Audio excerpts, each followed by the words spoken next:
Okay, while that happens, I'm just gonna grab another drink here just so I'm good to go for the next one.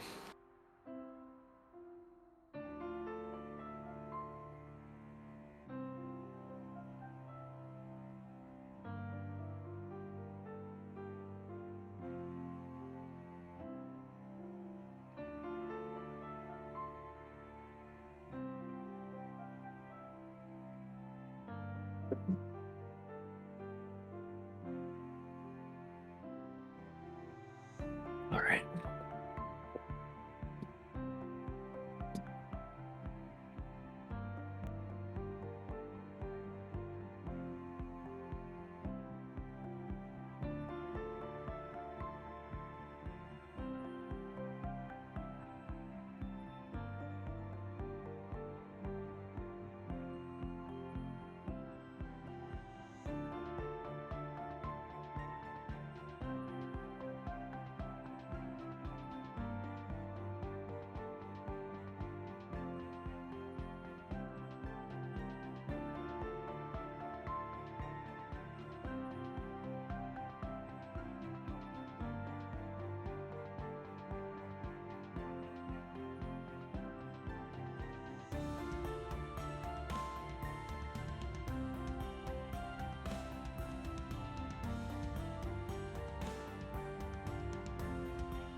All right, hello everybody.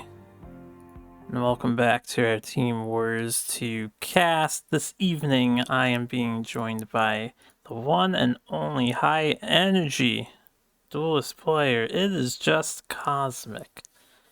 Say hello, Cosmic. How's it going, guys? Thanks for having me on. Uh, Excited for these matches tonight. I'm honored to have you here. Thank you very much for helping me tonight. We might have a third person join us on this one as well. I'm currently unaware of their status, but we will be proceeding without them for the beginning here. And once again, we have two sets we're going to cover tonight, which will finish week 1, and then we will take a look at the final statistics for the first week of Team Wars. So we're going to be a little busy, and that means we're going to get straight into it here. Starting with Bladham's Miscalculators versus the Dancing Blades. Cosmic, do you have any thoughts on these two teams here? Two very good teams from what I saw, and both brought some pretty interesting lists from the review that I did really quickly. So I'm excited to see how these matches play out. Again, I tried to prevent myself from any spoilers, so I'm excited to get into it. Yeah, I'm looking forward to see what they bring to the table. We had a lot of high quality earlier on. So, real quick, the Bladham's Miscalculators, they are captained by Crazed, and they also have Chokbu or Chokbo, Erisdina Incognito, Zhaoui, and JJ Tell on their squad. The Dancing Blades holds Duelyst, Conjurer, Alex08, but if you know what's going on with them, I think they are a drop at the moment, so they might be replaced in the near future. Anyway, we have Solar Pie, Guyman the Dude, Death Remar, and Cat Paw, rounding out the Dancing Blades for week 1. So, we're going to get into their first decks here, although I do need a quick reminder, and I'll need just a moment to set this up. Gonna have some... Where are they?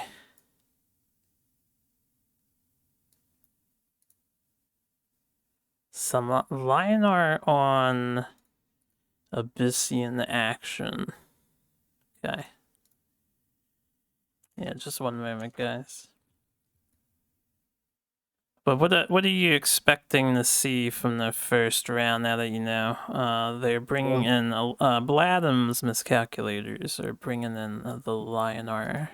Lionar deck, yeah. So the Lionar, I mean, from my experience with Lionar, has been really, really powerful lately, particularly this month with the changes to the Abyssian cards. So I'm expecting the Lionar deck to do very well. And it's facing Creep, which actually is a tough matchup for Lionar typically from what I've seen. So right off the bat, this is actually a really, really interesting matchup. Yeah, Because yeah. yeah, go ahead. I think the matchup can be very close, but I did want to point out, since we're on to the 4th set of the week now, we've had a lot of Abyssian leads. I don't remember how your own game went, since we'll be getting to that later. But do you have any thoughts on why are we leading Abyssian with almost... I think they led in almost every set for at least one player. Well, it's interesting you bring that up because from a team standpoint, we were concerned about Abyssian being being put forward as a lead deck as well. So I think it's just very strong and has a very good win rate against most other decks. So that's why I think it would go up first. Um, and from a Linar standpoint, they usually have tough time dealing with the creep if they're not running enough to spell. So my guess is that it's just it's a sound deck to lead with, the creep deck that is, which it seems like most people are playing. I see. I was wondering if a lot of you guys know they have like sort of predictability to them. So I was wondering if you felt like you wanted to use Abyssian off the bat to sort of set the pace for everything else that's going to come, because they're less tacked to come in on a certain deck if someone like takes you out. At least that was my idea for it, but we're going to be getting started here. And I agree, Smarty. This is a very Xiaoyi Lionheart deck if you were paying attention to that. If you guys are familiar with Xiaoyi, he likes to run quite interesting lists. He probably has the most unique Lionheart list being brought to bear here. Yeah, it's definitely a different list than I normally would see ran in Liner, that's for sure. Unfortunately, Zowie is bricking with his list, but I don't think he minds that all too much. He's not exactly he's not at all a fatigue list, but he can play the late game to the point that it's kind of like a Magmar. I don't think he needs his turn 1 play to be still in the game, so to speak. Yeah, unfortunate on the turn 1 miss, but like you said, I think this deck is built more for the following turns, not having a ton of 2-drops in his deck. Yeah, it's more of a responsive deck. We have the Red Singes, Zurael. Both of these things are huge response cards. Decimates are also in his list, as we can see, sit in his hand. And 2 copies of Divine Bond. Triple Decimate too. That seems a bit excessive, but I wouldn't expect anything less. You're right. Do I have the wrong first deck? I think I have the wrong first deck, but I have the correct first match because I've named them. I didn't even pay attention to that because I'm doing a lot of extra work, but we are starting with Songhai on Duelyst's side. Duelist, yeah. I'm just trying to pull that list. Zari had to answer a Lantern Fox, which was buffed with Killing Edge, by just doing a Decimate and pass. They didn't have any other good play to do there, but they're remaining healthy.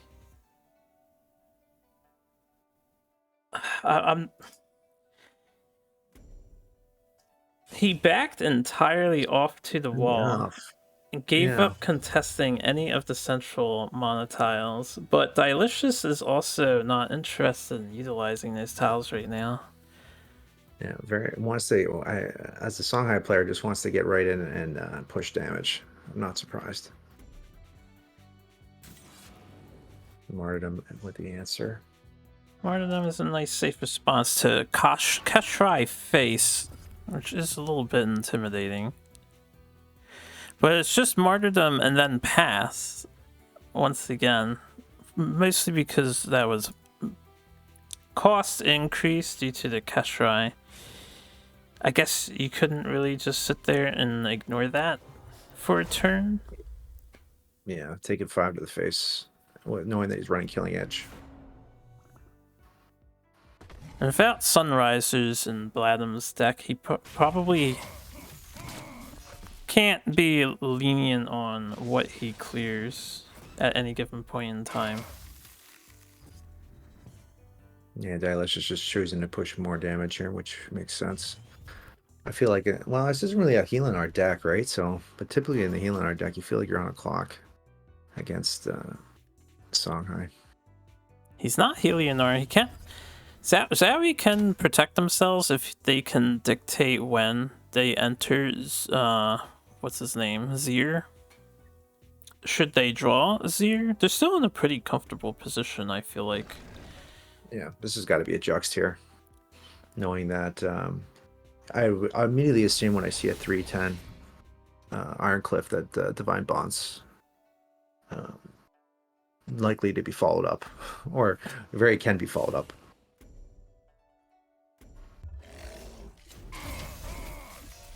Cashing in on Araki damage too. They're only adding in 1 damage there, and I'm checking the deck list now. The Araki is an interesting choice in the Songhai list.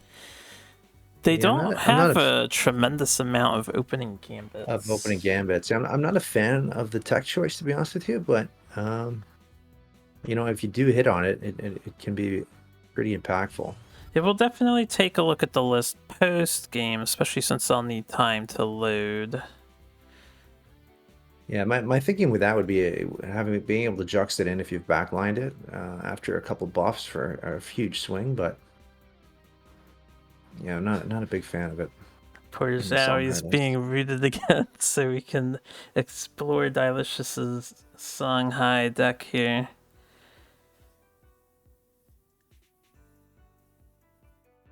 Iraqi makes no sense in this deck. Well, it's currently creating a very lovely barrier separating the Ironcliff Guardian from his general. Zhao's in a very difficult position. Yeah, he's definitely considering martyring of his own unit to get the 10 heal here. You could martyr, hide in the corner, and decimate. It doesn't feel very good, but Yeah. I mean, two drop Polimo clears up the threats, but at the same time, that doesn't feel. You got to assume that he's going to be hitting a spiral here. that's actually an interesting option that Zhaoui has foregone. He does go Oh with the wow. decimate play, but you could make an argument for developing the lion and then having it protect you while you clear the entire board. I guess he really felt like he was going to be bursted down out of hand. Which, to be fair, he almost would be due to the spiral technique that Duelyst is packing.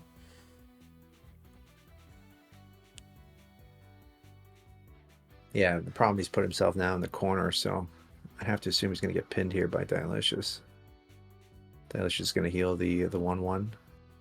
That was a really good replace on their part. Healing Mystic to keep the Iraqi fighting, and it happens to be 2 opening gambits Yeah. to buff the Iraqi. And just as I say, I don't like the Iraqi. It's starting to make play.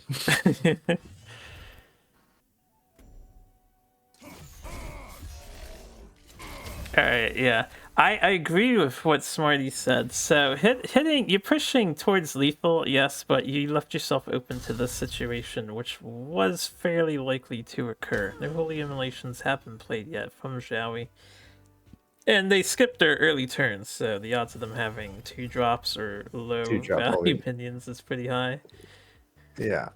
We get the well played though. Dilicious doesn't care. And I think this is a good case that there was an argument to be made to punch because he set up a perfect lethal with Phoenix Fire if they drew it, which they did. Yeah, which that happened to. Alright, let's take a look at this deck here. So it's a minion Songhai. That's the minion Songhai list, yeah. Yeah, I've seen this list a few times. Not this exact list, but one very similar to it. So, yeah, I'm surprised. I have to admit, I was expecting Zowie's list to do better than it did there. The bricking And early on might have been too problematic.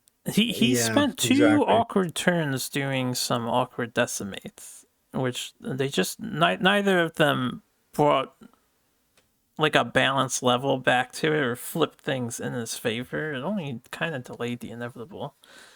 Yeah, and the fan blade turn was really stifled them as well because they spent 4 mana on a martyrdom and not wasn't able to develop anything after that as well. So, really, a couple turns where you just kind of got stifled. Yeah, I agree. All right, we're gonna be moving on to game 2. We have a Magmar coming out in response. This is pretty So interesting, just yeah, I'm surprised because, they would send the mag up. Yeah, right, none of the other, or I think a lot of the other players feel that you don't want to pitch your Magmar against Songhai necessarily. I Mhm. hear conflicting cases for Magmar being weak to Songhai, but sometimes your Magmar deck can be teched against Songhai. We don't see any Earth Spheres here, though. Yeah, no ear spheres.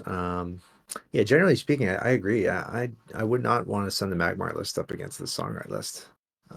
But I They mean, all, it's a solid list, yeah, the but Magmar, I it don't. looks like a good mid-range take all comers. They're actually making use of Plasma Storms. We did see some Plasma Storm action earlier. It has been falling out of favor on ladder, but it's nice to see that our tournament players realize the value of that spell. Yeah, the So Plasma Storm actually does could have an impact in this matchup, but he is running quite a few 4 attack minions with the Keshrais, or 4+ attack minions.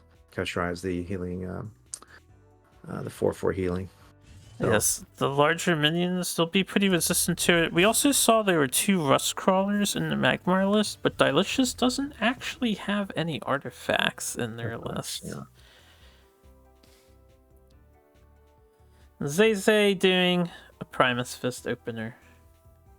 In the diagonal. That's a very good opener. I think looking at Delicious' hand.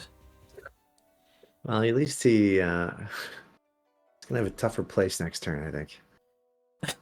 Do I get rid of the Flash or do I get rid of the Mechander? You want to have them all. You don't want to lose either one of those. It will be. I would think he'll keep them and make use of them. I'd actually be surprised if something gets replaced. Yeah, I agree. Alright, Delicious is going for value using the inner Yeah, focus. trying to does want to lose to a not select, which is understandable. I do agree. I think caching in, I'm a little more reserved about using my inner focuses, but if you get Nat selected here on the second turn and they develop something, you're going to be very, very far behind. So I think this is okay to do. I would agree. I feel it's painful losing that nat select, losing a wolf, a fox to a nat select this early. I don't know if I would have placed the fox on the mana tile in the center. They could have done sort of like the turn 2 board play and put the fox on the top tile On the instead. top tile. But I'll admit, I'm not sure what would be preferred in this situation here. Yeah, because here they can still walk the tile, and whereas your line of play, you're preventing them from being able to do immediately ramp, right? So So they did replace a flash. They say they have kind of an awkward choice to make here. it is. Unfortunately, it is because it's not a real value of Mecanter here, No, and you're going to give them the fire one way or the other. he's actually So deciding he's to getting to use do the it. Mercantor with the greater fortitude With going the greater face. fortitude. Okay, yeah. Well, the greater fortitude draw, I guess, does It help makes this make feel slightly not so yes. terrible. Yes, it feels But less painful. he just granted your opponent 2 Phoenix Fires to work with, so I'm not sure. I might have passed on that turn if it was me, honestly. It would have been a painful pass for sure. But I mean, I don't know if you can justify burning a Mecantor this early. Well, at the very least, it's something that Dilicious probably doesn't want to punch again. Although they could opt to punch that and just take 2, develop a Emerald Rejuvenator. No surprise here. That'll Phoenix Fire to clear the 6/1, Save and an then send it to board HP. phase.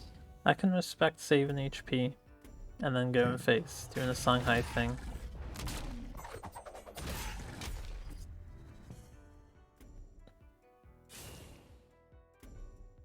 And Vath will return the favor here. Much easier turn here to make. This one a little more autopilot-y. Yeah. Drop the Rejuvenator, take the heal. I would be a little reluctant to put the Rejuvenator out front, only because we haven't seen all of the minion Shanghai deck. Now, we know they don't have a Dancing Blade, but I think we've seen enough to know that they're playing not a Spell High list. But is there, and it's definitely a list that could run it. Yeah, based on the right. fact that, yeah. Alright, Rustcrawler, you get the boot. we have another That's gonna be turn really that's quick. not super feels good here. It's okay. Yeah. We can develop a Vindicator, but we know that Um, they have the you other know, fire that we yeah, gave them. exactly. So it just feels like you're just giving them a Phoenix Fire target here. Well, I guess you're saving 3 to face, but Yeah, you could I look don't at know. it as we're saving 3. It's been quite an awkward game for Zayzaytel here. I feel like Yeah, the each of hand their hasn't not turns, yeah, it's suboptimal. Yeah, it's like they've to had say to the make least. a sacrifice to Songhai here to keep up. They are ahead in health. I don't know for how much longer. Yeah, again, Dilicious' hands just seem to be flowing together really nicely here, though. Bore into the fan blade, playing around the Mecanter, which we all know is very likely to be coming here on this turn. There is a very likely Mecanter. I hmm.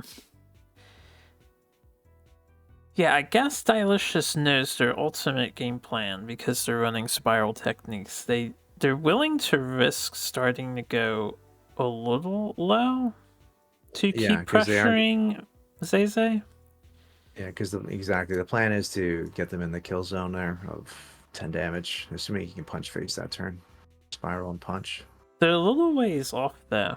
I wonder Yeah, if they could have perfectly played around Mecantor instead by placing the Keshrai below their general when they were standing in the center and then moving 2 up. It's a lot and then more moving to passive, but they do have a couple Juxtas in the deck. They don't have any other teleports though, so I can understand why they wouldn't want to do a passive play.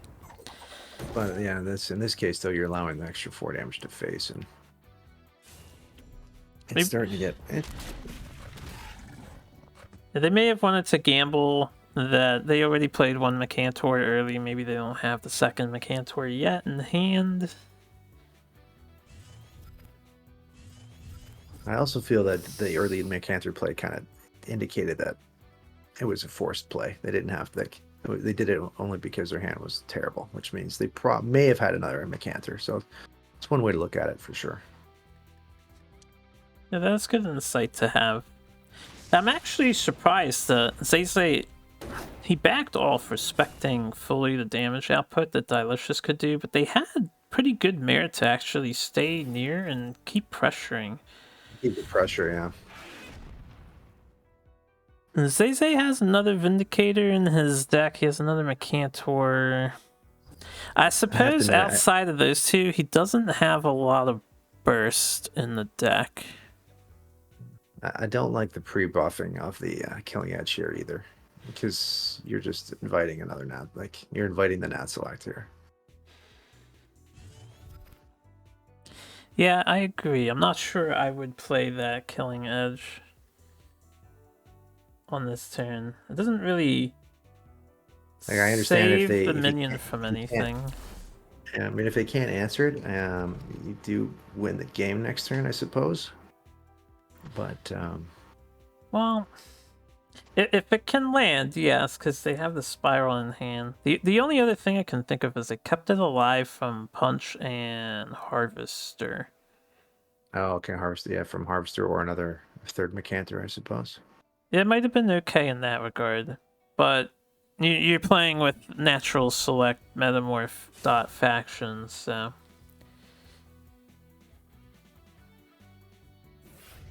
Yeah, risk you have to take, I guess, if you're looking to close the game out the following turn. Zayzay following up with his own pre-buff. Now, the situation, this pre-buff feels slightly better than what Dilicious had done, only because the Yeah, Mystic survives the Phoenix Fire now, and the Boar, so it's a yeah, fairly sturdy stat line at 4/4 against Songhai. Especially if especially when Songhai is you. lacking Kaido Assassin.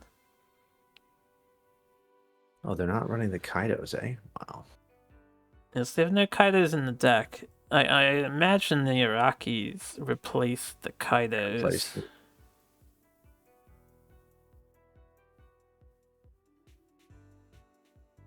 Well, the fact that they know that he's running Spiral makes sense that for the body block and the buff.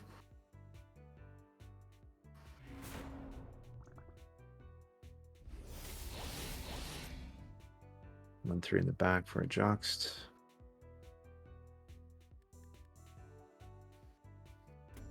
Yeah, but Play the prime. what do? You Try just to Primus buff? Not. Yeah. Do you block the 4 or do be you black. bring Yeah. one extra attack on your guy? Yeah. Playing with fire, but I guess I Yeah. respect it. They have their 2-card 9-mana finisher We've in seen hand. we've seen 2 Mechanter, so it's hard to put him on a third. If you're not too worried about Mechantor, we haven't seen any harvesters yet, though.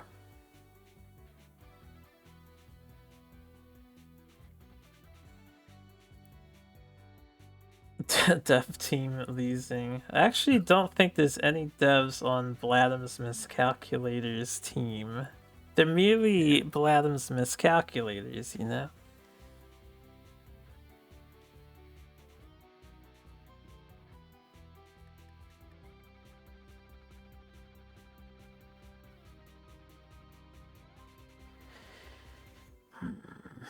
So Zay's Yes. thinking here for a little bit. I feel like It's not a straightforward decision here, but I mean, 8 mana. Yeah, it's gonna say, is it the Shroud and then do you Plasma? Is that what he's thinking? No, he's gonna play. Okay, I was gonna say he's gonna play the Harvester. Thought for a second he don't went Plasma there. I feel like the plasma would have been really bad there, but Yeah, I was gonna say for a couldn't second I thought he was considering it. couldn't he have just traded damage with the Mystic into the Primus and then that select the Araki, who also Yeah, had 4 attack?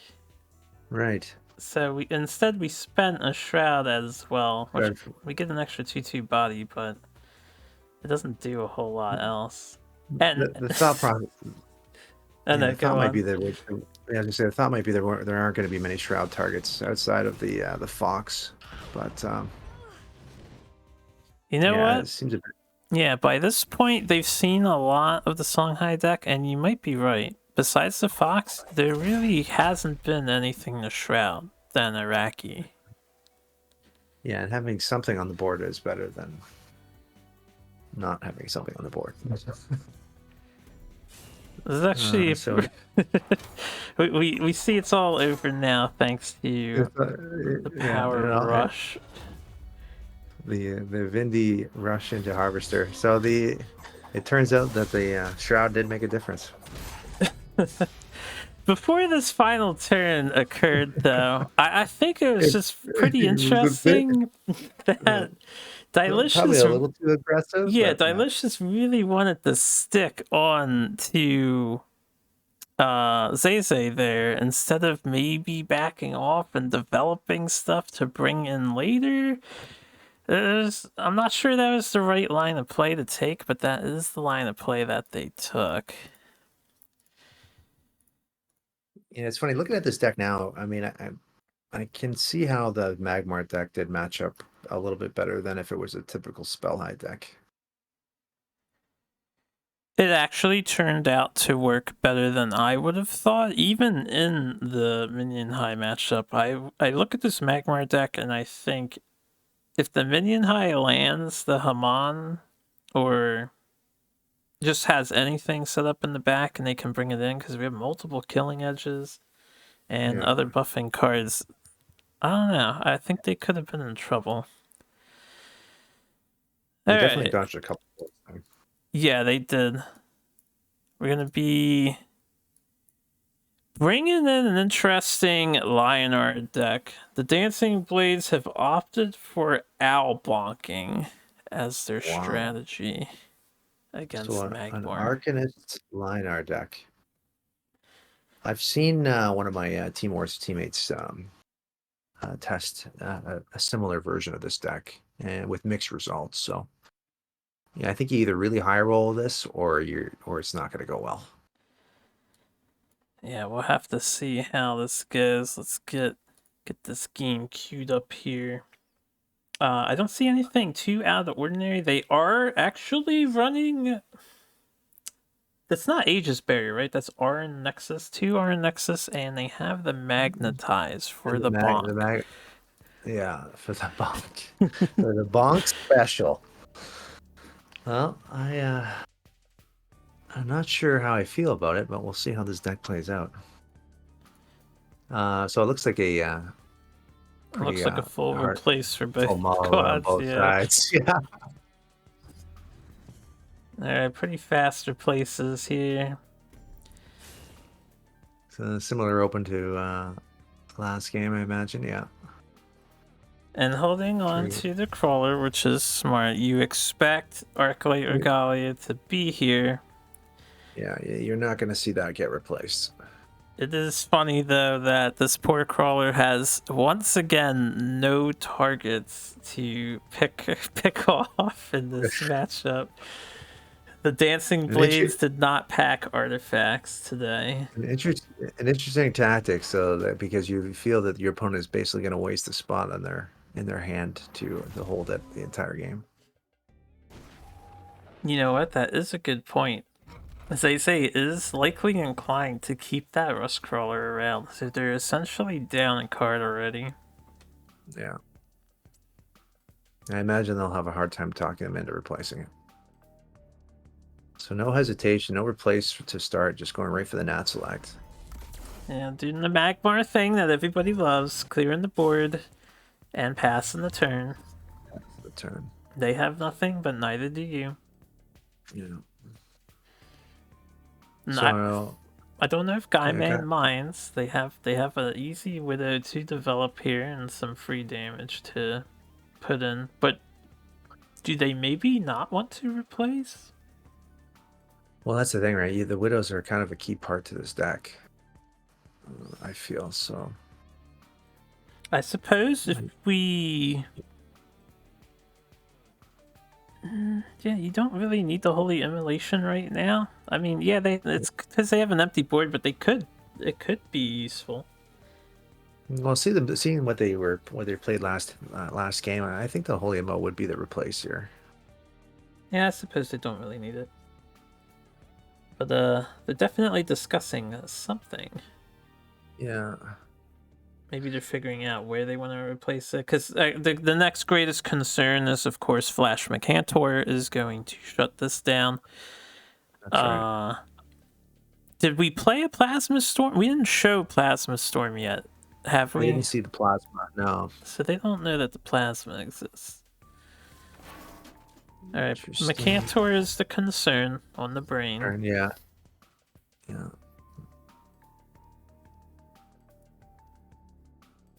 Yeah, all the Nat Selects are enforced. He said it already. The next couple turns are... Oh man, that's so painful. Going to be stalled out. You can't put them on back-to-back Nat Selects. You know what I mean? You just can't expect them to be sitting on 2 in hand, and then now the third.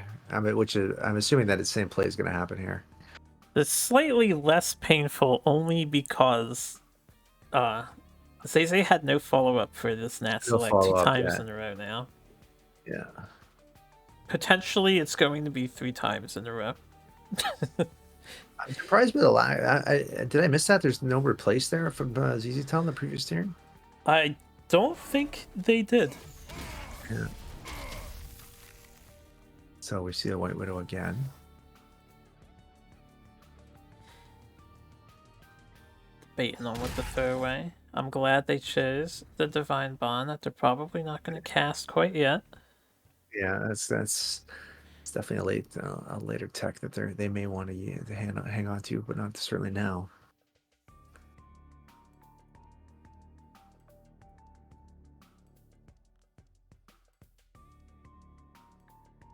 Again, it's kind of an awkward turn here because is it Plasma Storm? No, you're replacing the Plasma. Drop the Nat. Develop the Vindicator. Since you've seen that you're dealing with Arcanist Liner, I think there could have been merit to holding the Plasma Storm.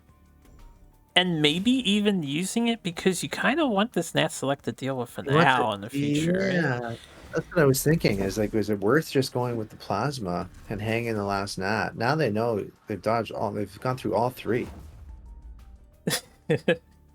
Yes, we're empty on Nat So, Selects. It should be safe to develop something in the back now, surely.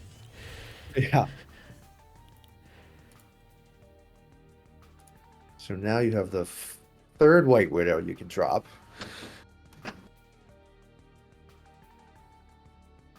Opting to go with the Magnetize. They must not trust leaving the potential rush on a minion available.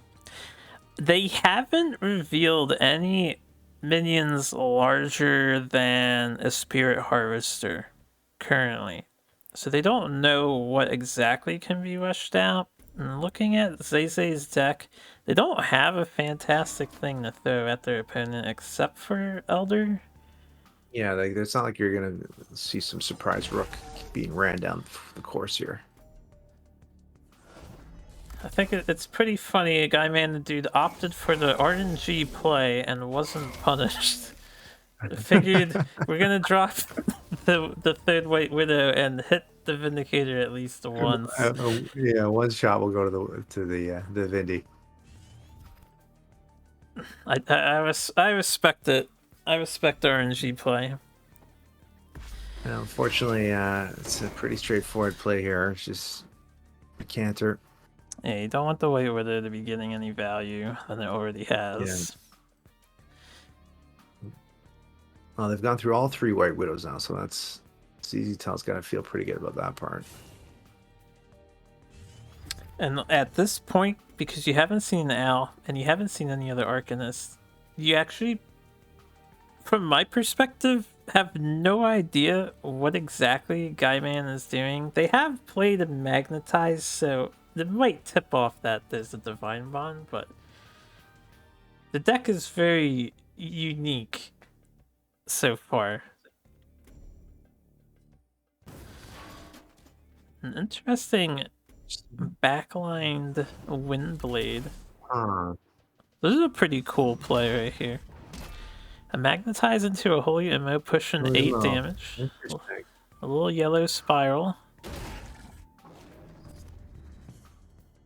But why backline the tooth the Adept? It does seem really far out of the way, but I they guess it have another saves you from one. Magnetize. Right. They can bring it in if they draw their other Magnetize. It keeps you safe from the Mercantor blowout. Yeah, yeah. They could have done a diagonal positioning, though, and still achieve the same results here. Oh. Alright, Rush Rejuvenator. It's actually a pretty bad trade for Tell. It was really good for Guy Man the dude to have their Windblade take out of the Rejuvenator. Yeah, that's the second Vindicator down. That is both Vindicators. So Zay's plan, I would imagine, is to find their Elder, which refuses to enter their hand, and get the eggs developing. Because other than that, the rest of their deck is very responsive to threats, as we've seen, rather than proactive. Guy Mansdu's hand's starting to get more and more awkward here, unfortunately. Hasn't drawn in any of his Arcanists.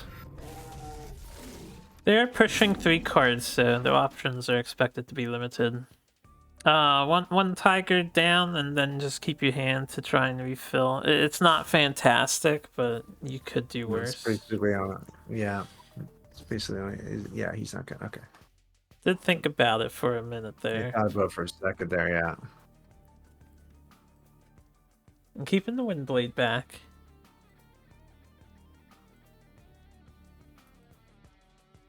Yeah, Mercantor paranoia. I think that's a fair paranoia to have. How do you respond, as they say here? Is this plasma worthy here? It looks like it is. Yeah, at this point, you haven't seen anything Yeah. else to What other value are you gonna plasma. get out of it, Yeah, right? Yeah. you may as well use it now.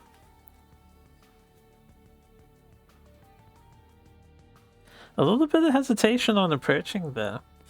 They're Yeah. I'm actually surprised he's going. nervous about it, yeah. Choosing Yeah. the I'm corner. surprised he's going to the. Yeah. I'm surprised he's going to the corner. I don't know if at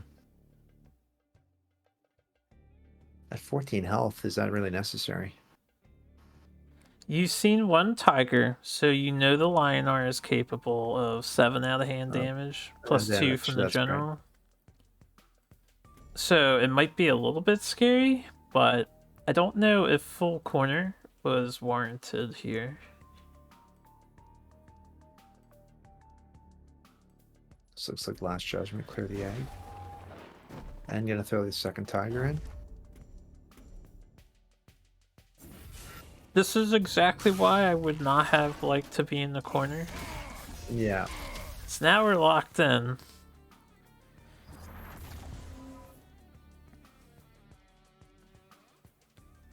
It's not a Not a very great strong start. lock, but it gets the Yeah. job done, I think.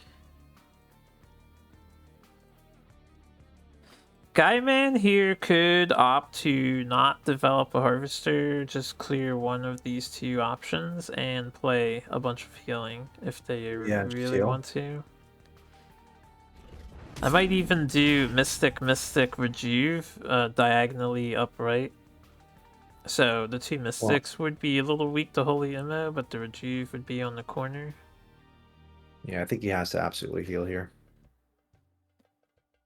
They could do Spirit Harvester and Rejuve, but it's gonna feel a lot worse since all three of you are gonna be in range to the Holy Immo, I think.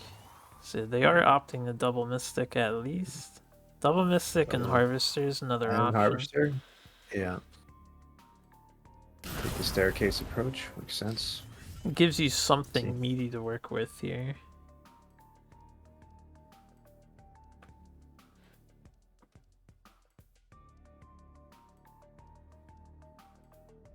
Now, I know this might seem like a no-brainer, Martyrdom, but you're trying to win the game, so you have to ask yourself, do I really want to give him 5 HP right now? Exactly. It's not a great lore master here because you're just going to get another lasting judgment back. It's not usually an ideal card. I mean, I don't know if you can. I imagine they have to be discussing the replace right now. I would definitely replace... Honestly, I would probably replace the Martyrdom. I Yeah, would take 5 damage and Lasting Judgment, the Harvester the guy. the harvester, and then they're choosing to go with the martyrdom line. They're choosing to heal. Hmm. They've gone through a lot of their damage already, though.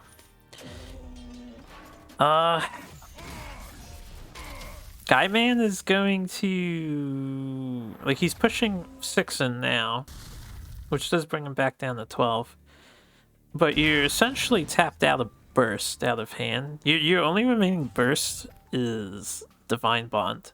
And we This is haven't divine seen an bond, right? owl yet, or they replaced one earlier, Yeah, I think. Owl has not I know. returned to us.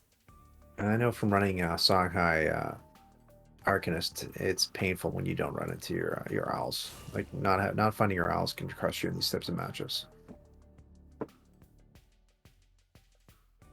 Owl can single-handedly dictate a victory for this kind of Victory deck. for it.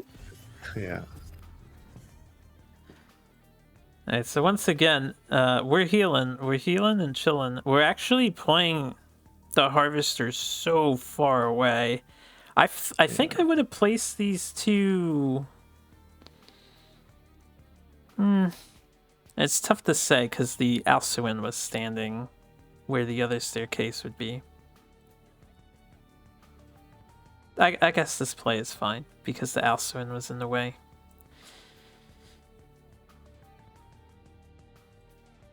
I would assume it's gonna force the other martyrdom here at this point as well.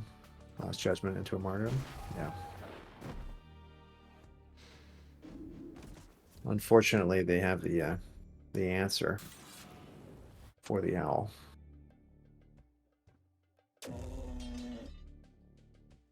We Not have where you want to be at. yeah, Having we them have a peel back into couple. 21. I think that might have been a classic moment. We haven't seen Eggmorph in Magmar decks too often, but we do know that Metamorphosis is very much played. I would have played the Owl diagonal of my general, like move the general one right and play the Owl to the top left, just to dodge this. Because Yeah. this is really the only remaining blowout that he has left in the deck. Yeah, you know that exactly. You've seen all three nats, so actually you should probably try to protect the owl best you can in the situation, knowing that you run magnetize. Yeah, I think we let that owl go a little too easily. And now And now our hand is really, really weak. we have an Ether Master to fish a Oh, tiny and there's the bit. magnetize. The Magnetize back. feels bad, man. I was worried for Zeze at the start due to Guyman's I, solid pressure, but Zeze has stabilized quite comfortably. And we're playing around Mecantor Warbeast again. We've seen, what, two? I think we've seen two. There's one left. I think there's one left, yeah. Yeah, unfortunately, Guy Mandude's deck is just really running out of steam here. Yeah, I think he's about out of gas.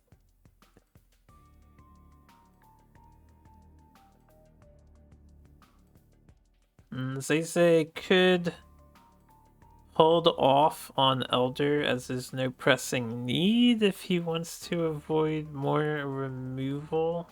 But I don't see a reason not to slam Elder down here. Maybe even move Yeah, I was two gonna to say the right. yeah, it's kind of, you don't really want to slam it down here, but I don't think you have a choice. I say that because of the martyrdom still, well, he doesn't know that it's in play, but you have to assume that it's definitely a possibility. Yeah, but you can put the Elder... Like, if you move top right, put the Elder on the bottom. No, I don't like that. I like moving two to the right, put the Elder on the right. The General can only hit one egg. Throwing out a Dispel just because we have nothing else to dispel. Yeah. Yeah, this is pretty much what I would expect. Yeah. Good spawn on the egg. I would have kept the Elder on the bottom though, just so the egg did not appear on the top tiles and in range of the Ether Master.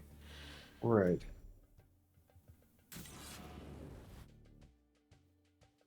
That guy, man, the dude, he's got the answer with the Alsuin, but it doesn't feel good because Zeze is fully rejuvenated at this point.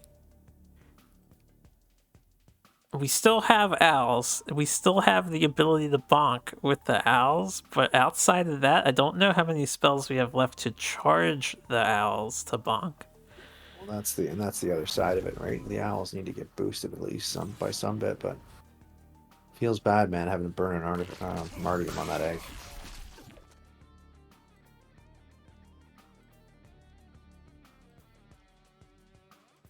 And just deciding if we want to trap Zeze Tell in. At this point, you're almost trapping yourself with Zeze Tell. I don't like that hit on the Ether Master there. Doesn't accomplish anything.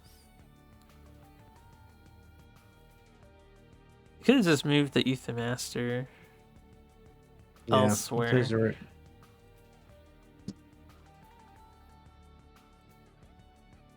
I guess he's not worried. Yeah, he's not worried about nat selects anymore. So, but normally you'd want to keep it parked away. Alright, dropping it into Fortitude just to remove the Windblade threat. And then we're gonna try this again. One more time.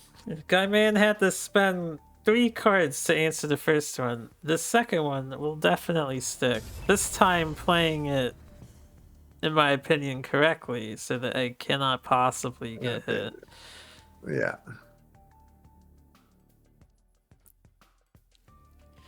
Oh, this is tough. Yeah, because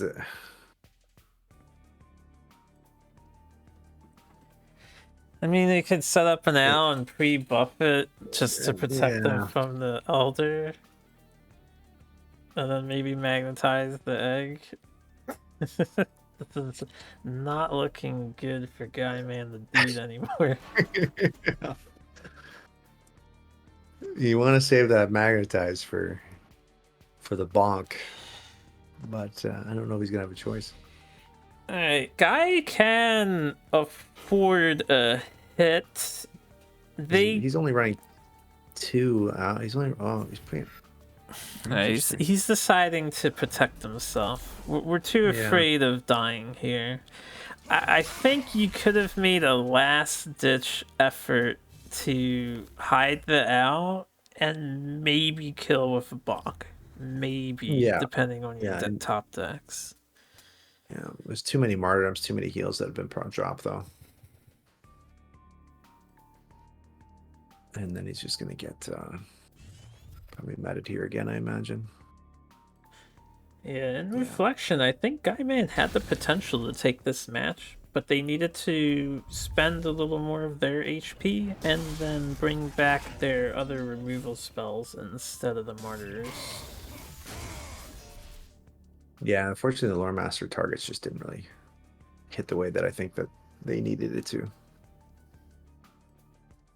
And now ZZ in full control. Yeah, we removed the last owl. We're just deciding which supplementary unit we desire to play. Yeah. going for the dispel to keep the magma, and adding on a healing mystic. I like it. I like it a lot, CC. It's a fair play. Your opponent's on 2 cards. You know the game's pretty much in hand at this point. Yeah, I don't think Guyman can do anything. We're buffing the magma, giving it some HPs, cutting some HP for some attack, punch in face. What's your damage? Yeah, and that'll be GG. Yeah, that'll be GG. Guyman throws in the Yeah, towel. the owls came a little too late, unfortunately. They did come in a little too late. Guy had an impressive aggro though. But we have to hand it to Zazatel. He managed to hang on. He did what he needed to do to survive. Yeah, played it very well. There's 2 very interesting decks from these players here. Now, what do you think they might send in to counteract this Magmar deck that has taken out 2 factions now? Yeah. I'll just take a quick look here. I would imagine they're going to send... if there's an artifact deck, I would send an artifact. If they have artifact vet, I'd send artifact vet if they had it. An artifact vet. Yeah, I'm not sure what they would send here. Because, they have Plasma Storms. Their reactive cards on the Magmar list are so great in volume. I feel like that might struggle. Unless it was maybe artifact explicitly. Well, I don't think they've seen the rust crawlers either, right? He didn't play the rust crawlers. I feel like Magmar has a little bit trouble with artifact decks. And now that you mention it, the rust crawlers have been kept hidden information so far. But they're gonna send in their Creep Abyss list. The creep, yeah. This Creep Abyss list is a little more, I'm gonna call it ladder standard, I think, in my opinion. Yeah. We have the 2 copies of Dancing Blades. And we have 2 Rust Crawlers as well. Yeah. So a little less specialized than some of the other Creep Abyss we've seen in the earlier cast today. Yeah, this looks like some of your standard ladder deck. You just load up, take it, try to beat anything you can. Alright, so Solar Pie. Solar Pie has a decent opener with a crawler. Probably just look for some supplementary plays. Yeah. They say, I suppose his ideal opener would only be a Silithar based on what we've seen.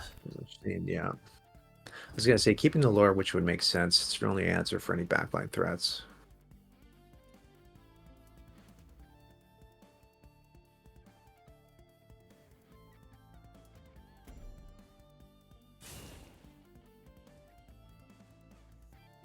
And as they say, tell has bricked in his replaces, so one more chance to actually do something, but I don't think his deck minds overly skipping the first turn. The Yeah, Magmar can pull it off. We have a yeah, bricks Shroud. out. Yeah, I would definitely not burn the Shroud against a creep deck. You have to assume it's creep based on the fact that you see the crawler off the bat. Crawler does tend to be a pretty good tell of what you're probably up against. Yeah, they say holds, he just passes. No need for a tempo dog.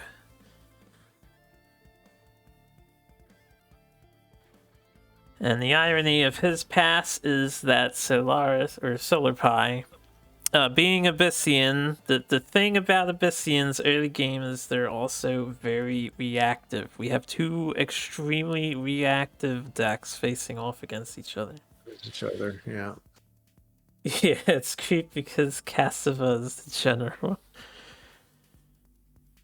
It's always the way, Ray. It's always the way, man. I do think a lot of people pick their generals based on their deck archetype, which is kind of funny way of advertising what you're playing to your I opponent. know, right?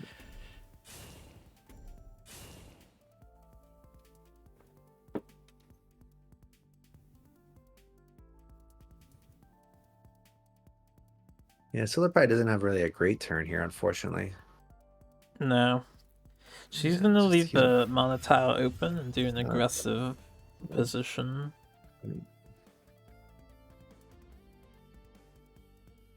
I think if you were...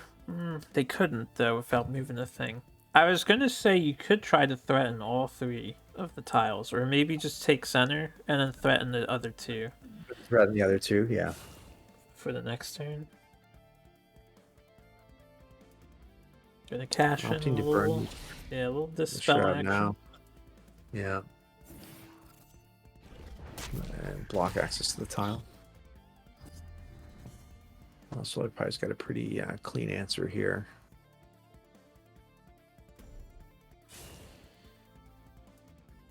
Tile, dancing. Oh, actually, you can't dancing blades to 2/3, unfortunately. I think it's still worth to take out the Oh yeah, Shroud with it. yeah. Oh yeah. No, it's dancing blades all the way here. Yeah, I don't think there's really any other play to do. This is the most impactful by far. Yeah, it gives you a solid body.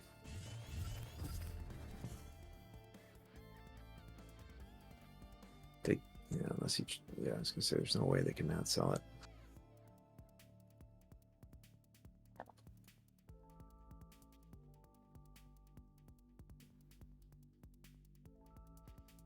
CC Tell with 2 Spirit Harvesters in hand. I mean, just for the body, it's kind of enticing to just back off and play it and then let it slowly do its Yeah, thing. that's the dude's thing. Yeah, You don't really have anything else that you want to I was gonna say do there's at the moment. not a better choice, you know, outside of. I guess you could choose to not deny the tile while you're at it, but You're dealing with Abyss, unless they're a big Abyss, and they could be still with the if it, creep. if it was going into turn, if they were going to be on 6 going and you that was going to prevent them from going to 7 mana, then I would say deny. Yeah, I agree. You 'Cause don't that's usually see too many Vorpal Reavers on 6, and I don't think Abyss plays too many other 6 mana cards. It's just not a mana point that Abyssian you need to be concerned about what they're doing. I think he's choosing to deny either way. I don't blame him. Yeah, there's nothing wrong with just taking the tile off the table. Yeah. Alright, You know Abyss. Yeah. Do we whip? Do we whip and clear the harvester, or what you held on to it for? I think you're gonna whip it. so you're a creep Abyssian deck though? I think you whip and you put the weapon on and swing. Eat the 5. Whipping weapon and then taking out the harvester yourself is definitely a valid strategy. I might even just attack face with Dancing Blade and then hang back. Because the Harvester kind of helps you out in your creep game plan. Oh, because they can't really develop behind it, you're saying? Yeah, they can't develop a strong board with it. And Or your yeah. goal is just to wait until 7 mana and then put the Anyway, purple yeah, that's spikes all over the place. yeah, that's a good point. That's a good point. Yeah, they opted for the whip and weapon, which I expected they would. I think this is a fine idea, but there's probably merit to just letting the Dancing Blade die and hanging out in the back. Yeah,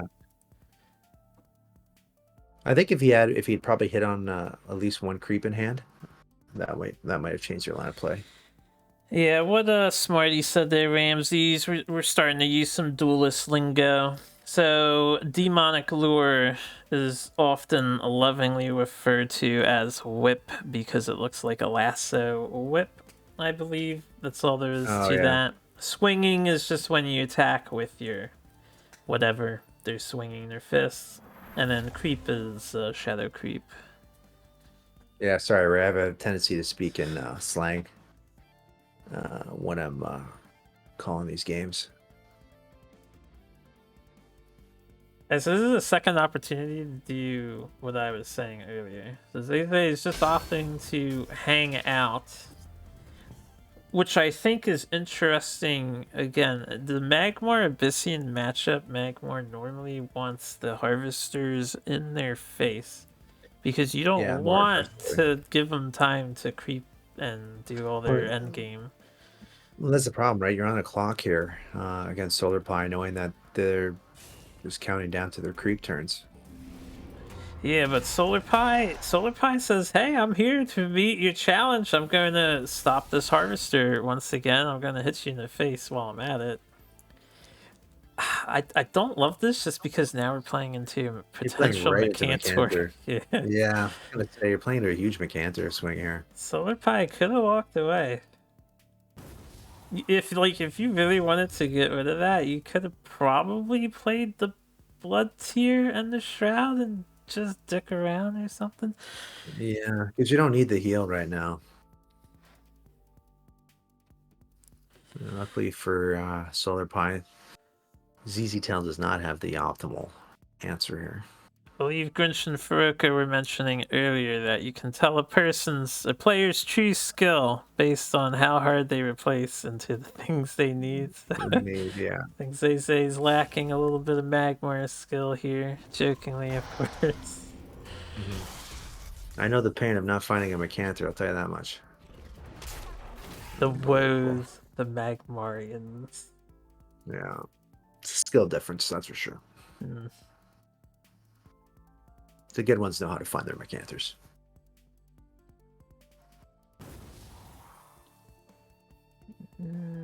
Alright. This positioning, I don't know if I love this either. You don't want to play What? into Shadow Creep, but we're kind of The, donating our Rejuvenator for their Rejuvenator. well, that's the thing, is that's the issue, right? Is that he knows he can't play too defensively, otherwise he's going to give the value on the Shadow Creep over the general. He's going to, yeah, he's torn about it. Wow, she's going to heal for the 5-1.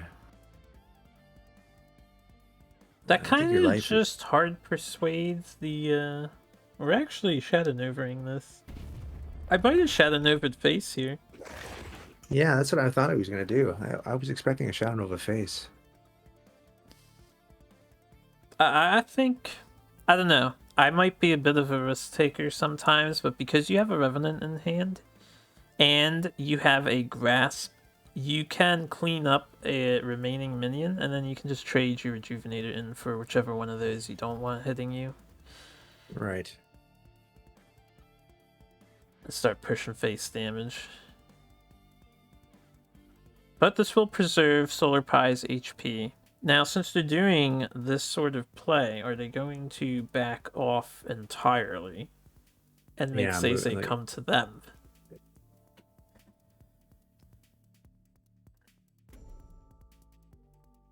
yeah, moving the 4-4 in. I'm wondering, yeah, is the general going to move back? feel like you're fine backing off here. So we're deciding to Because back off now. it's an interesting tactic because you know that the general can only move one square. He can't move This, beyond that. yeah, this Nova does limit Zay's movement. We did play into Mercantor 2 turns in a row now, Never punished. and we're Never still punished. not punished, yeah.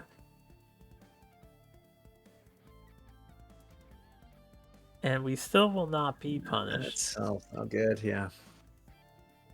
So if I was Zay, I would think at this point the realization of the matchup we're facing should catch on, and we need to get aggressive. Yeah. Yeah, he's And gonna start. I might do this exact play. Rush the Yeah. Harvester and get Rush the damage harvester in. out. You can push damage, yeah. And Zay can't Harvester. really be sitting back there. Yeah. You've got to know you've probably got 3 turns.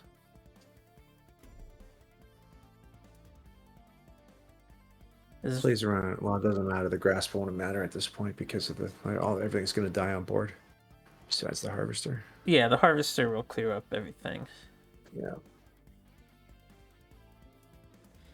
But I do like that the Harvester is at its furthest point. This way, if they happen to Revenant it as a solution, it will be pretty far away from you. Right, and there's no you're not taking any grasp damage or any grasp combo here. Yeah, it looks like a Revenant turn to me. We do have triple Dark Hands reaching out of the ground.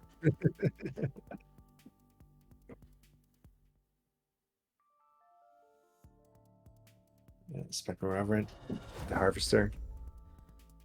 Yeah, what else are you gonna do, really? And then walk 2 down.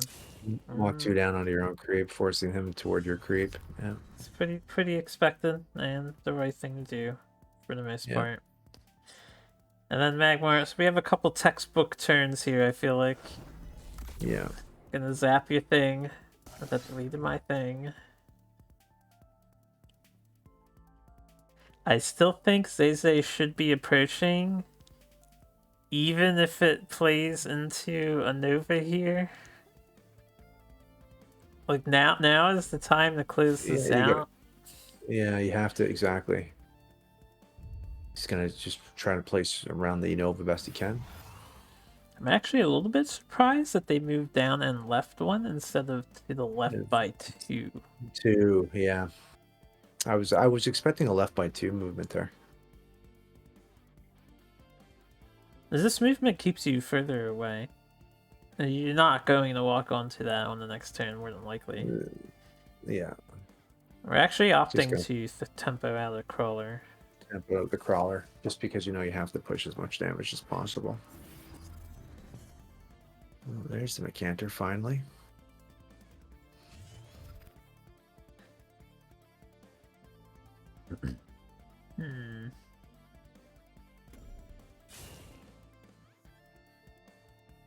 Solar Fire has the convenience of being able to play a little more defensively here. Just heal up. Keep looking for your answer, and keep looking for your Shadow Creep and your. Yeah, I was wondering at this point if the replace should have been Rustcrawler instead. Only because you have a 9 damage potential here that Zay is unaware of you having currently. Replace bug kicks in though, and they replace bug. Yeah, fate was right, as was mentioned many times over.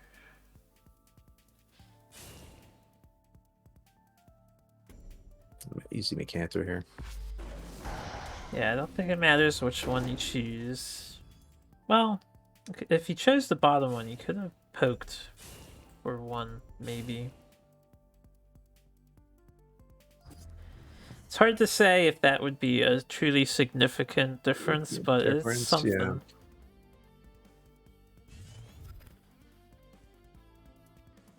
Not a bad replace. As you can tell, he's playing around any grasp potential here too, which is pretty important considering they've got 3 in hand.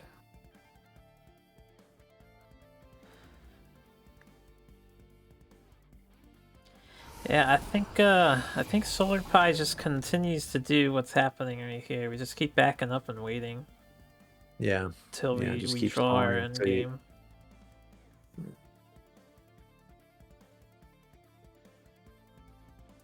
I think I'd avoid pulse here just to open up the hand size. Oh, choosing to grasp. Okay. Interesting grasp. You can clear that too. Moving forward to clear the egg. I like this play. You've seen enough of Zay Tel's deck, you know it's very reactive and he cannot burst you down with pretty much anything, despite having greater fortitudes in the deck. Yeah, nothing's going to kill you. The general is not going to come and Yeah, hit you. yeah. It's a valid point with the creep there. It's probably the safest spot to be.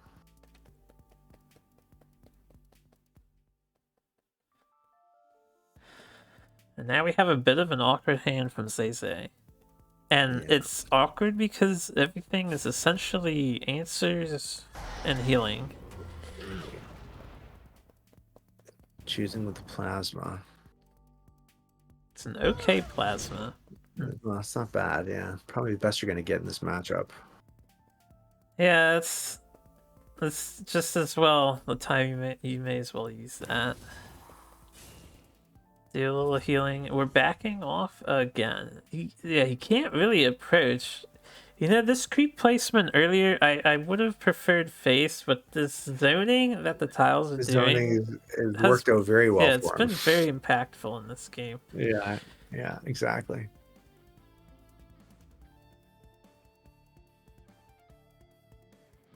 Well, good to ZZ Tell playing around and getting grasped as best they can. Yeah, nothing worse than seeing Reverend come down and you getting grasp damage as well. It's got Yeah, to be a Reverend here though, Spec Rev. at this stage of the game, you may as well stay away from your minions against the Bystian. Yeah, Between Shadow Nova and Grasp of Agony, you don't want to be next to things that are likely going to go down. You could develop Dancing Blade and Night Sorrow instead of the Revenant here. I don't know if I love this idea as much, but it's an option. It looks like what we're going to do. let's gonna go. Yeah,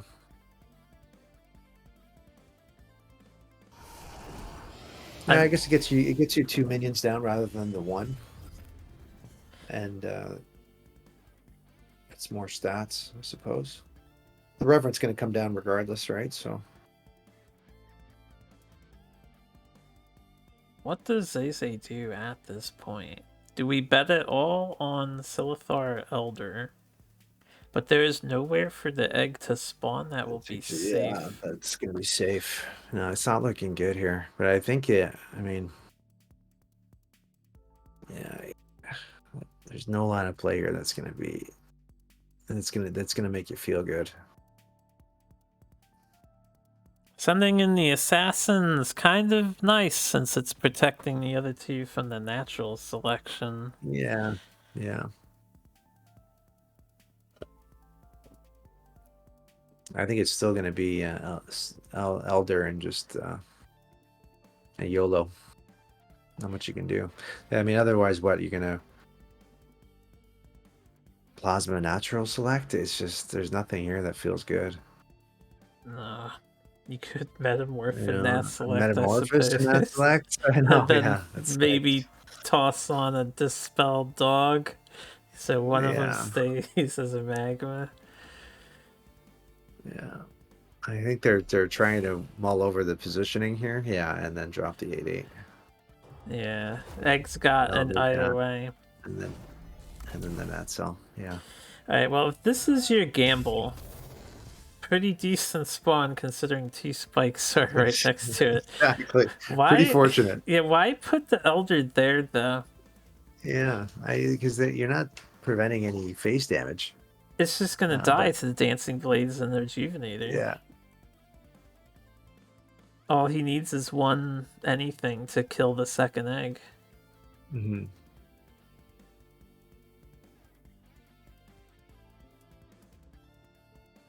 Here comes the The grass. meta transform is a global effect. No, you can dispel the magmas, and then they will not transform back. I think. Maybe. Am I wrong about that? I may be incorrect now, I don't know.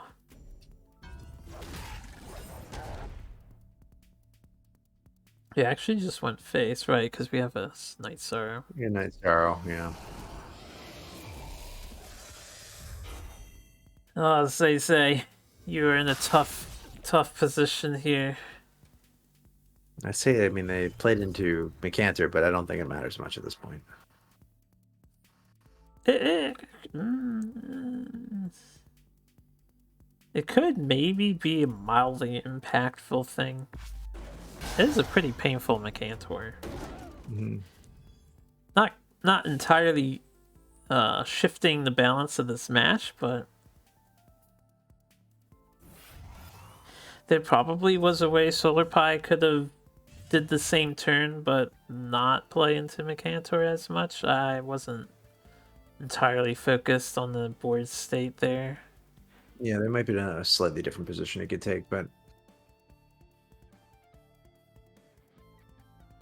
I think it still was going to get punished pretty hard by Mccanter. So eyes on 9. We have 10 I don't damage. We're 2 off from finishing the job. This has been quite an extensive match. I think I would Reaper face here. I don't know. Maybe I'm feeling too ballsy, but I think at this point I'd Yeah, be comfortable enough with Zay's deck. because you know he doesn't have a means to burst you down, so I think you're safe doing that. Because then he can't nat select it. I don't know. I can't. I lost count of the nat selects at this point, but so he's actually gonna go for primes instead. I didn't pay attention to flashes. The only thing I can think of that's scary is Flash Elder Yeah, Vindicator. But we're going straight face.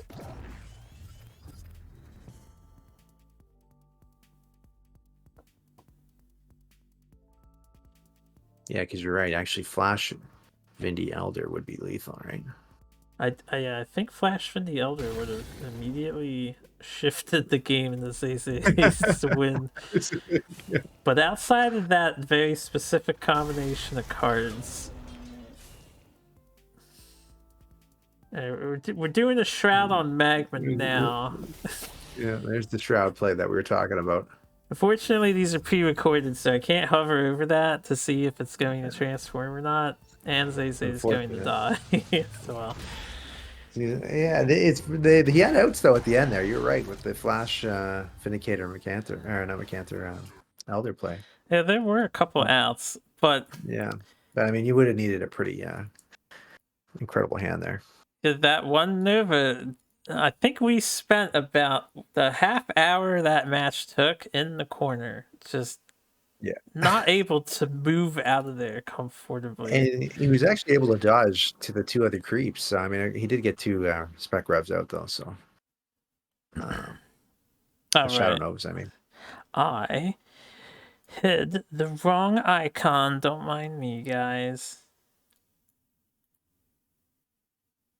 I'll adjust the Yep. icons afterwards, but Solar Pie's creep deck has been pretty solid. I know from playing against it, it's a very very good list. So I'm not surprised by the result here. yeah, I think the standard creep Abyssian has proven itself time and time again. So the performance Yeah, is expected to be at about yeah, that. yeah. I think it's in any tournament format, it's going to do well. I think right now. Alright, moving on to the next match. We actually have. What do you think's coming in against the I think they're gonna load up Songhai here. That's what I think. Songhai? They're actually going to bring in Crazed with his Vanar Oh yeah, deck. Van our deck, sure. Yeah. So Oh, Crazed great. braving the I think Crazed was the originator of Zurail Vanar, but I know it was getting popularized by Ollie recently. And despite the nerf to Glacial Elemental, Crazed is bringing the Zurail Deer Vanar deck The here. deer, yeah. People of the people of the forest deck, as I like to call it. The deers in the trees That's a and the good code dragons name or for whatever. that deck. I Yeah. like that name. It's funny because he used to run one with Grail Master. I remember seeing that version of his deck. Uh, that was probably a little while ago now, but this looks like a He fairly did similar version take of a it. Grandmaster through a tournament. Yeah, One of Fate's Flash Archons, I think. yeah, I think I do remember that. Yeah, And you are correct, Ramses. He only has one Zero. He isn't running like the full 3-on all-in package. There are actually a so lot of hold on. 2 copies in Craze deck. Oh wait, you know what? Wait a Craze second. is not. I did it again. My stats for this matchup is not accurate. So Clearly, I didn't do my they brought homework. so Craze is playing the Abyss, Crazed is Abyss. and he's playing the Deathfire. Well, I call it Deathfire Crescendo, but it could be Sarlacc. Let's call it the Sarlacc list. He has Keeper Sarlacc. Super Sarlacc, yeah. Also lovingly touted as the cheese. Hmm. As I've seen people often say it in my stream, bring in the cheese. Hey, we would take a look at their Abyss list after this goes through. I'm looking at it now. So their Sarlacc deck, Craze. Also, we saw Zurail on the replace. He has Zurail. He has another summonings, and we have some top end too. He does have Vorpal Reavers as well with Darkfire Sacrifice. So it's kind of like a Big Abyss Sarlacc.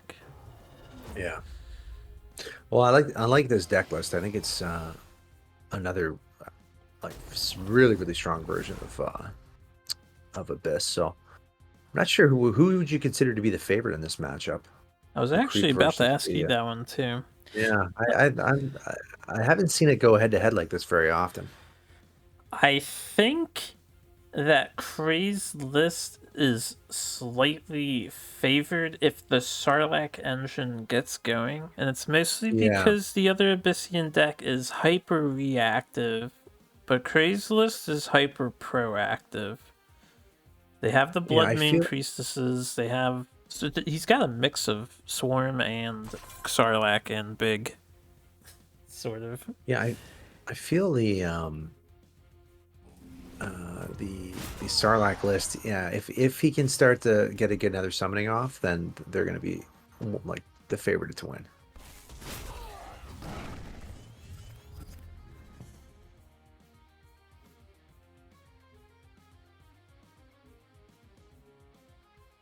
Alright, I'll be a little distracted for a second while I Yeah, fix no some worries. things.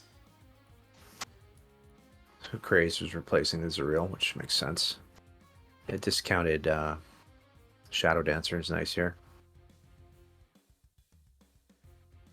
He's got the option to backline the Shadow Dancer with the Sarlacc out in the corner. Okay. Oh, we have a Darkfire sack up right now, I see. Yeah. I think it's a choice between Night Star Assassin, the 2-1, which I'm not sure would be the best use of it, versus putting out a. Well, I guess it's keeping the Sarlacc's part of getting the engine going here. You know, I wish I was watching, because I'm noticing Craze is already at 17, and I'm just like looking at the history and wondering how did you almost get chunked for 10 damage here, Craze? What I did you know, do? right? He's opting to go with the keeper on the Sarlacc. And Nice, then, well, yeah, get that Sarlacc engine going. yeah, and then Night Star on the 2-1. So he'll have a nice, and then put damage on the artifact. Good boy, Sarlacc, staying close and relevant. If anyone hasn't seen the replay bug before, a Keeper of the Veil is notorious for breaking the replays. So that mana tile on the bottom is not really there anymore. It's just for Yeah. future reference. For anyone who's unaware. Sarlacc and Keepers seem to have a way of doing that with replays. So what are we looking at, Solar Pie? We can hit things and kill. We can ping something and kill something. You know, actually, Solar Pie's list has only the 2 shrouds, and they played one early, if I recall correctly, right? That's right. So these Sarlaccs are mostly going to be here to stay. Yeah, Solar Pie is he's quickly going to lose control of this board with this hand. He can swing into the 3/3. Craze plays what Craze needs to. Yeah. He's a very adaptable player when he wants to be. Gonna grasp and swing into the 3/3 here, push damage. I yeah. feel like the best way. Yeah, I feel like the best way to beat the Sarlacc deck is just to sort of outrace them. I Does it I would have done that, but stayed near the general with my general. Oh, right. Yeah. First, creating this distance, yeah. Like if If that's your plan, you may as well stick to the plan. Yeah. Yeah, I know my history with going against the Sarlacc deck is you give them too many turns to get the engine going, as you say. It's going to be game over. And we have our 3rd Sarlacc here, which is quickly going to multiply. Exactly. And speaking of the engine, let's get it going. We've got now 5 Sarlacc. Yeah, and this is where it's going to get painful. And an amazing spawn of the crawler on top of Solar Pie's creep. Just to add salt in the wound. Perfect spawn location. It really is quite good. I don't know what you do in this situation anymore. I know, Shroud is not really going to do much, and you have to imagine that with the Dancer coming down, you don't want to give crazed targets for the Sarlaccs to break on, right? Or to trade in on. No matter which direction that Usually Solar Pie goes, is at least 2 Sarlaccs hitting. Yeah, exactly. And as a reminder, that tile is not there, so Revenant was off the table for the turn. But we're sticking to our guns. I think you kind of have to do this too. Yeah. Like, how do I win? Craze needs to die before, and I hope they don't draw the healing dancers, but it's not looking too hot. Yeah, because the dancers are gonna hit now. Yep, dancer immediately comes out. Yeah, actually replaces the healing mystic because Craze it's like, I got enough healing now. Yeah, I don't need that other one.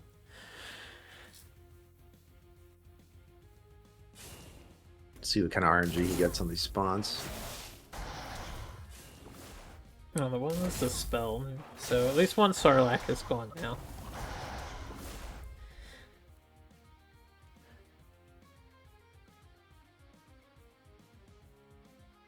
I feel like you just hit with the Sarlacc and put the Mystic on your bottom left, right? Yeah. Unless you want to play around grass, but yeah, I don't see a reason not to block the general here.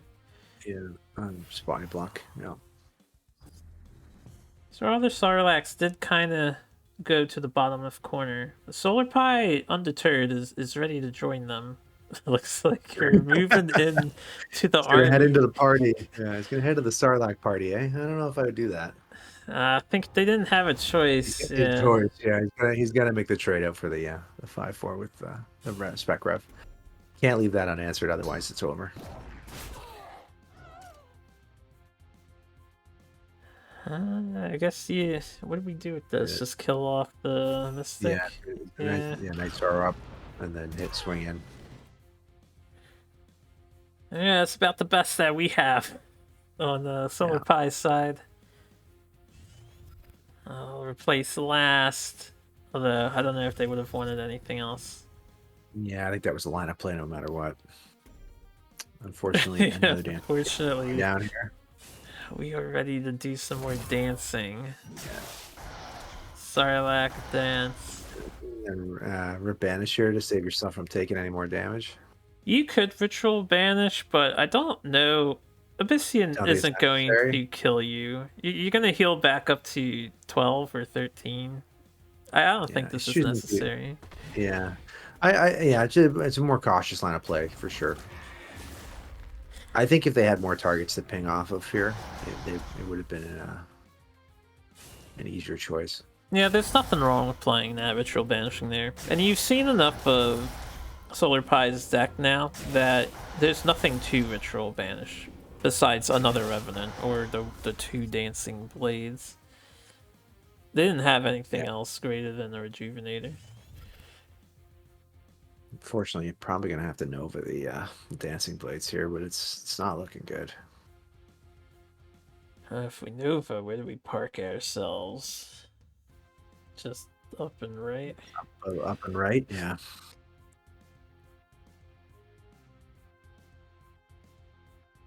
Goes down on the dancer. Alright. Well, I mean, two dancers have been dealt with. We're still alive, but we're Yeah, feeling the and you do pain. have, yeah, you do have healing in hand. So I mean, and his hand's pretty good. Solar Pie's hand's pretty good. So I think it's okay. Like, it's not a terrible hand at all, but it's not good enough yeah, for the situation we're facing here. correct. And now Case has this choice of which giant monstrosity I desire to Yeah, drop, or do I summon more Sarlaccs? yeah, I think he's gonna go with the life giver here. Zerail's probably the best play. They're dead anyway on board with Zerail. Yeah. Wow. Alright. Well, there you go. That's the classic case of Sarlacc engine. The cheese coming through.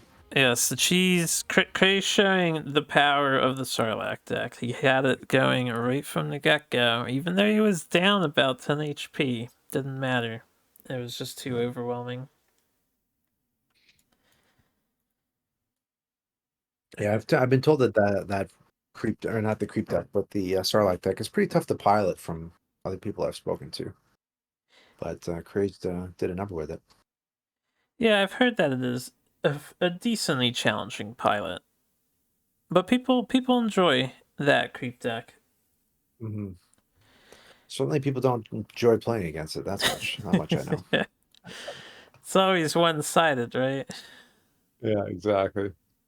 Alright, so team two. So we can now see Cray's creep deck here. Not Uh running any spec reds, eh? That's yeah, an no interesting cut. revenants. He's an interesting balance of this is probably a mix of all the Abyssian archetypes except creep. This is the I Mhm. don't want to play creep abyss. Yeah, Alright, and coming into the Sarlacc Abyss, we are sending in Chromatic Cold, Vanar. This is actually an Arcanist Vanar list. I think the banner. first Arcanist Vanar we've seen in Team Wars so far. I've tried playing around with this type of deck, but I had very poor results with it. I'm interested to see if this holds up. The polarities never seem to come in when I need them. I'm also interested to see how Death Weimar does with this deck, as they are the ones that are piloting it. I've tried Arcanist Vanar in the past too, and it went horrifically poorly. Yeah, I did not have good results, but I think it's also, I feel like it's one of those decks that's really, you have to high roll, but maybe I'm wrong. No, I think high rolling definitely helps Yeah. to get the Arcanist thing to work. So definitely a full mulligan from Crazed here. And Death Umar did get to hit the early Crispy Wisp. That's a nice turn one play here. I'm sure Faruka would be thrilled to see this, knowing that all the other Vanars have their turn 1 Crystal Wisps in check, And he- and he Is never he? Is has it. he? He never hits this. Yeah. Yeah. Feel his pain. Feel his pain. I'm surprised they replaced the Mana Forger, but maybe they like playing it later. Yeah, I was gonna say the Mana Forger is usually in from my experience, something you want to hold on to when you can really pop off the spells. So I'm not too surprised by the early replace. So yeah, no brainer here with the Crystal Wisp opener. Yeah, Crystal Wisp, and we have Al in tow as well. So we're curving pretty Yeah, nice, and Craze has this is passed. actually, this is actually pretty fortunate opener so far for Death Remar. By the fact that Craze has missed his turn 1, and he's got an early owl. He really, oh wow, he gets another wisp out. This is great, great opener for Death Remar.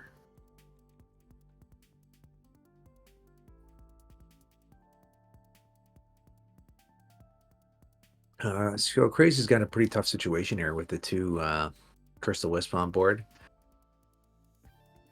Yeah. This is not. He doesn't really. I mean, the options are what? Backline the. The name eludes me. The Blood Moon Priestess. Blood Moon Priestess. Thank you. There's nothing wrong with just like put the Priestess out and hit. The only problem is it's a Crystal Wisp, so we're ramping their opponent here to 6 mana because that's they the have the lines you're mana tile available. I mean, unfortunately, is what he's going to choose to do, and then use the Dark Fire Sacrifice on the spawn, on the 1/1. So, yeah, you hate to do it, but I don't think there's a better option here. I think setting up the Dark Fire is okay, but I don't know Yeah, if they're I going to have agree. the luxury of dropping the Vorpal Reaver, so it'd be interesting to see what Craze decides to do with that. It's usually the ideal target, right? You'd love to see where you can get the early Vorpal Reaver out. That But is true. It is the ideal target. But we have a lot of early presence from the Vanar player, so it might not be ideal in this situation. yeah, probably more likely going to be a Nightstar Assassin. It's actually a far more passive turn than I would have imagined. Death decided not to develop their owl. Yeah, I wonder. He must be worried about ritual banishing here. Yeah, I can see holding back because of that, but if Craze Ritual banishes, that is most of their mana gone. You do lose your Yeah, it's like Albies, but you get that's their their whole turn. turn. Mm-hmm. I'm not sure how I feel about this, because now Craze can also benefit from the mana tile, moving the Wraithling up forward. Yeah. So this kind of gives Crazed an out. I think I would have definitely played my Owl Beast.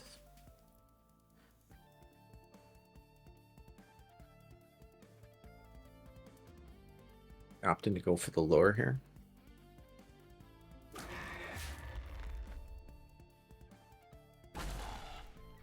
It's interesting that Craze is sending this to the corner, so he doesn't want to take any damage. Just remove it from play for now and deal with it later. Yeah. He's gonna keep her the Blood Moon, yeah. Here we have some keeper action. Oh, actually using his Blood Moon to trade. And he's actually, wow. Setting up a fresh 1/1. Huh. Yeah, I don't know. See, this is where the difficulty of the piloting comes into play, if you ask me. There was probably 3 or 4 different lines of play there. And that was an interesting decision at the end. You could have perfect protected your priestess, but he decided not to ramp Reamer to 7. That is interesting. I would be Yeah, interested to hear his thoughts on why they decided not to yeah, punch the wisp there. yeah. But and also that they didn't protect the 1/1. If you're gonna move out, why not punch? 7 is a big milestone, but I don't think it's outside. Like, you have 2 Night Star Assassins. What do you... And he can already play a Jax if Jax is in this deck. What are you fearing 7 mana for? We're actually duplicating the Crystal. Yeah, again, that's another interesting play. I refusing to develop the Owl Sage here. We're an Arcanist list, but we do not believe in playing our Playing our Arcanist. Alchemist, yeah. That is not how we work. But benching the Owl here, I'm not sure I agree with it. Maybe this was a personal declaration of war from the Keeper of the Veil, so we had to match them. Yeah. This is actually a really interesting game. From our perspective as viewers, there's a lot Yeah. of decision making that I think I would normally not do myself. I know, I was gonna say there's a lot of choices here. That's really making me it's making my head spin a bit, trying to figure out why. Like I know the Owl, you want to set it up for a big play here, but you got to get it on the floor. Now Crazy is now going to develop the Volpa River. Yeah, I see no reason not to. Yeah, it's unfortunate they have the. Now I guess this is the turn. You have to do it now, or is it going to be Tree? I don't like Tree against Vorpal Reaver. I know. Only I was going to say. because you can't also Fox the Reaver. Oh, that's right. Doesn't have the mana for it. You're right. But he's what? We're actually just playing Tree? Is it in the tree? Really? And alright, Flash Freeze to stall, is that what I saw? Okay, Flash Oh, Freeze to there it is. stall. Okay, there it is. Stall. Okay, okay. Too much value on the with the tree to turn down here, I guess.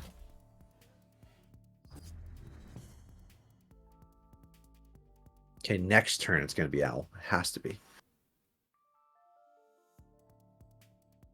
Or it's another tree. So on Crazy's side, yeah, this is yeah, there's finally gets a Sarlacc. This is the problem with this deck, right? When you don't hit an early Sarlacc, it feels bad.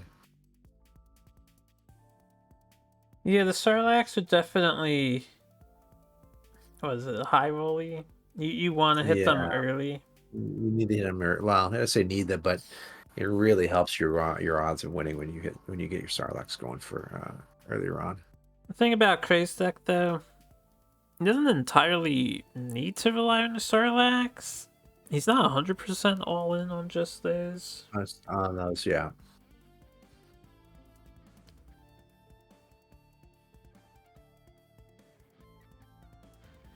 We were thinking about doing a Darkfire transform on the tree, which makes sense. Yeah. I was gonna say it's either Ritual Banish or DT here.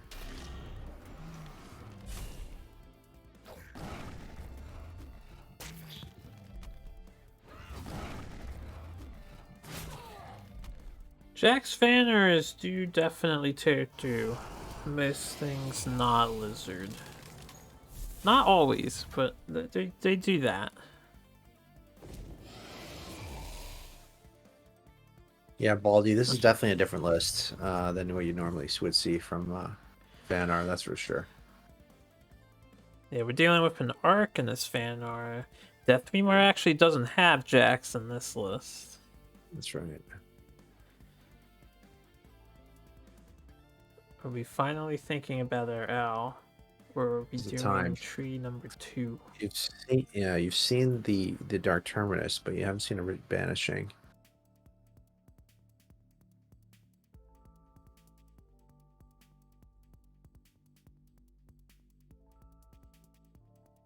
Yeah, opting to finally get the owl hit the floor here. Okay, so this is something that I thought was happening. We won't be able to correctly identify everything in player 1's hand. This is because of Keeper of the Veil. because the keeper of the bug. That's Yeah, fine. so the So replay will the be a tree's little actually jank. Yeah, I yeah. thought that tree was played already. So they probably don't Okay, even I was have gonna say that in hand. Same with the flash uh, trees. that makes sense. That makes sense. I thought maybe they drew the second tree. Okay, this is starting to make way more sense to me now. Yeah, I should have Either remembered way, sooner, but I had to do some finagling, and we're actually watching from Kray's perspective because the player that plays the keeper doesn't get bugged. it doesn't get bugged. Yeah. So we'll be partially blind here on what Death Remar has option-wise.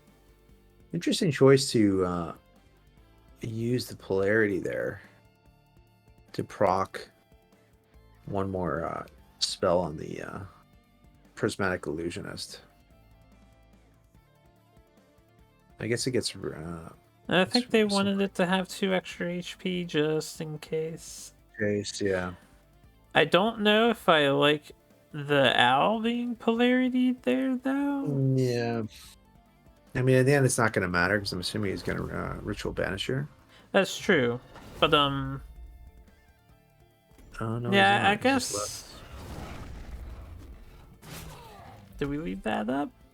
Oh, we He's just lured. going to Lured a it's going fox. to lure to the. There's a lot of ways to deal with 4 HP for Abyssian. Yeah, there it is. Okay, yeah. I was going to say, there's no way you can leave it up.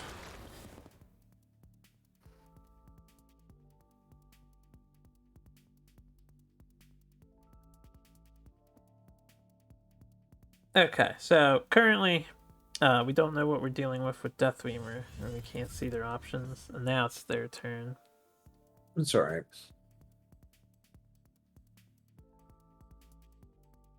Originally, I thought Kreese looked like in a worse position, but I don't think. I'm starting to feel like this is starting to look like it's going in Kreese's favor.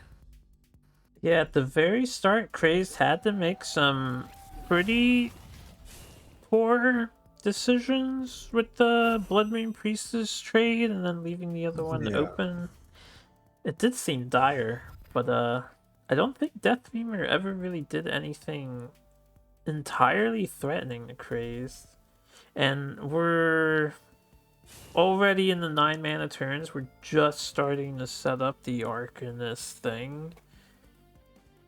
Yeah, the Arcan. Problem with the Arcanist engine, it just feels so slow that it just doesn't. By the time you get it cooking, it's too late. Yeah, and they're very out of position at the moment. Craze doesn't Yeah, even care about any of that. It's like, that's right. here's It's another staying very Vorpal but yeah, Reaver. and that's often the case. That's why I'm not a fan of the Prismatic Illusionist in these decks. Is that they don't make an impact by the time you think you've started to generate value out of them.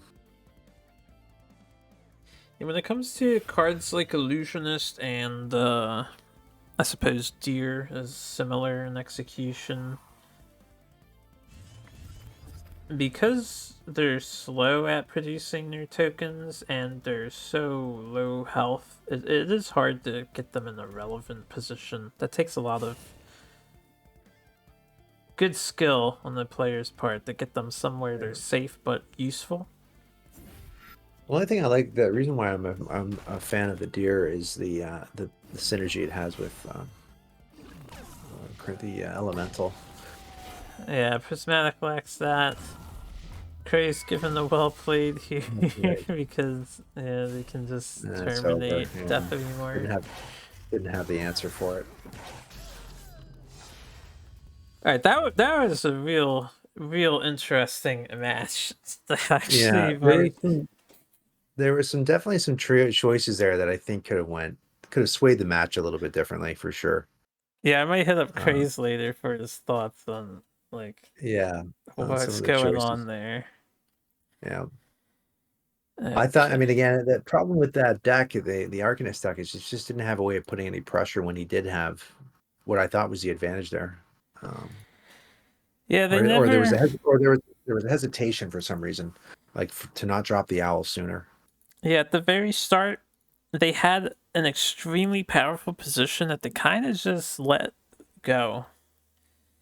And then towards the end, they just never had any pressure going on a Craze. And it's not like Craze ever did tremendously powerful turns, but I think that's how kind of weak Death Remar's decisions were in that particular match. Yeah, I feel like they were being too passive with some of the choices there. That's the scary. Well, unfortunately, Tree Owl just got knocked out. I'm loading up the next list now. The disadvantage of casting myself is that I've got a lot to think about. Yeah, no worries, man. Take your time. Yeah. So we Yeah, overall, have yeah. So Craze is up next against the Magmar list here. a control Magmar Control list. Magmar. Yeah. I think this is the first Magmar list I've seen utilizing repulsor beasts. Beast. Yeah, And interesting tech choice. we have some Earth spheres as well, which kind of hasn't been very popular lately, I've noticed. Yeah, I feel like the Earth Sphere, you need it to have for the like. But the problem is with this list, even with the Earth Sphere, is there enough late game to get you there outside of just having the two elders?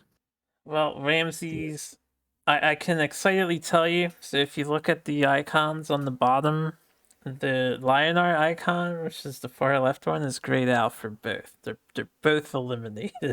They're both eliminated. That's Yeah. that's a bit of a relief. It's no fatigue Lio. You missed the fatigue Lio earlier this afternoon. Oh yeah, right. There was a That's there was an absolute marathon game earlier. Yeah. very enjoyable. Lizard Lovers versus Teus. Fatigue Lio versus J. Magmar. Classic. So Duelyst has got a pretty standard opener here. Yeah, Duelyst just out of the gate, very quick on the replaces. Got a Silithar, got it out on the field. We're feeling good. We're feeling Yeah. Magmar. Craze not hesitating at all. We already know what he's going with. He wants to get that Sarlacc out ASAP. I This do. is pretty much the nut opener. Like you can't ask for a better hand. I agree. Cray's hand is Yeah. very strong, but it looked like he wanted to place the Sarlacc all the way in the back corner, which is pretty interesting. Instead Yeah, of not sure top why. left, Yeah, that right. But is he gonna immediately dark sack it? maybe. Or is it not necessary? Yeah, okay, so he's gonna wait. Name is pronounced Duelyst, by the way. I'll keep that in mind. Delicious. Ah, okay.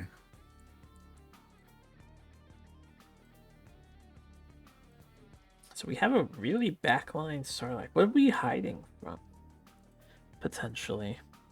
Yeah, I was gonna say what his answer would be, unless you're thinking he's running a shroud. We have seen Shrouds and Magmar. I know there's a hot Yeah. debate on whether it's worth it or not to run Dispel and Magmar. I think most people think it's a poor decision, but it's definitely something to maybe consider. I think on a faster list, it might be something to try. I've been playing with it myself actually, but it just depends on what you're running into. I think as well. So I from like it on Ladyblock lists, but other than that, I think it's unnecessary. I haven't done it yet, but when I get some time to dabble on ladder, I've been debating on not adhering, but following the developer advice from their lovely challenge the other week and running Lightbenders in my. Or maybe even try Mana Burn with Phalanxar and see if getting rid of their one movement leads to some strong Oh yeah. plays. I haven't gotten around to messing with it yet, but. All right. Well, maybe I'll give that a shot too. For this match, though, Delicious has kind of a zoo look at the moment from Cray's perspective. We went pretty heavy on the minions, a lot of good pressure. But Cray's has Keeper. We have Keeper, and Yeah. Sarlacc is coming online.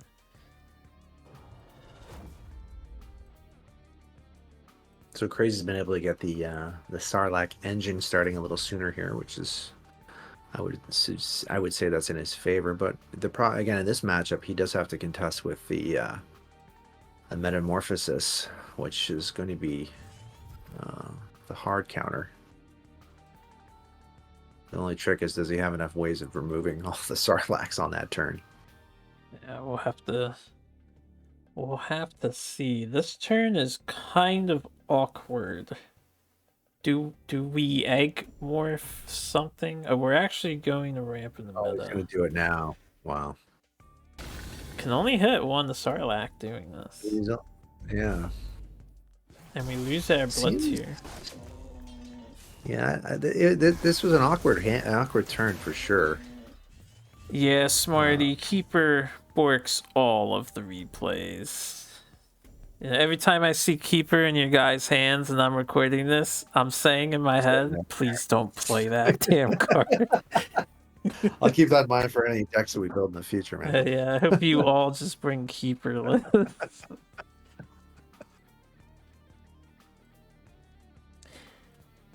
But yeah, Delicious' turn, not the strongest metamorphosis in the universe. I'm not sure the board state was threatening enough to warrant it. They might have been able to just walk away and sit and then, for a turn, exactly, maybe. And try to set up a stronger meta. That was a pretty tough. I mean, that we've seen that with the other Magmar lists, eh? There's just some turns where they just haven't been able to make a real strong play. Yeah, we have seen that. The Magmar lists. Sometimes these reactive lists, you don't have that ideal turn to react to. And it does put you behind. Yeah, absolutely. Or you're burning a resource where you don't want to. Like the meta. He didn't want a meta there at all. No, I don't think so. You know Crazed has Vorpal Reavers, you know Crazed has Azurail, and you know he's got Shadow Dancers. That's right. And one of our reach cards has been used already. I mean, here it's Harvester. Again, not going to get incredible value, but it's a start. It feels pretty good for Craze, though. Oh, yeah. He's going to like it. Especially with the fact that he's got a DT in hand. Yeah, you can just hand it. And the Consuming Rebirth as well. Opponent. So, overall, the turn's not fantastic on Craze's part, but they're not in an awful position whatsoever. Mm-hmm. They could opt to go face here with their minions, walk away, and just Consuming Rebirth the Harvester, because you don't care if Harvester is killing Sarlaccs every turn. That's right. She's gonna opt for the trade, looks like. Yeah, that's fine to deal with the Harvester. Saving the DT in case there are GCer targets, which is smart. I do think lore is fine here. We are covering every game in Team Wars Freeze World. It was my objective to make sure everyone gets their matches casted, and they will all be uploaded to YouTube later. Yes, Marty confirmed. We are all building keeper lists now.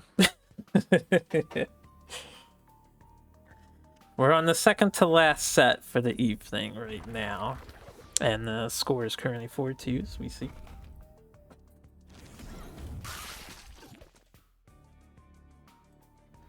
We have a doesn't feel too hot egg morph. There's one less Sarlacc in the world, but we develop a Mystic and pass. I feel like in this set, it's nothing against Bladham's Miscalculators or the Dancing Blades choices for decks, but the decks have been so reactive to the point that we've had fascinating reaction on reaction matches overall for this set. Yeah, the Magmar decks particularly have been just, I don't know. I'm not sure what I make of it yet. It feels like they've there's been a lot of turns, just suboptimal turns. And again, nothing against the deck, but it just hasn't played out the way they probably would have liked to. And yes, to answer your question there, Team Wars casting will be about a week behind, ideally.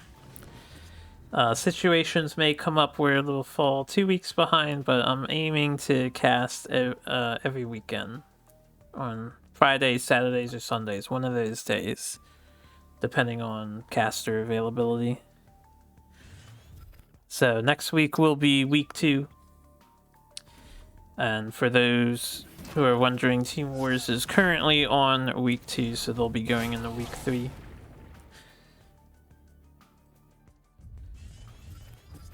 So a much better turn here for Duelyst with the Dancing Blades into the Young Silithar.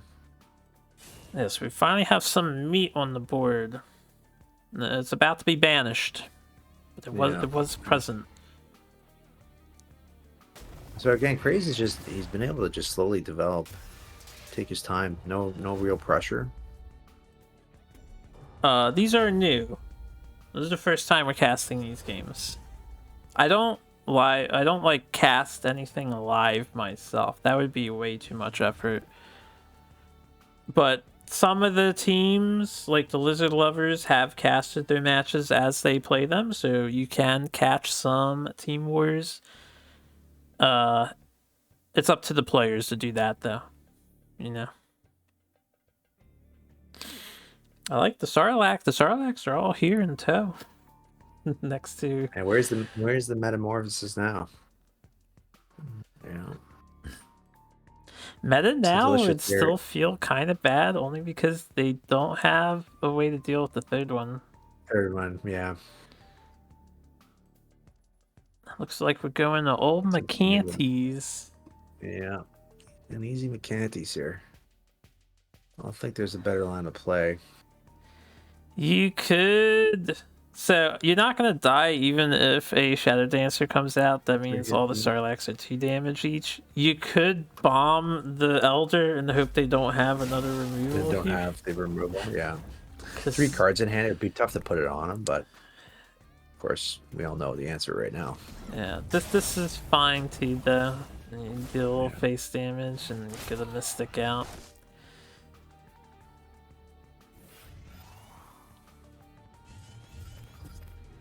There's a meta. So it's gotta be Dancer here from Crazed.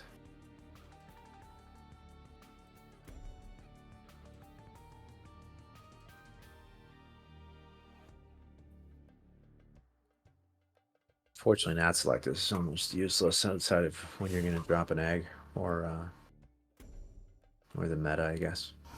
Yeah, Nat Select's not the card you want to be drawing anymore. Probably ever. Although, it can, with the meta, as you just mentioned, it can reach that Shadow Dancer for us. If there's a chance to get value out of it, it'll be coming up here. I would be more inclined to want to drop the Elder now that I see the DT drop. Dark Terminus, seeing the Dark Terminus from them, but really what he needs is a flash Spirit Harvester with the Metamorphosis. I think that is a gambit you can make the Elder play. Yeah. Right now, you can steer clear of the threats, and you could develop the Elder. Yeah. Another replace you're looking for. So another meta here. We have a pressing concern. This is another topic, but when you see those threats on board, you just gotta get them immediately. Yeah. So there's the choice there to go with the meta and the Nat Select. You're not going to get the Nat Select off anywhere else. So I don't mind this line of play. It's not the value you're looking for, but I don't mind this play too. But I do think there's merit to developing the Elder here. Yeah, if it was like a Songhai Chakri, then sure, because that thing is gonna come and get you. But the Shadow Dancer wasn't going to terminate you yet. Yeah. And there wasn't a lot of ways for them to trade in and get a big another summoning there either. Like the following turn. Yeah. How they left it up. Another summoning was also non-issue. Alright, but we are where we are. Craze probably doesn't want to throw that one magma away, so his turn is pretty awkward here. Yeah.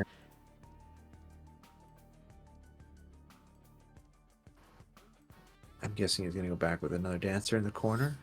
The answer makes sense. You may as well with what else you're holding, but do You know, you there's not really just a target. pass from this point on? Or do we sacrifice that magma and at least clear a Silithar? Oh, this is an option too. Yeah, I didn't think you could take the 2 and then keep the magma. So that's not the worst.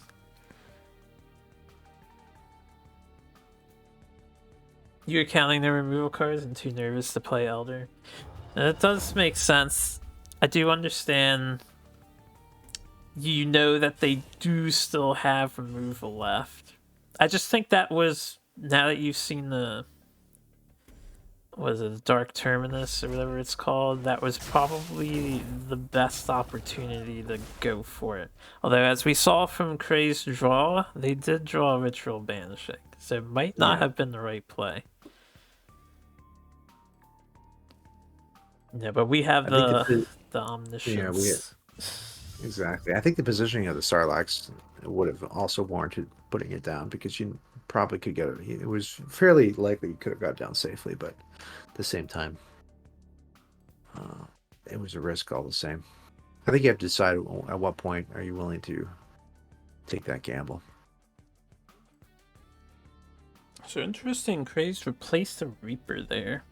I guess he knew in his mind he wanted to do another summoning play on this turn.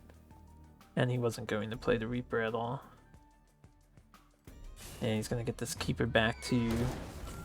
He didn't send his Sarlacc into it first, though. Yeah, he could have sent. He could have got the extra. Yeah, it's funny. Smarty brought up a good point. He didn't trade in the Mecanter to prevent another summoning. Yeah, so this is a very good call. The double Nether Summoning Wow. Wow. with That is Mecantors. absolutely disgusting. So this could have been slightly juicier. Kraze could have had a couple extra Sarlaccs, but maybe Sarlacc. he didn't want the 2 bodies to To interfere. cloud up, interfere with the positioning. Could have body blocked his own Mecanters here. Yeah, maybe. So this is definitely an okay turn. Yeah. And he's trading them in now.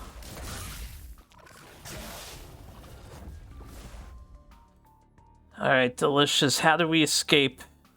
We have the Repulsor Beast. Send it away. We're sending the Keeper away. And we have a Mecantor Baron. I like it. There's the repulsor attack. Alright, now this time we've just seen 2 Nether Summonings, so they probably don't have a third. Hopefully. And Kraze indeed only runs 2 in his deck. So we can leave the Mecantor up this time.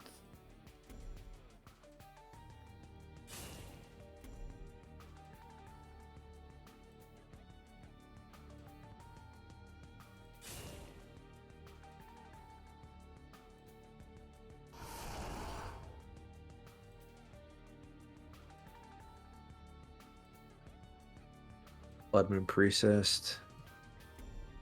I think there's no reason to play both here.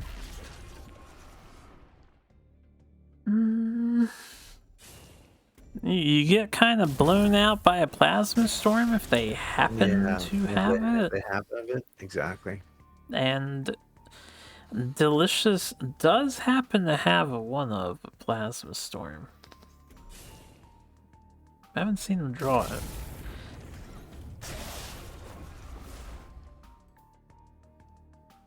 We're banished on the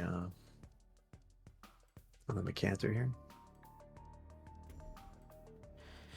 Yeah, you may as well clean up the board, paint it in your purple color via Wraithlings and Sarlaccs, honorary Abyssian minions. Well, it's not looking good. I do like that Kraze protected themselves from anything Mhm. shenanigans too. Yeah, exactly. Any sort of flash Vindicator. So we can stall, but it's not very good. But we're gonna stall. We're healing 12. We're declaring that we do not want to concede yet.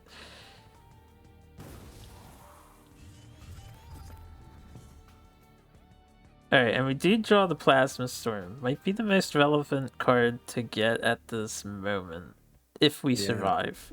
If we survive. Yeah, always a turn late.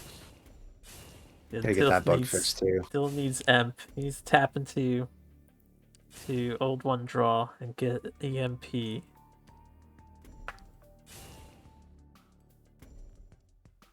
I don't know what you do against this Derail anymore at this point. I think both Metamorphosi were spent, right? And we do have 3 in the deck. They're running triple?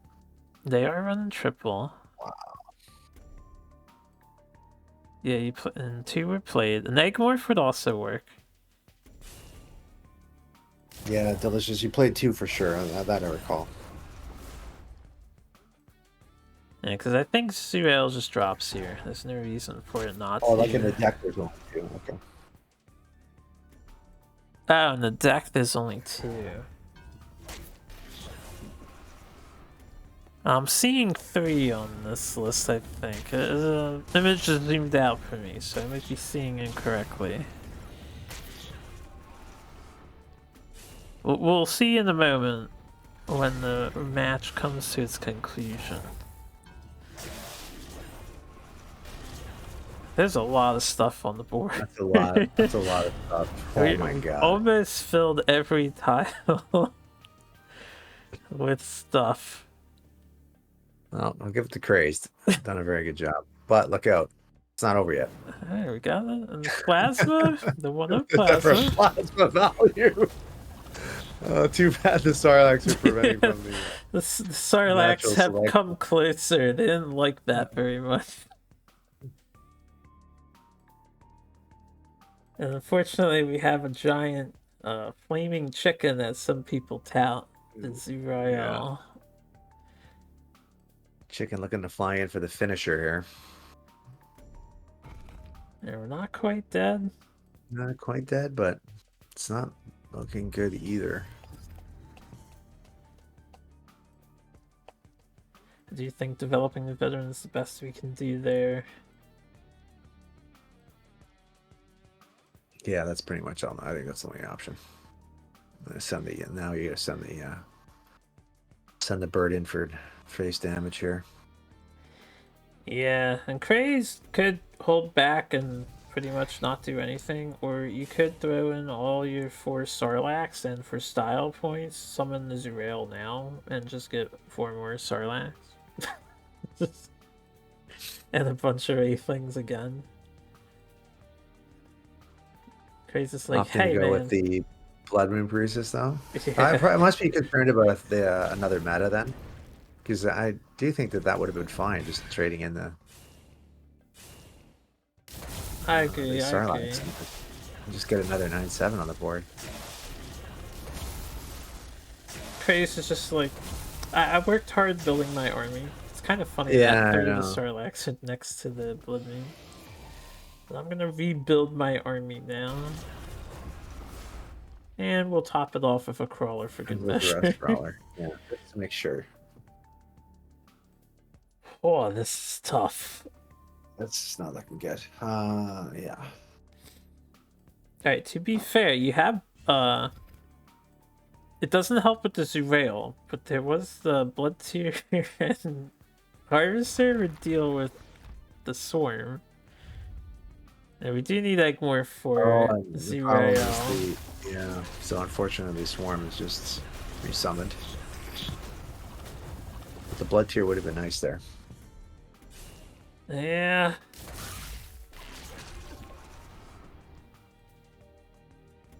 I don't know. We have a Shadow Dancer. Craze missed one heal, but doesn't matter. It was a well fought game. It was just there was no breaking through what Crazed was doing here. Yeah. Again, there were some turns there, unfortunately, just were suboptimal for the Magmar.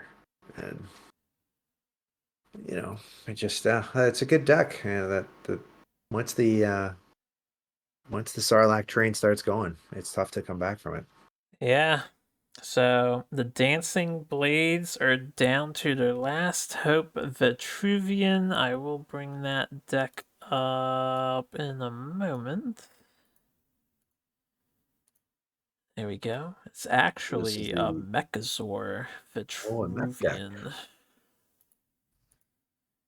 All right. I don't know Well, if you watched earlier. We had a mech vet on earlier in the afternoon. They did not run cannons, and they were punished yes, severely for it. I did catch that, and I thought that deck list looked a little uh, janky, I guess is the term you guys use. Not running cannon just seems really crazy to me. Now, this This, one this, does have this, its cannons in check. yeah. Plus, I don't think it had Mirage Masters in the other deck. It did it either. I don't The remember other if I the other recall. deck, it was very unique mech deck. No Yeah, Mirage, no cannon, and all three copies. Uh, yeah, that about sums it up. yeah. This deck looks a little more, I guess, a standard mech deck for Vitruvian. Hashtag Team Vet. All right, Baldy, that's what you came for, the vet play. Yeah, thinking about it, I wonder if it would have been better to do Vitruvian before some of your other decks to try and stop this Sarlacc madness from happening once Vanar went down. Because they have the dispels in this vet deck, right? Obviously, they have the one in the hand now. You have some dispels, and your win condition is ideally on the faster side. So Side, you yeah. give the Sarlaccs less time Less to do turns. what Kraze has been doing for the past 3 games. Mm-hmm. Yeah, because normally I would like this. I'd want to send a Songhai deck up against this type of the deck that Craze is running. I find it does very well, like a Spellhide deck or any sort of really any type of Songhai deck. Okay, so Duelyst has given us a little history on the decision. So this deck was built for a player dropped during the last minute. So it was had to be piloted by Guy Man the dude who was covering, and they weren't as comfortable with this list, so they always planned it to be last. That's fine. That's fine. That's fair. Yeah, that makes total sense. It's definitely difficult to pilot someone else's list.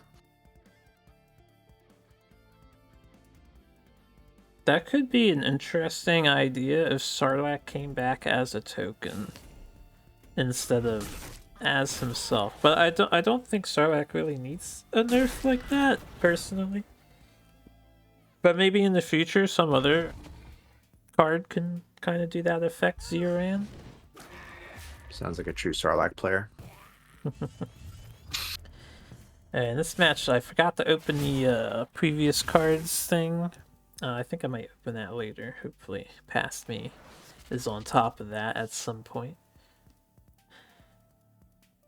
But right now,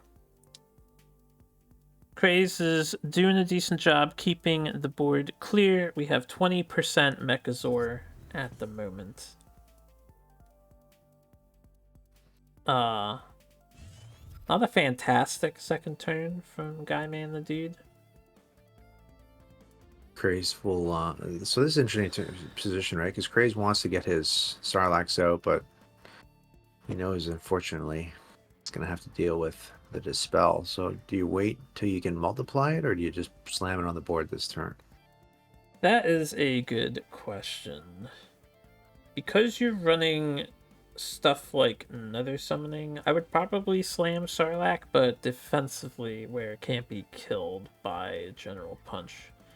And the only Right. thing is, do you bet that they have the Bone Swarm, or do you think that they don't? Because when it comes to Mech Vet, I've seen them with and without.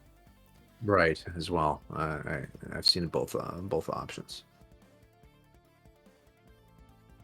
I do think you play Sarlacc here, though. You don't really want to Yeah, there's no drop other Rust option, really. Crawler or Yeah.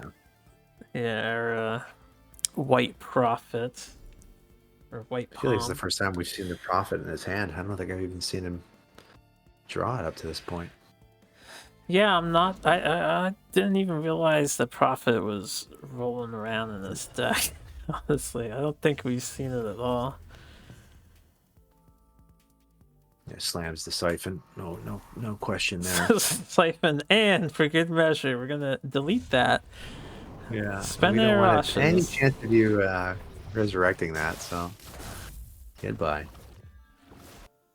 It's not I thought fantastic it was use of hard. Ashes, but I think it's okay because You know the threat. Yeah, you yeah, have to deal with it. we've seen what happens when we don't. Mhm. We get 2 more Mechazord pieces online, so we're staring at 60%. So Crazed, I feel like, is probably trying to figure out a way that he can nether summon back the mech so he can build his own Mechazor. That would be the right line of play here. Realistically, yeah, Shadow Dancer trade into the 3/1. Not a fan of that positioning. I think Crazed has not shown Grasp, right? Does Crazed have Grasp in the deck? I already forget. Let's I see. don't know if this one has grasp. I think the No, last yeah. deck we saw. Crazed does not have Grasp, so I'm okay with the positioning. Crazed also has not revealed a Spectral Blade at all. So the sword is not in danger by being next to the general there. And the other unit just blocks the mana tile. But Crazed does have a chance to develop a Shadow Dancer unperturbed. Though it is about to be dispelled. Unfortunately, the second dispel is in hand.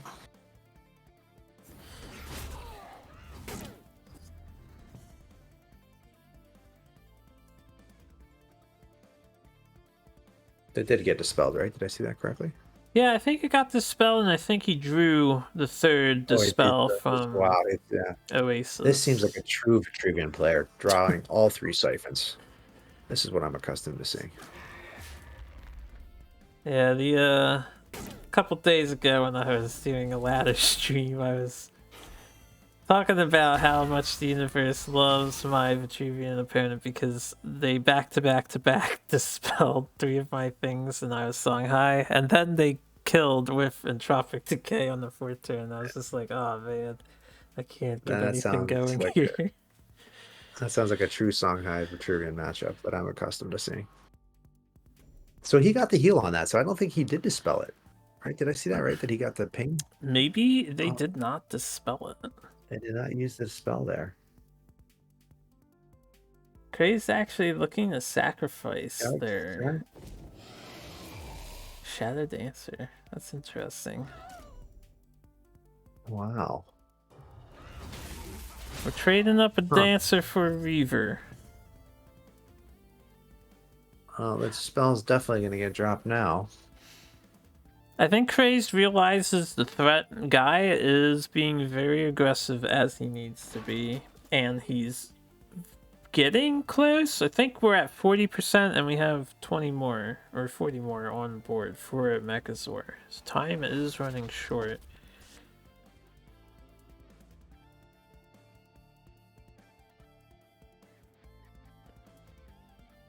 Actually, Guy is, are they at 60 right now? I know a Helm died and a Wings died.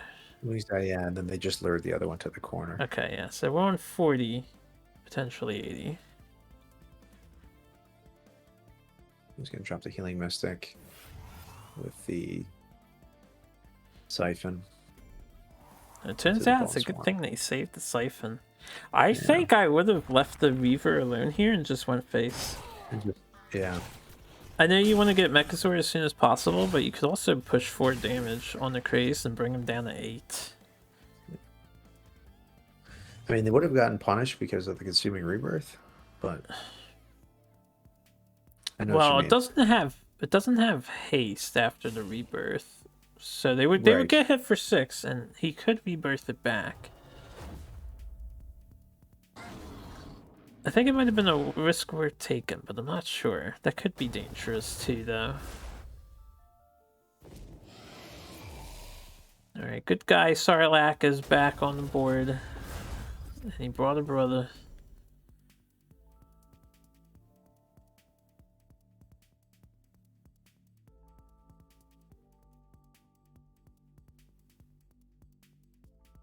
Okay, well, we have Helms. We could draw a card first. I would probably draw a card first. I know we're still likely playing our helmets because we want to make Mechasaur. Yeah, but you might as well see what your options are. Take the draw now. Yeah, a little more draw in the draw. You love to see it. Yeah. Typical Vetruvian turn here. Just more draw. What's Yeah, we that? got some more draw. Draw a little more. You No like big to deal. get some more cards?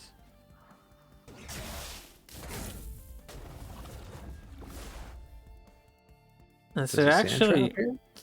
we missed the damage because we attacked before we finished drawing all of our Yeah, cards. that's right. That was a slight misplay.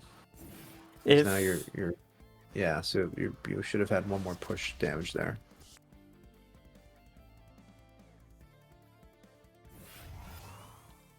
I think for the first time in the set, we finally have Craze in an undesirable position that we can capitalize on. Craze is pinned down here, but Craze could start building his own mech as well. Still on the build our own mech strategy. Well, it's still on the table here. That might be the right play to make.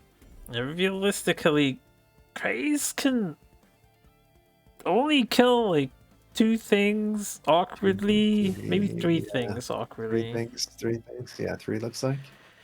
Yeah, so Night Star with a 4-3. We hit a helmet, and then we sack into the And Mystic, I guess. And they are going to kill more things than they can spawn with the Nether Summoning because we went to the corner right, because of the first. corner first. Yeah.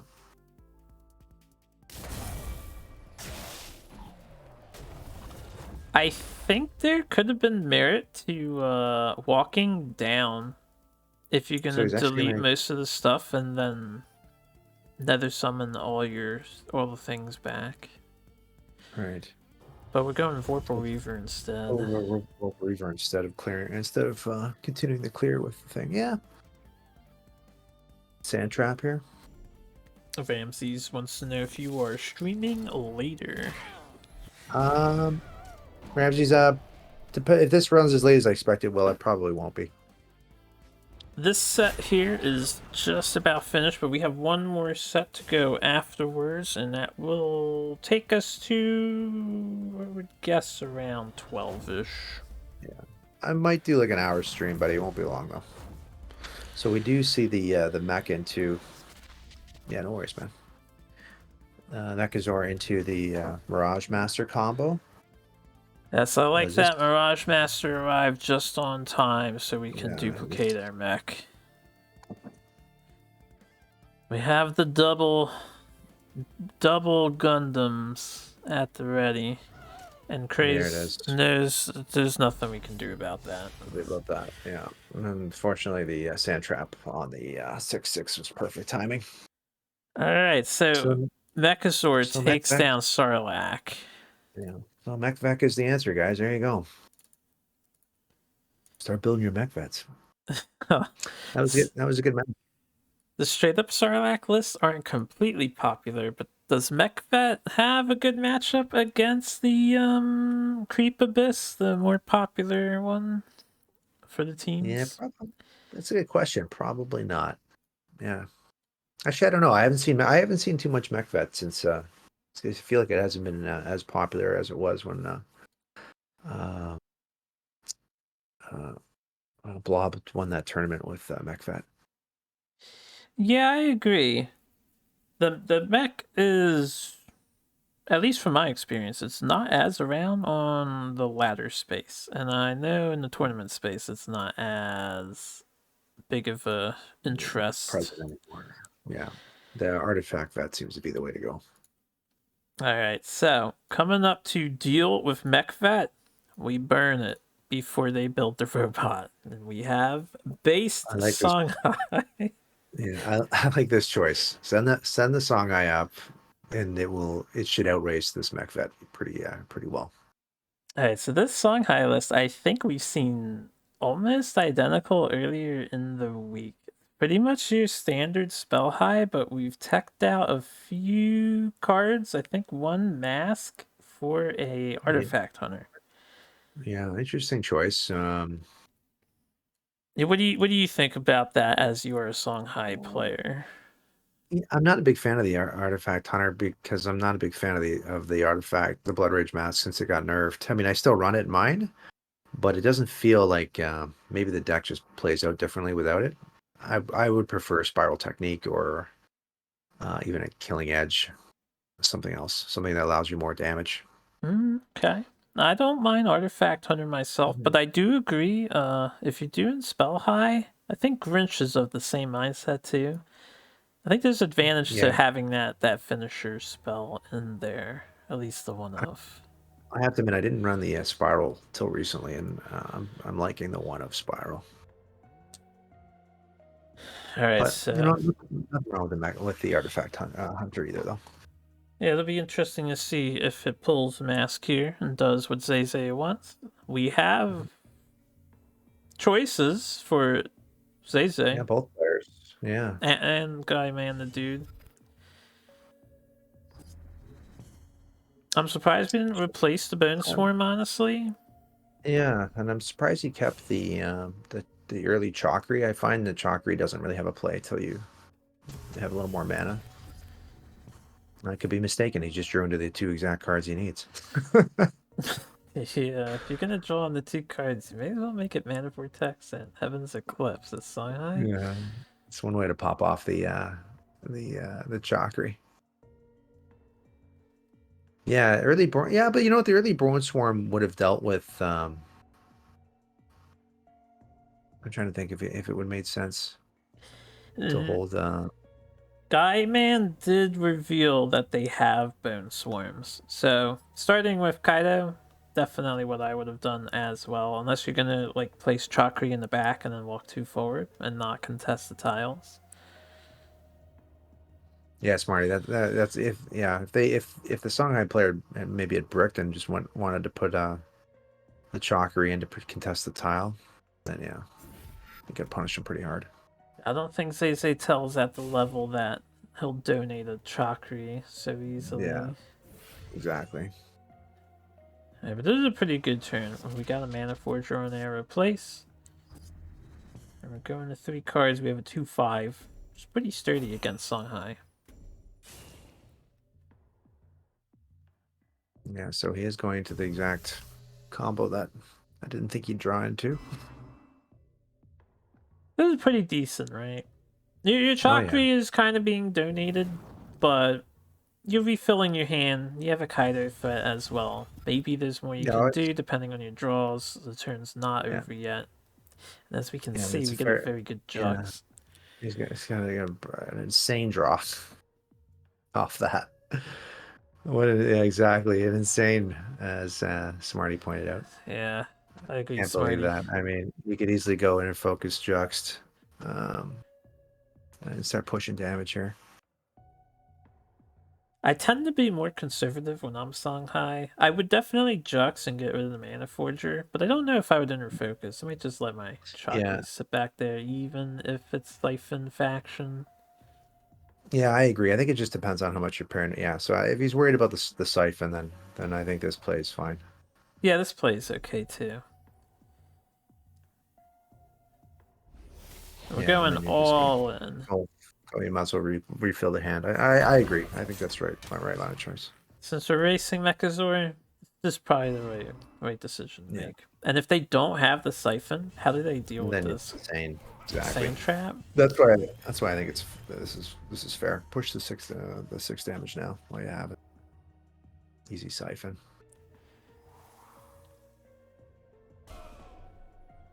into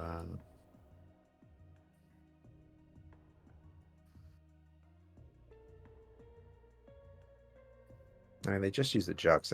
Yeah, you put the cannon down here, right? Yeah, what else are you going to do in this situation? Right. You need to start to make it. You still need to get the mech development happening, right?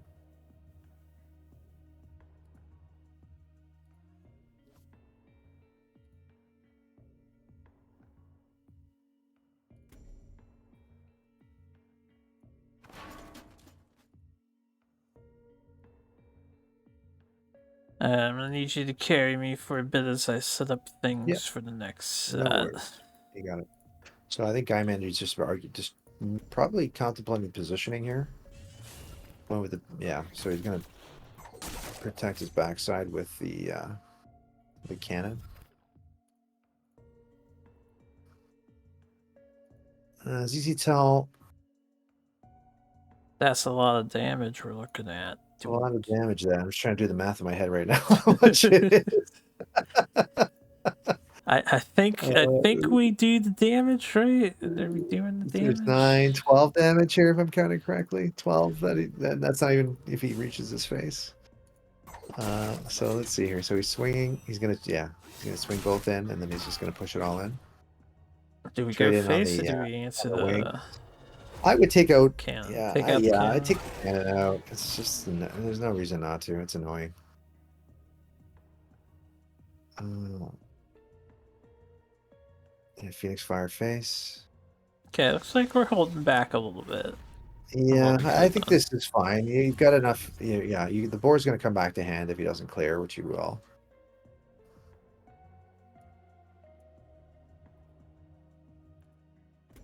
I mean, the Songhai's in a commanding position here. It's yeah. So swing, take yourself to 13.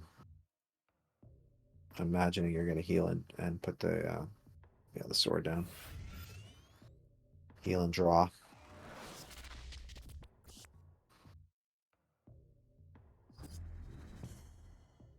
Zay tells hand is goaded.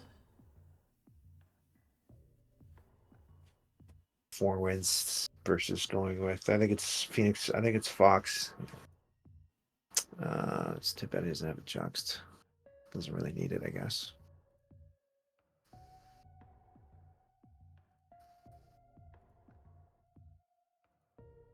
There's no Zenrui. At least you have to assume there's no Zenrui. So Fox here is fine. I'd be partial to just saving the 4 wins for a bigger play. Yeah, I think they've seen enough of Guy Man's deck in the previous match to comfortably say that Yeah, they don't have to worry about his Zenrui. yeah. That would be my contemplation of whether or not I want to interfocus here. So I think this is fine, not interfocusing.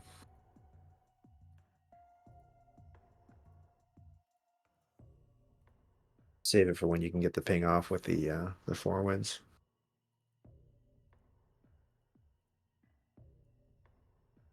Well, now Sandtrap has no play here.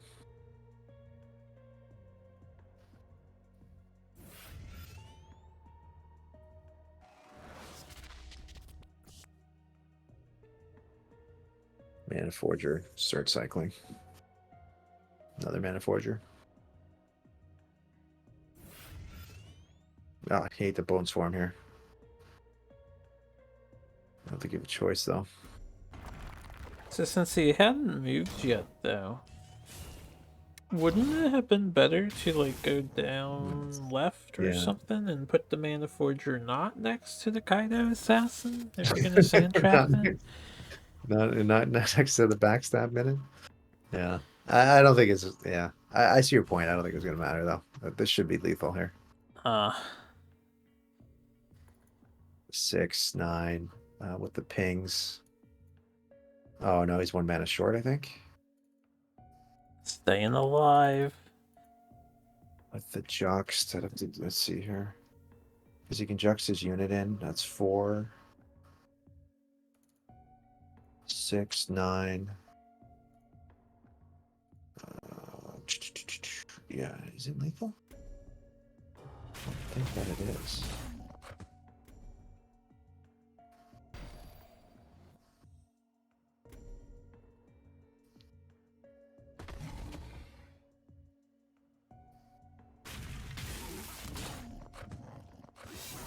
Oh, he does have lethal. No, wait, couldn't he just juxt it? Hit? Yeah, I think he missed lethal there. He could have juxted. That was 4. Yeah, he missed lethal. Oh. Yeah, he could have juxted the. When you interfocus the boar, you could have juxted the 2/3, then move the boar back in. Yeah. Well. The game was over on turn 2. Thanks, Marty. Yeah. When he kept the Chakri and drew into the thing. Yeah. That was a pretty sick draw. Maybe And they then he, say is playing with their food a little bit. yeah, I don't know. If it was me, I'd want to close it out.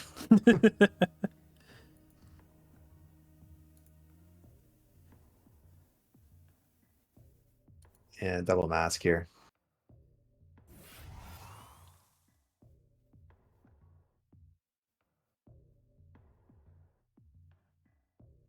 So double heal. This is another reason why missing lethal is huge, right? Because you can't count out how much heal that guy man dude might have with the. I can't remember if he was running emeralds or not. I don't think so. Oh wow, this is getting ridiculous. That happens to clips off their place. So mask into eclipse. Think Zay can count himself proudly amongst the skillful Shanghai players. There's the Jux now. Yeah, up all night. I guess I'll throw a quick stream on for you guys. Oh, Seems like you some are a interest. hot commodity. People You know, need no their one else. fix. No one else is going to do it, Harper. Let's call a spade a spade. Really. It's not like I'm bringing high end quality stuff. All That was right. good. They did miss lethal though, Chad. I want you to know I found that. Okay, definitely miss lethal. The true Songhai master spotted it. Say Okay. you're being called out. You're gonna have to have an explanation later. BM and May. I see how it is. All right, that That was a good was the game. Yeah, final game for that set. Yeah, yeah. I think that was the right match. From my experience, that type of deck has done very well against MechVet. I agree. Bringing in the Shanghai, pretty safe bet to deal with the last game against MechVet. Yeah, good way to close it out. All right, All right, up moving all night. on Sounds good, buddy. to our final set of week 1 and for the evening. We have the Save the Rook best set for and last, Chad. Rollers Let's go. versus the Senile Streamers. I love your banner, by the way. You got the old man in the front. Rodney sent me this, and I just started cracking up when I looked at it. Sounds about right. All right, so I do. you've got the inner perspective as a fellow senile streamer. What were you guys thinking in this match coming up here? So just a quick background. Up all night to answer your question. Well, I'll let you see whether or not I play not in the set. I don't want to cause any spoilers, but Lucrative had to go. He was on a time crunch, so we had to send Lucrative up first, and Lucrative is our line hour player. So there wasn't a lot of strategy involved in who was going to play first Right. because of that situation. So Linar, and he's been working hard on his Linar deck. I think he plays a really solid deck. So I think we felt really good about sending him up first. Um, I'm not sure what we thought the opponent was going to send. I think we all didn't want them to send Abyss because I think we thought Creep Abyss is not a great matchup for Linar. So Oh, interesting. And um, if everyone's sending their Abyss first, you're almost doomed. I know that, but again, we were under the circumstances. We had to work with that. So All right. Well, it looks like the damn it, that's the wrong one. It looks like the senile streamers were in luck with their strategy, so they are sending in their Lionar list. The image is truncated. I can't do anything about it. Robney sent me a tiny picture against yeah, the Rook and yeah. Rollers are bringing their Phalanxar Prison deck. And I think the first time we are seeing Sworn Avenger feature all week long. What do you think of Yeah, I think it's this? kind of, it's funny. I've been playing this not this exact deck, but a similar deck like this on ladder recently. I don't mind it. If it goes unanswered, it can become a real pain, and I think you're gonna see how annoying it can be in this matchup. Just as a quick spoiler, it does have impact in this game. Up all night. These are replays of last week's matches. Harper, I don't know if you want to give these guys a quick spin on that, but. All right, let me catch up on chat a little bit.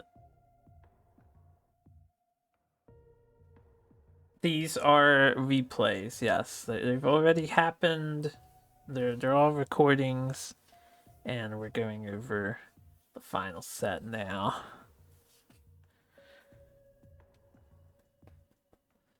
All right. We're So I looking. don't know. Yeah. So yeah. I think that the replace is fine on the Magmar. I think that seems to make perfect sense.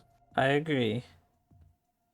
And Magmar and Lionar I consider a very classic matchup. Uh, we could be in for a long one here, depending on how things go. Yeah. Typically, I think you're going to see, um, like depending on how aggressive, yeah, the Kujata one. So the Kujata up front, but am I like in the minority of wanting to backline the Kujata? Um, Possibly. I like to frontline my Kujatas too. Yeah. Yeah, for me, I think Kujata is kind of weird because it actually has sort of a limited window of usage, and then you Of kind of want to value, get it off and of you want it the to die. board. Yeah. Yeah. Yeah. The only exception is if see we have Twin Fang here, but if I was playing Infinite Keeper Twin Fang memes or something to that effect, then I would backline the crap out of my Kujata.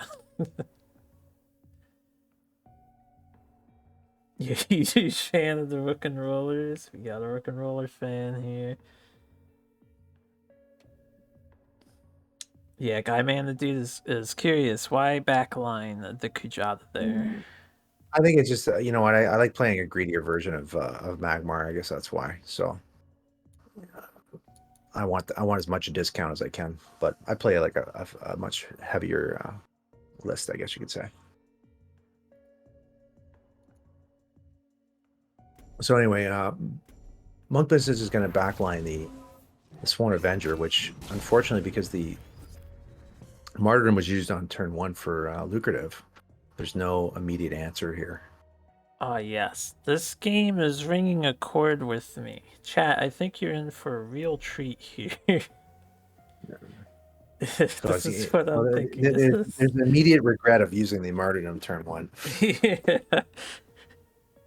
So we have no answers, and there is a nasty Archer Man established on our opponent's side of the board.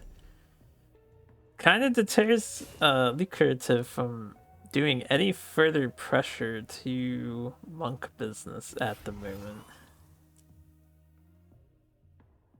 Yeah, they might have a turn one martyr, but they never have a turn two.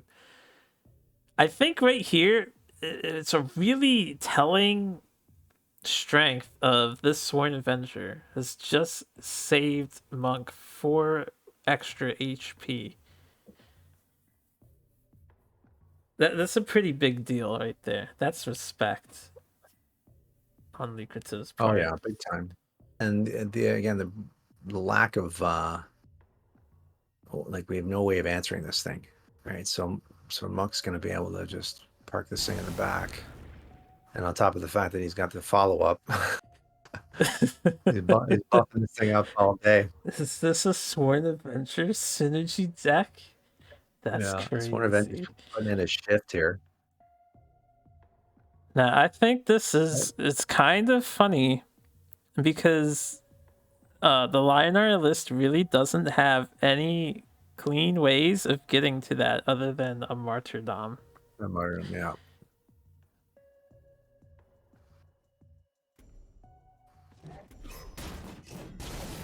Right, so we are having to spend some health on the Silver Guard Knight. We're prioritizing the provoke as we probably should.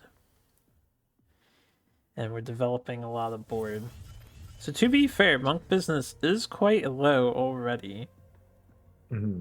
Yeah, it's not. He's not in a great position, but he does have a healthy board and a minion that we have no answer for. It'll be interesting to see how Lucrative decides to tackle the situation. Could armor up and could smork. And we could clear a couple things. Not the thing we want to, but a couple things. Yeah, I I think there was a decision here to try to replace for a sun drop. Yeah, I was going to say, do you take the guarantee, like the armor clear on the Silithar possibly, or do you look for the Sunriser synergy? Because the hand is slightly awkward at the moment. We only have 5 mana to play with, so it's either empty Windblade or just an Arclight, which isn't the best. Yeah. So I think ultimately the decision was to toss the. It was going to be too soon on the Sunriser.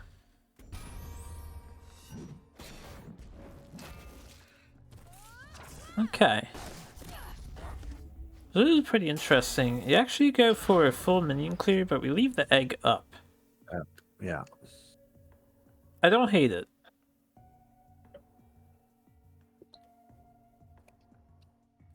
In a way, it protects against Nat Select, I guess. Like that was one. I think that was the thinking behind the trades there. Yeah, it definitely protects against Nat Select play. I mean, granted, he's going to ping it off anyway with the ranged minion, but or has the ability to. Yeah, this Sworn Avenger can start piercing the armor, and Monk Business with access to 6 mana on this turn. They have And they have options. actually, well, I don't know. It's kind of tricky. Yeah, you can see them flickering over the Grovekeeper and the Vindicator because they can't do both on this turn. So do you do one of them with the Twin Fang, or do you do Lady Lock?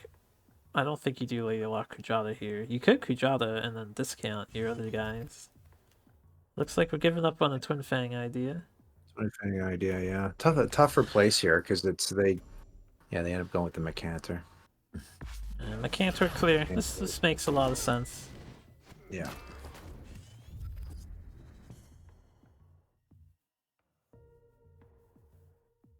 And so now we're in a really difficult position here. We have a Ranger, we have the Frenzy Rush monstrosity, and the Silithar is back on this turn, of course. And despite all of this, Lucrative at a healthy HP threshold. And there's the Sun Drop. You have plenty of healing in hand.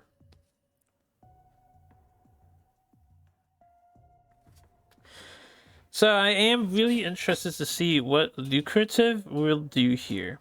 I want to point out that I think a lot of newer players probably would have been pigeonholing themselves into getting at that ranged guy and just putting minions like towards the ranged guy. Versus letting him sit back there and just do what he's doing. Yeah, Lucrative. It's like playing with a weird I guess stage hazard at the moment. They're kind of doing the usual Lionar thing because they have no choice but to hope to get Martyrdom, which is interesting. That's right. That you're just letting the Avenger be. And truthfully, that was exactly the thought and that we were having, is that like just gonna have to play the hand out as it is and leave until we find the martyrdom. We can't do anything about him. Yeah, Monk Business here again, 6 mana. It's just a little too clunky, right? These cards just not. He does not run Decimate, Ray. Yeah, no Decimate in the list. They have a couple of Tempests. We haven't seen their Tempest drawn yet. And one Martyrdom is already down. For this turn, Monk does not have a fantastic Lady Lock play, so I guess you just develop a veteran and go to 12? Maybe? I think that's exactly what they decided to do here. Oh no, is he gonna body block instead? I can't remember how this. Oh, okay, never mind. I guess this is an option too. It's kind of funny they have this powerful Sworn Avenger. It's unopposed, but they are dying. It is 12 to 25. It's like, how did we get to this point exactly? And that was sort of the ironic part of this match is that like you've got this range minion unanswered, yet you're still dying. You would think that the match was going to dictate the other way. Yeah. Is playing for board every turn not necessarily the best idea?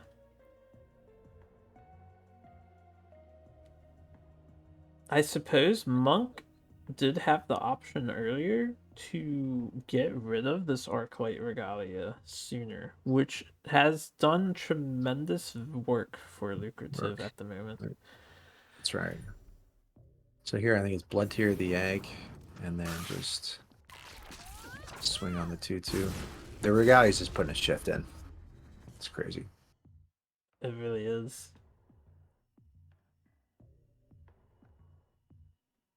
It's almost like the curative has attained inner peace. He's just pure acceptance of the Sworn Avenger and everything else that's going on. Is now looking at their hand, they can kind of just out sustain anything that's coming their way. I think I want to say we get Mind Stolen here. I This think is they a do decide to go for the Mind Steal. pretty spicy mind steal. Should they do it? So the thing is, chat, if they do choose the mind steal here, they are sacrificing a handful of useful tools in their deck. You're giving up a Vindicator and a Hollow Grove Keeper and a Lady Lock. Yeah, a lot of pieces that you don't want to just be throwing away. Like, they could have Vindy Oh, Stole, I that's right. guess? Vindy Flash Mind Steal. Looks like going for a Frenzy. Yeah, this is pretty good too. Yeah, it's a good turn. Oh man. We're looking a little scary here. Yeah, I'm quite curious how you get out of this. Thankfully, there's a Tempest in tow. So... Oh, we have two. We have finally found salvation from our brother. The oppression is over, chat. I think the play here is going to go double Tempest, clear the board. I don't think anyone's surprised by that. Yeah, I think that is the only logical course of action to take here. Yeah. Now we're both interestingly tied at 8. It won't be for long. Yeah. The Healing Mystic gets played, but I can't remember if there was a decision to save the Sun Drop here. Yeah, and I was also thinking what Ramses just mentioned. Do we step away? And I don't think they step away, Ramses. If you look at the way their deck is built, they need to be next to the enemy to win. They actually are stepping away here, though, Yeah. it looked like. So There I'm was definitely surprised. there was a decision here to decide on how to manage that turn. On whether or not it was to move away or not. Considering they drew or replaced Cancer. Enter and the Cancer, you made the right call. The right choice. Yeah. Now that I see how the hand plays out, I think we made the right call. Yeah, that turn right there, just moving forward or moving back, probably set the course for how this turns out in the end. Yeah.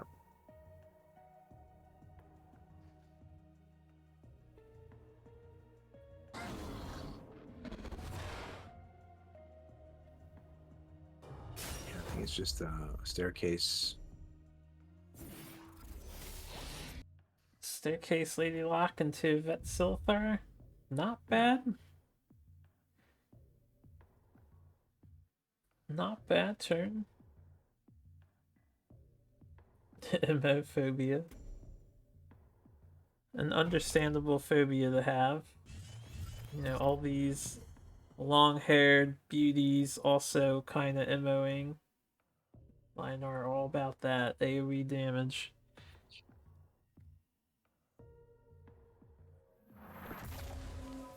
Speaking of which, So Sunrise Rainbow.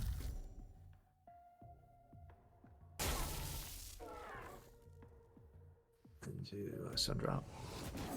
And this gives a very good clear on the veteran, actually on the whole board overall. Or yeah. It is bound to happen eventually when you're dealing with Helionar and Lucrative had the right cards at the right time.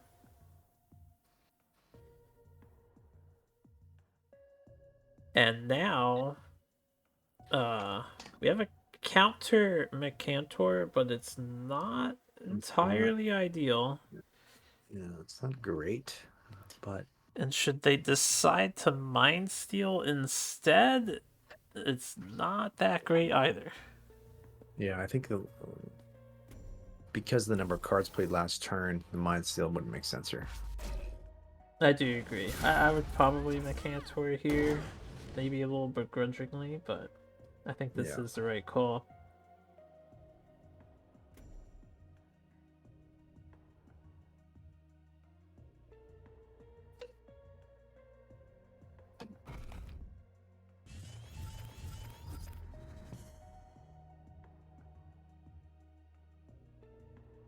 We have the boy in hand for the Magmar, aka Phalanxar.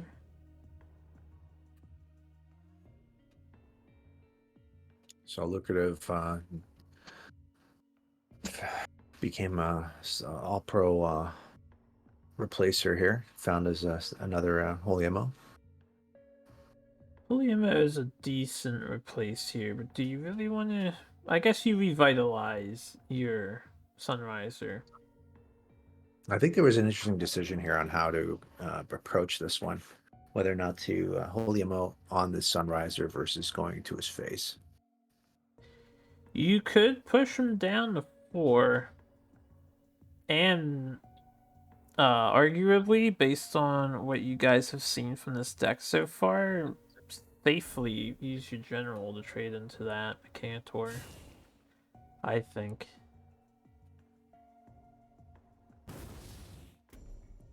This Magmar list would have a hard time doing, was it 7 damage from this distance? Giving up that Sunriser is also just as good.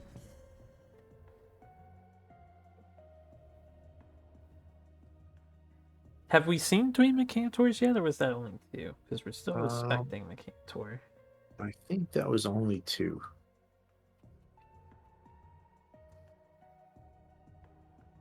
Elucidator has been changed. You can use it on 4 HP now.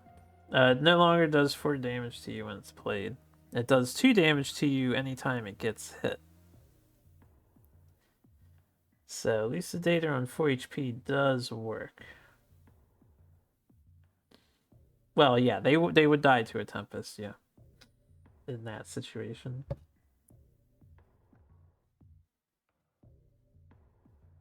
Yeah, I didn't know they were running Mind Steel. It's an interesting choice here.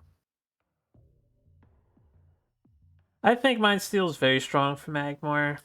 I agree. I use it myself too. It's just kind of nutty to refill your hand for 2 mana, and with the way Duelyst works, you can usually make use of whatever your opponent's doing because they're playing to win too. And if they're replacing to win, their hand's probably decent usually, at least based on my experience. It's pretty funny, holy Immo, just to get rid of the potential threat. If we get a T-drop, yeah, then we can reach. Yeah, that's exactly what it was. So I was astounded when I first saw this game. I can't believe the Sworn Adventure lasted so long, and Lucrative not survived it like really well Yeah, too. It was very well yeah. played. I couldn't believe it. I honestly couldn't believe it. When I saw the early martyrdom go down, and we were all in agreement that the martyrdom was the play there. And then the follow-up turn, we were kind of kicking ourselves then. Yeah, it was very well. It was a really good game. Really good game. All right, so to deal with Lionar, hey chat, what do you guys think the Rook and Rollers send in to deal with the Lionar of Lucrative?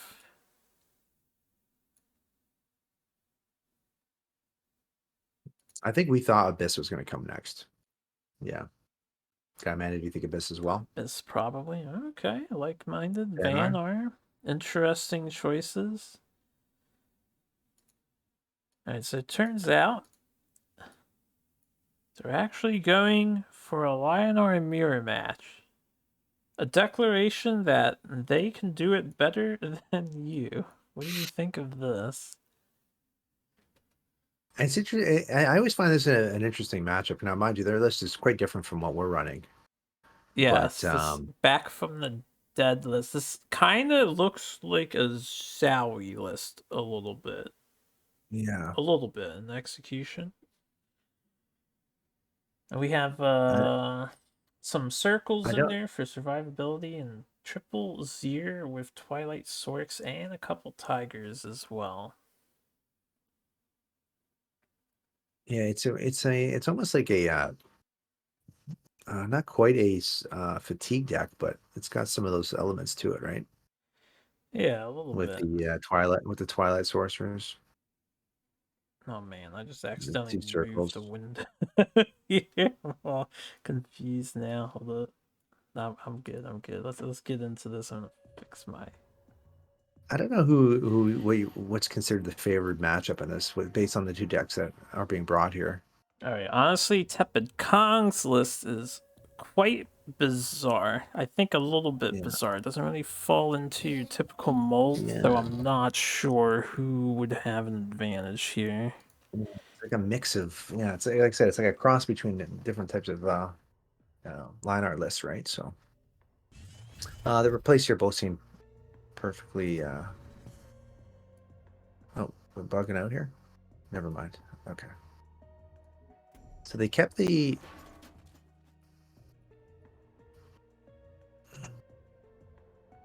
are we on the right oh right. Is Lucrative running a is that right? I didn't Do think I Lucrative had have? Do a I have the? I think it's the right I don't know if it's the right overlay though, because I didn't think Lucrative was running What, the Ironcliff? Lucrative does have yeah. Ironcliff listed in the Oh, does stack. That he? should be Oh wow, correct. okay. Yeah, Never that mind. should be Yeah, all never good. mind. I think we just really didn't see it. That's right. My bad, my bad. It's all good.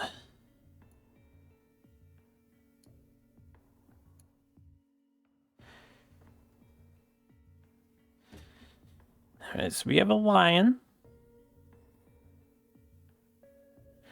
A lion means it becomes a little more awkward to position your guy, although I guess a Windblade is the best possible follow-up besides Oh, yeah, Silver Guard Knight, maybe. I think there was a feeling that it might be a little more aggro list because we saw the lion. Yeah, I can follow that logic.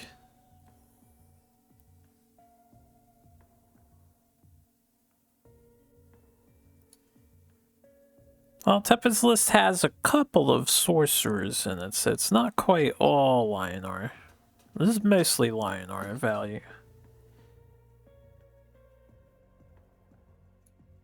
Tepid's got a pretty good follow up here.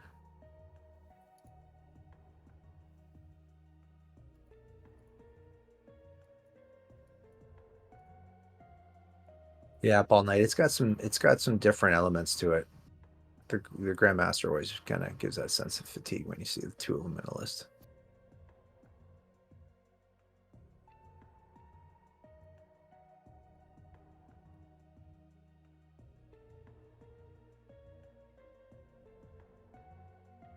Tepid could take. He could easily take tile. Play the 2/2 drops. I think you might want to maybe. Yeah, Well, he's going. no, never mind. Yeah, and then he's going for the trade here. Yeah, 2/2 drops and trade is reasonable. I think you yeah. could also have made it a I think there was 3/2 probably a classic play and keep the lion yeah. around. I think there was probably a decision there that they were considering. Yeah, I'm surprised they wanted to, I guess, apply this kind of pressure, remove that early game from lucrative.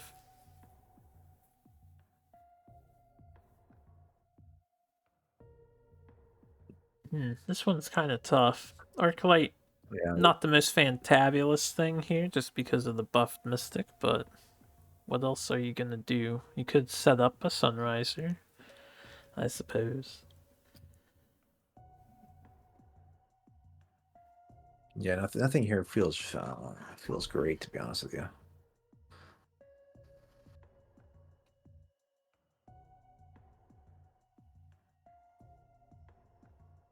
I think there was a debate whether or not we go Regalia versus the Sunriser. Looks like Sunriser won the debate. I think this is better if it's Yeah. not answered over Regalia, for sure. But it's a bit of a gamble either way.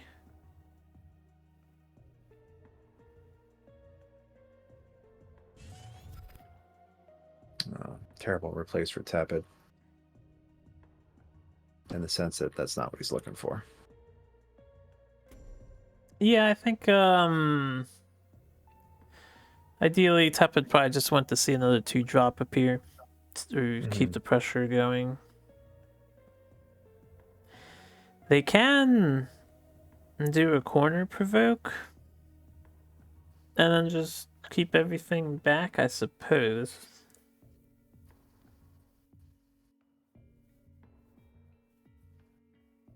Which I believe that's what they're probably deciding on now. Move back to. Yeah, up all night. Some people, of course, customize the traditional fatigue list to suit their taste, but typically you actually do not run Grandmaster Zero in the fatigue list. Just don't have space to fit him with the other things you want to be doing with the deck, which is namely spell recursion with the Aerial Rift, Alcuin, and Twilight Sword package.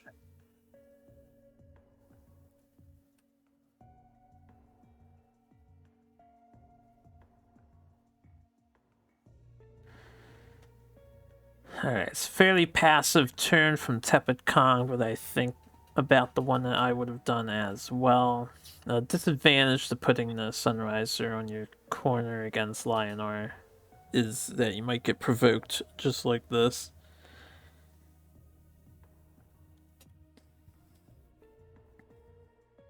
Does Lucrative have a skin for their guy? He looks For, like shiny white to me. oh, he's got the yeah. Well, he's got the prismatic one, and I'm not Ah, sure if it's. I don't think it's this. I don't think that's the skin though. I think it's just the prismatic effect. is that just prismatic? Interesting. So we did a Tempest. Tempest into I believe we're gonna Yeah. dispel. The spell. Yeah, and then punch. Yeah. There's no way to protect the Sunriser here, but I guess this turn is okay considering the circumstances. Tepid Kong doesn't actually have a fantastic punish besides he drop Holy Ammo, which isn't awful either, so I guess that's what we're gonna see here.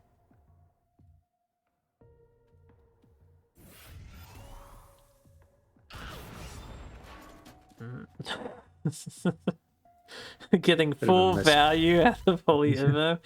Yeah, I guess usually a misplay, but since you're doing Holy Ammo, it's just kind of funny. Yeah, as I say, look, it looks like a misplay. So I should say.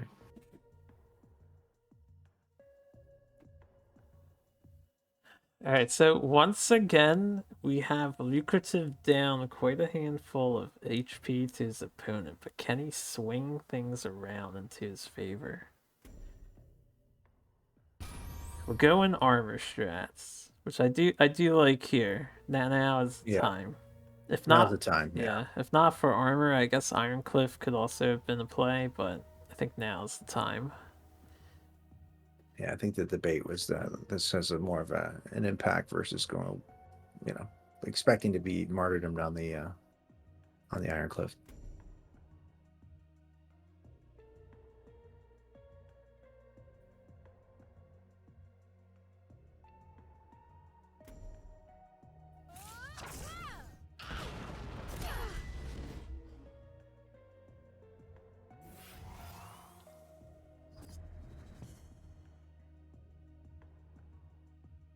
Alright, so we're sitting comfortable. We have our pants on.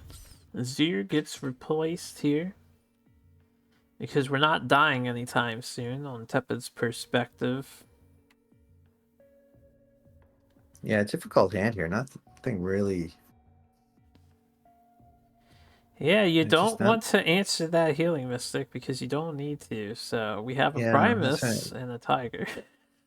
Yeah, like it's you don't want to circle. You don't want to. You don't need to use any removal here. The Type Clarnon is is tough. saying he cannot believe we martyred the mystic here. You don't know why he did it back when the live call and watching it back. You still don't know. All right, so we got a bit of a spoiler. It's all good. I love hearing the I mean, it's insight when you guys come in. the hand is, but you brick so hard, right? You have to do like you feel you have to do something. I think that's. You could back off like 2 tiles, pretend you're fatigue Lionar, and just pass the turn here. Yeah, yeah, I don't know. yeah, This exactly. one's a weird turn. There was probably an argument to just back off, right? Or I think it's yeah, punch, martyrdom, and swing. Mm, yeah, I'm okay with a tiger and the swing. You have healing in your deck. You're gonna be okay. Mhm. I don't think the mystic needs to die to martyrdom. Yeah, the martyrdom was overkill. I think. Yeah. All right, but here we stand. You shall have no board lucrative. We've deemed it so.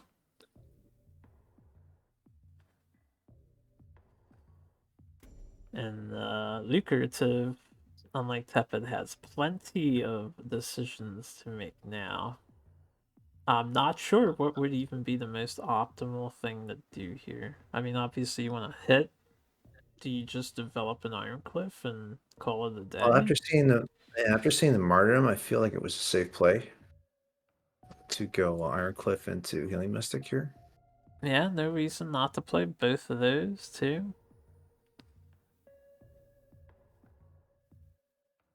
But I think they wanted to save the heal for because of the fact that we were holding Sunriser. And that's the reason why I said just Iron Cliff and Punch earlier, because you might want Yeah, to hold that heal for the Sunriser. yeah, exactly. And that was I think exactly the debate. Because I don't think we needed the heal. Yeah, looks like we're taking the heal though. Yeah. But I believe the feeling was that there was still tons of heals left in the deck, so actually we didn't draw one there. I thought for some reason over here that one was drawn. Yeah, Brim is one buff dude. He even kind of covers his face with that front chest piece he has going on.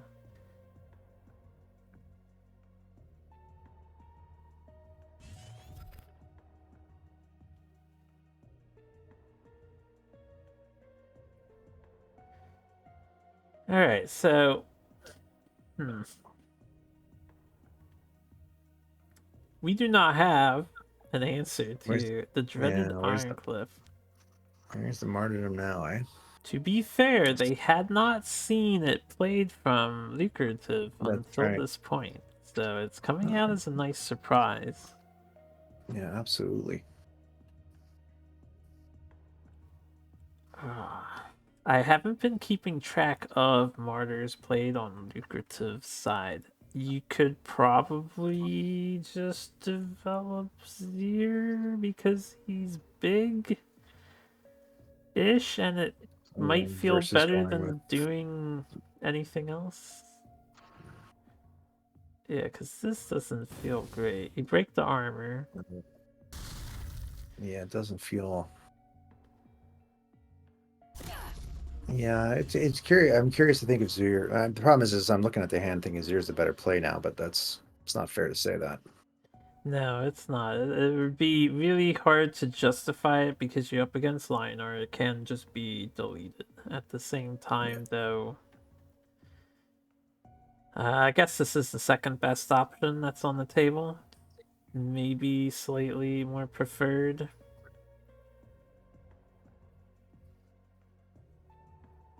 You have to imagine that neither of these lists have Divine Bond, and I think both teams are aware that they don't have Divine Bond each. So the Ironcliff is just a big bully, essentially. But he's bullying. It's a pretty devastating turn here. Yeah, basically pushing damage now. Oh yeah, then the choice not to swing with the 2/3.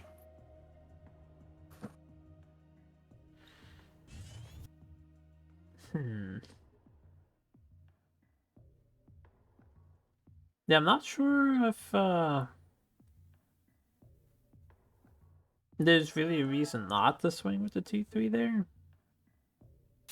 I remember it was a discuss for some. I can't remember what the cause was to say that not to not hit. Yeah, I can't think off the top of my head what it would be. I'm sure you guys had a good reason though, maybe.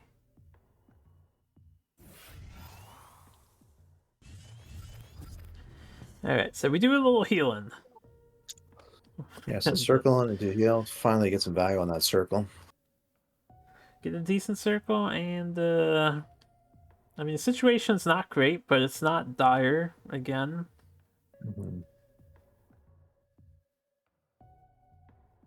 It's kind of interesting. It's like about as stalematey as you can get in Duelyst Yeah, currently. exactly. We have again. We just drew really well here. Lucrative again. Just be able to find the emerald here on the replace. Lucrative does have shrouds in the deck. I can't see if it's 2 or 3 because the list is kind of small, but they do exist. Bald Eagle.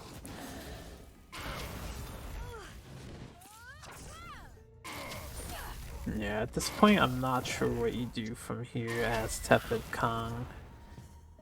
You can commit suicide and become Zir, There, yeah.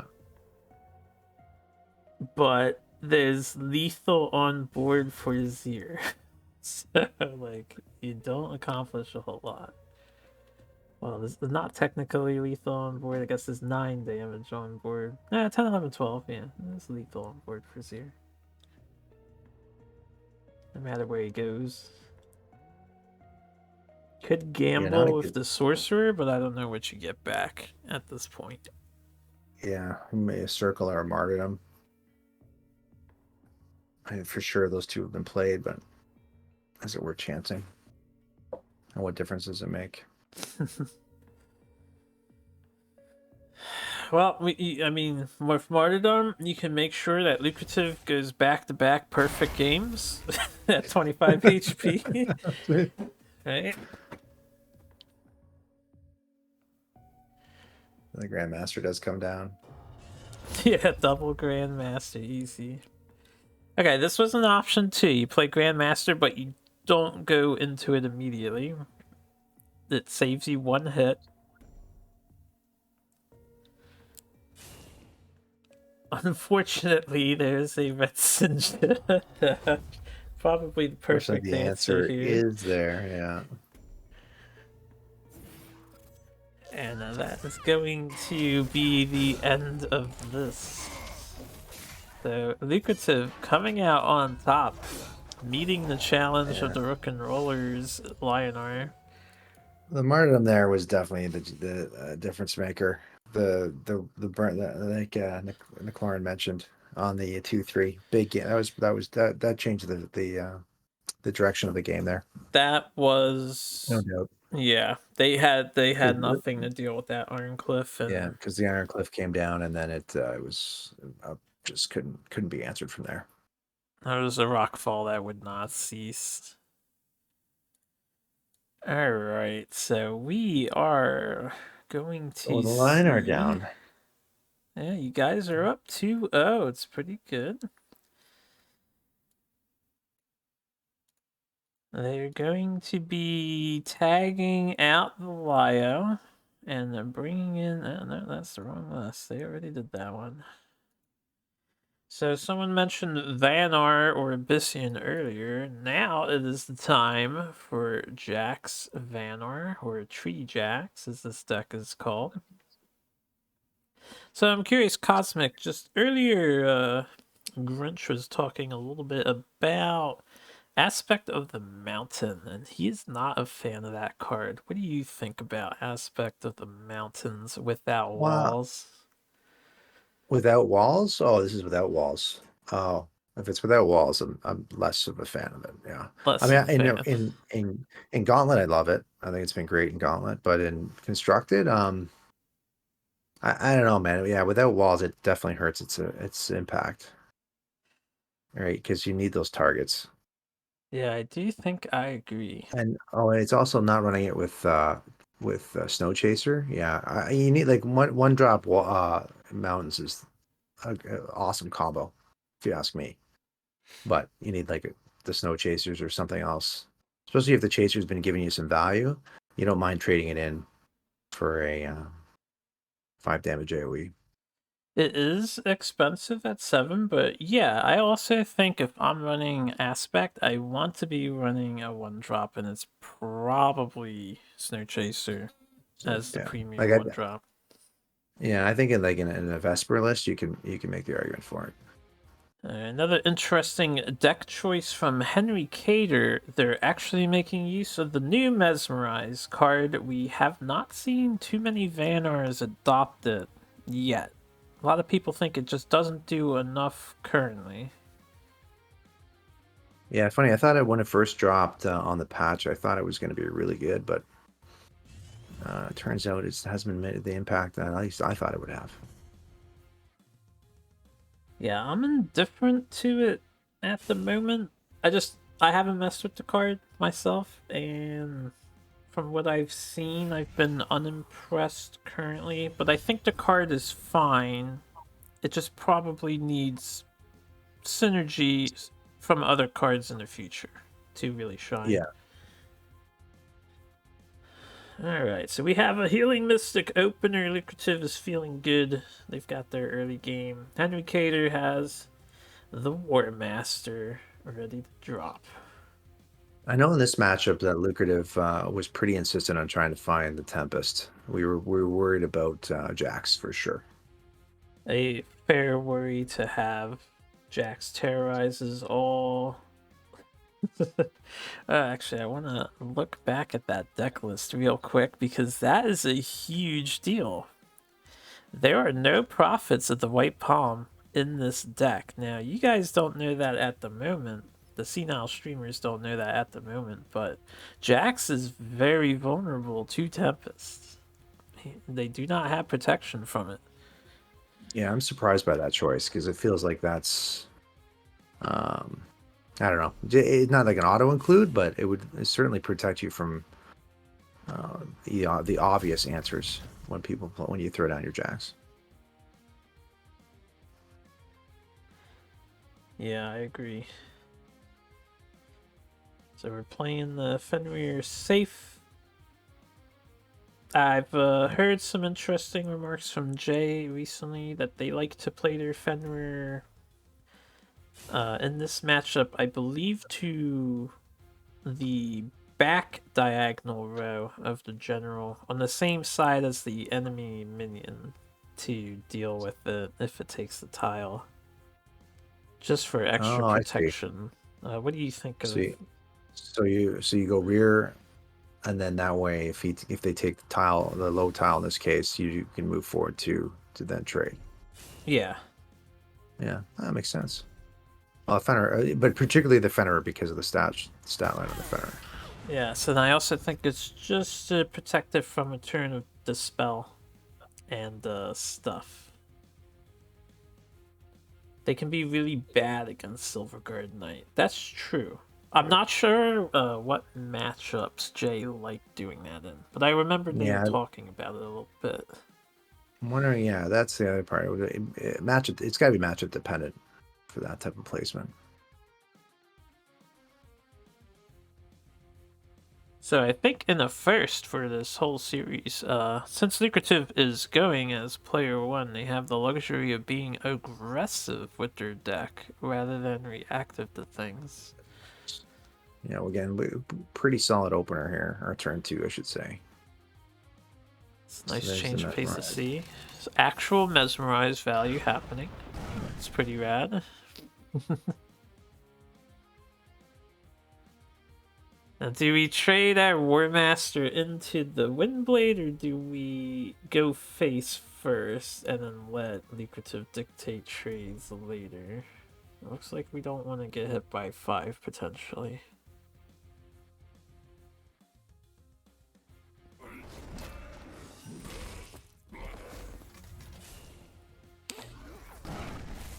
I think this is pretty good. Primus Fist protecting the wolf. Don't dislike it at all. No, I think it's a fair trade, fair move here. Lucrative. I mean, it has access to either tile, but I can't take advantage.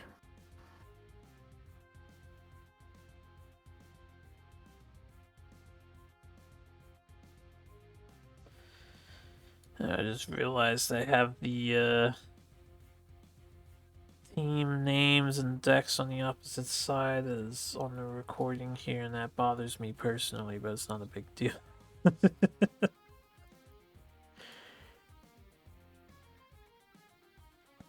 Anyway, a little bit of an awkward turn for Lucrative Yeah, I was here. gonna say Lucrative doesn't have a great choice to make here, unfortunately. Do you expend a Martyrdom to tempo, or are you maybe concerned that there could be bigger things? Well, I think we felt from the last game that because we had two, we could still we could pop one off here. So I don't think anyone loved the decision, but it let us clear the board. And then to protect from Dancing Blades, which again we assume they had. It was a really good call to make, considering Yeah, we can that's see in they the do hand have now. it. Yeah. Yeah, I think it's a fair line of play, but only because we have the second martyrdom in hand.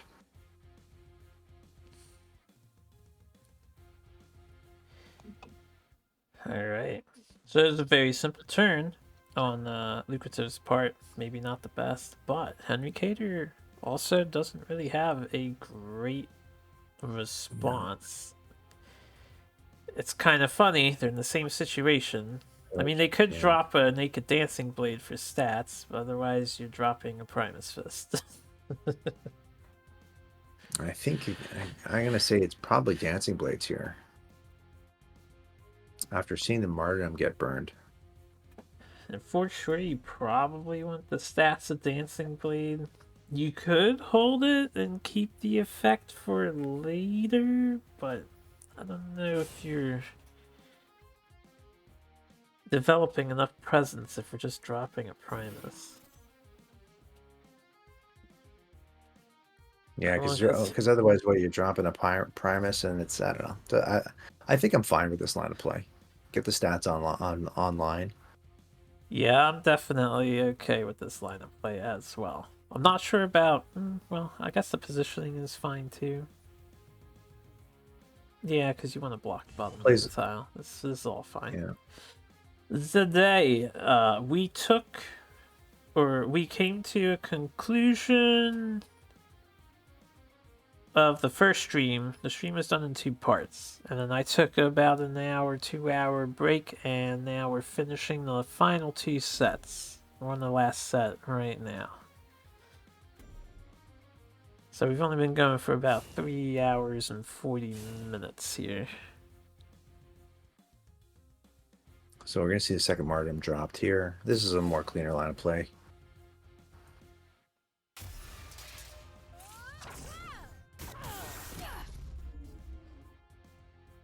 Healing back up the mostly full, deny the mana tile, give it to the big guy. I like it. Yeah, Very I think that was the Heliodor. concern. We didn't want to see a turn 6 Jax into Prophet. 6 on mana tile, I should say. Jackson the Prophet would be very devastating right now. Yeah. Potentially. Alright, so they have sword number 2.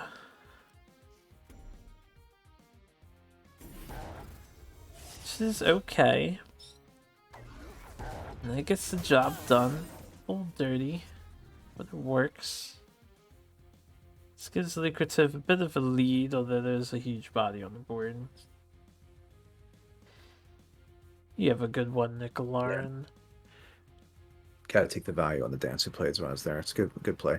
I think we were like not surprised, but also like a little bit like, oh, they have another one. After you see that, anyone else like, all right, we thought we dodged the Dancing Blades play. Yeah, now that they have another one, we don't have a good answer to this other one.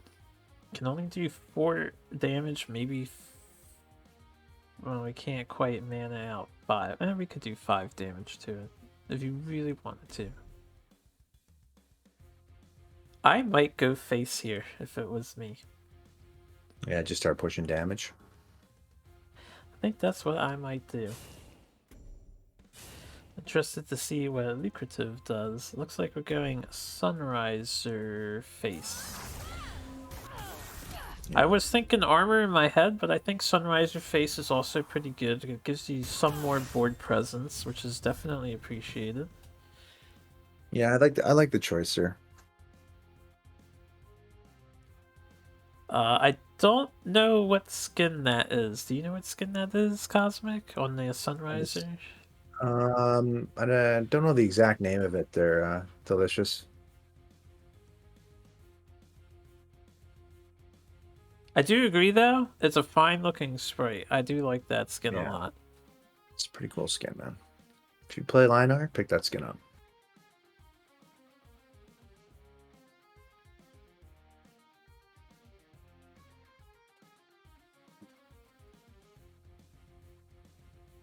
So Henry here, I'm just trying to think. Like Hailstone. I don't think it feels very good to Hailstone here. I don't know. There's like not. You could Fox Hearth Sister. It's not fantabulous, but it gets rid of the main problem, which is the Yeah, I think. Sunriser. Primus, yeah, Primus is better than Yeah, that's Fox. it. I think that's the line of play there. So if they had Fox, it would have allowed Rejuvenator to be developed, but then you lose your Fox for the Ironcliff Guardian that Lucrative does have, and I think Syndra that they have also shown.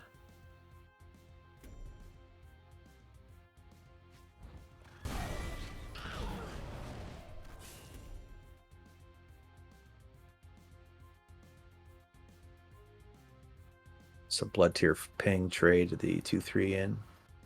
Yeah, Blood Tier coming in handy to clean up this Dancing Blades.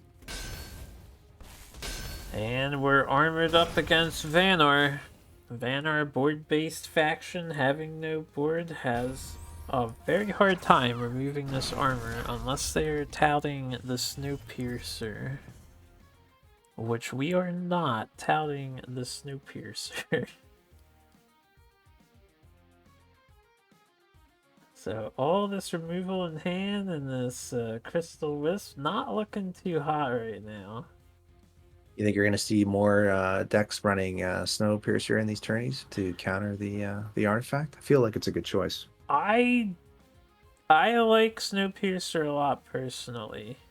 I'm not sure if everyone will adopt it, but I do think it will rise in popularity, especially if people caught a few of the I think it was the Lizard Lovers live stream when they were live casting their matches, because they were talking up Snowpiercer quite a lot. Snowpiercer, right? Yeah.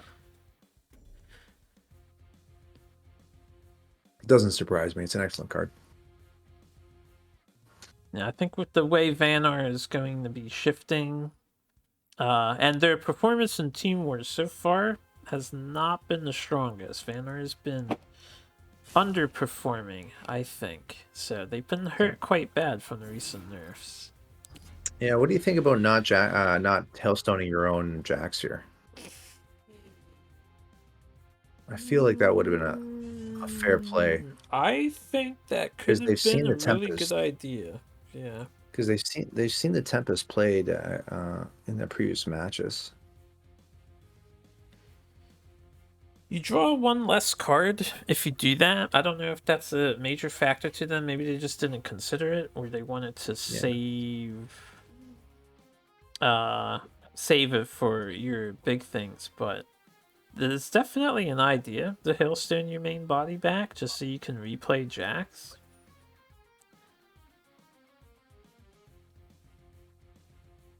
I mean, I'm not sure. I'm not sure it's like the best line of play, but I feel like it's something that should have been considered here.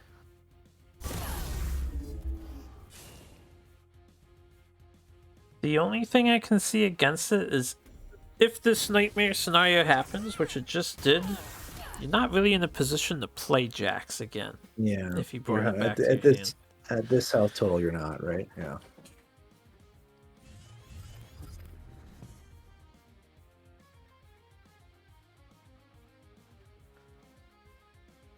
Jack should have been played on top. Yeah. They could have put it where the blood tier was if they wanted to, yes. So hailstone on a windblade. We're getting desperate. I guess we're double body blocking here, which doesn't feel great. Yeah. You got no choice though. Oh, it's lethal in hand. This is a checkmate. Well, they're gonna heal, but it's almost a checkmate situation because the blood tier does 9, and then you can 2-drop Holy Ammo Punch. Almost anything that gets played. And very close to lethal. The Lucrative's been having a very impressive run with this deck. Mhm. They have been finishing or in the closing turn, comfortably sitting at 20 plus HP all 3 of these games that have gone by so far. He piloted it very well. Did very well with this deck. And definitely showcasing the strength of Helionar currently. Mm-hmm. One reason why I can't stand it.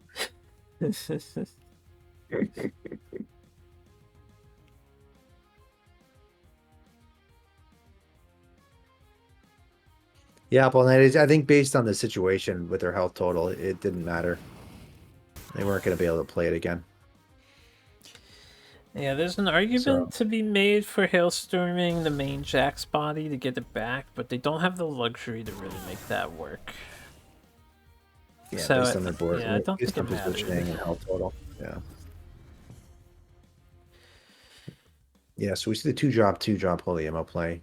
Um, it's not looking good for Henry here. Well, they do draw a tree. Healing and tree could be life-saving. Maybe. Yeah, big hit on the replace.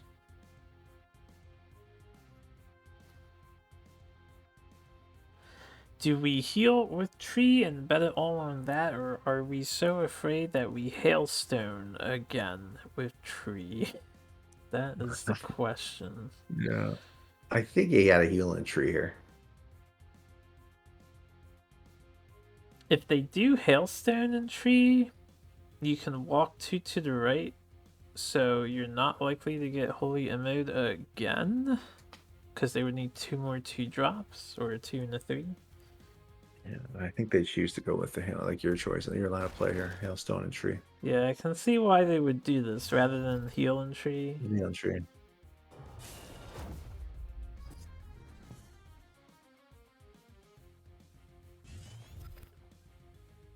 Which it is smart that they did this, as you just replace into a shroud. Very good replace. Yeah, how convenient. I don't think there's a lethal here, though. Tree's actually in the way, quite efficiently.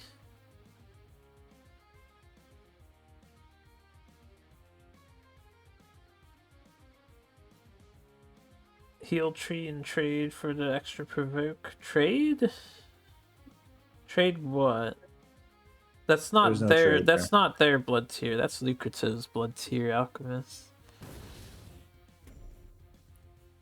So if they traded, they would be trading their face. Yeah.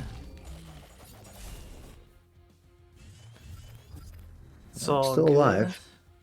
Yeah, they bought a turn. You know, the Yeah. Sinja has come in exactly when it's been needed twice over now, which is pretty radical for Lucrative. And third Hailstone Prison. None of Yeah, these Hailstone. Hailstones deleted any minions, though. No, that's the worst part. Yeah. They did very well while playing around the hailstones, I have to admit. You've been keeping up 2+ cards per turn against Vanner, as you should. Yeah, I don't know what Henry Cater does here. You could go up to get rid of Blood Tier and put the Fenrir down in the corner and pray. But I think they choose that. I think it's gonna be moved back. Body yeah, block you is what can I'm move assuming. back, body block. And the Yeah, it's problem not. right now is Henry Cater's an endless loop of they just can never establish anything, and then they can never do anything because of that. Actually, you're right. It's move up to swing and then Fenrir and heal. Mhm.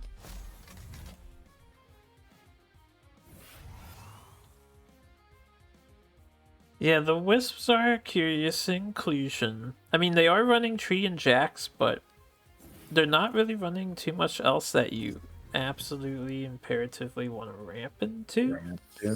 Yeah. Mount just too little too late, unfortunately. Yeah, I wonder if Mountain would have been good enough if they had it a turn Yeah. earlier.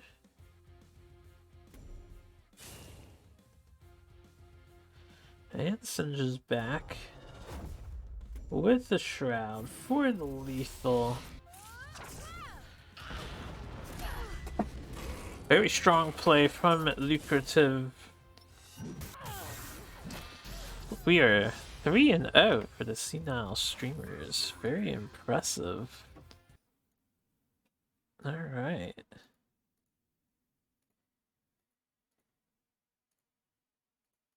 So moving on to Yeah, game 4 here. Yeah, go on. I'm not sure how much I love that tree deck. Yeah. I think it could use some tweaks. 3 of Mesmerize is interesting though. I'd love to see how that's there must be certain matchups where that's really sort of paid off for them. The Mesmerize is an interesting choice. It did do something for that Yeah, match. that's So right. it wasn't like a dead card. I don't feel like anyone's really playing around it too much. Maybe it helps against other Jack stacks, maybe. Yeah, I'm not sure where the ideal place to use it is. Alright, moving on to game 4. Rook and Rollers is actually bringing in Songhai to stop Helionar. An interesting choice. I was surprised by that they brought up Songhai. We thought for sure it was going to be Abyss. You mentioned earlier you guys were fearing the Abyss turn 1. They're actually reserving the Abyssian Yeah, so far. So this Songhai list is titled Spell High. It is Spell High that we all know and love. Looks like I don't see any text here. We're all 3 copies yeah. of This is cards. your textbook spell high deck. It's about as Spell High can be. Yeah, is that I agree with you there. I think Spell High has let me see here. I think it depends on the Helionor, in my opinion. It depends on if they run Circle of Life or not, how hard the matchup is going to be for you. Now, Lucrative Uh, does not have Circle of Life, so they have yeah, potential. yeah, because Circle's a great way to deal with the 4 wins. If you can save the martyrdoms for the, excuse me, for the foxes, and then circles for the martyrdoms or for the 4 wins, then you're usually in good shape. Yeah. Martyrdoms for the foxes, yeah, I said right. Something to deal with those pesky foxes. Yeah.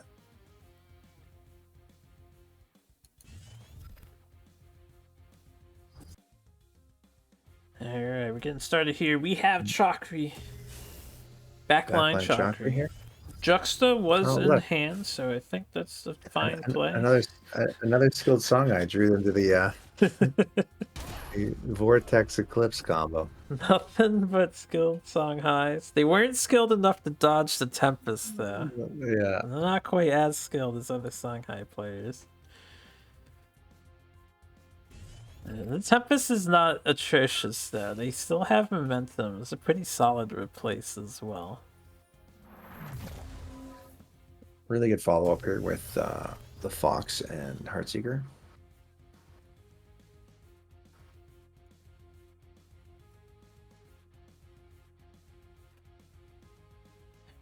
Fortunately, Lucrative can't draw his martyrdoms, so it's You had them when you needed them in the van art match, I think, kind yeah, of. exactly. Still a solid return here with the 2-3.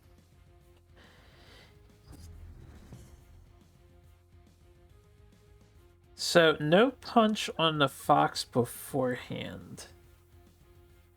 Which I think it's hard to say.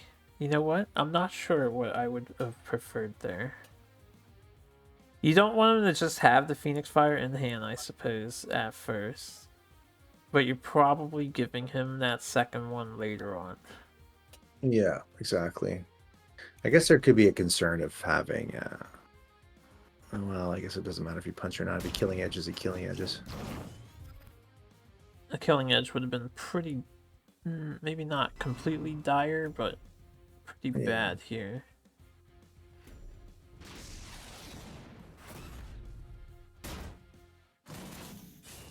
So Regal into Fox was definitely an option up all night, but I don't know if it was the best option. Only because there was a Heartseeker on board. Phoenix Fire, General, and Heartseeker remove your Regalia. Regalia. And having a solid 2-3 play there, I felt was probably the best line of play. Yeah, looking at what Lucrative's hand was, I agree with the 2-3 play, or at least I think I would have done the same play. It gives you some board. You know you're inevitably getting hit with Phoenix Fire, but your face is not getting hit now. Yeah. But this looks like a rough situation. I mean, Yeah, we're on the I'd say. 5-mana turn, and only one Phoenix Fire gets given. So I guess that is the play to make. Do we punch first for optimizing our heal? Yes, we do. Excellent.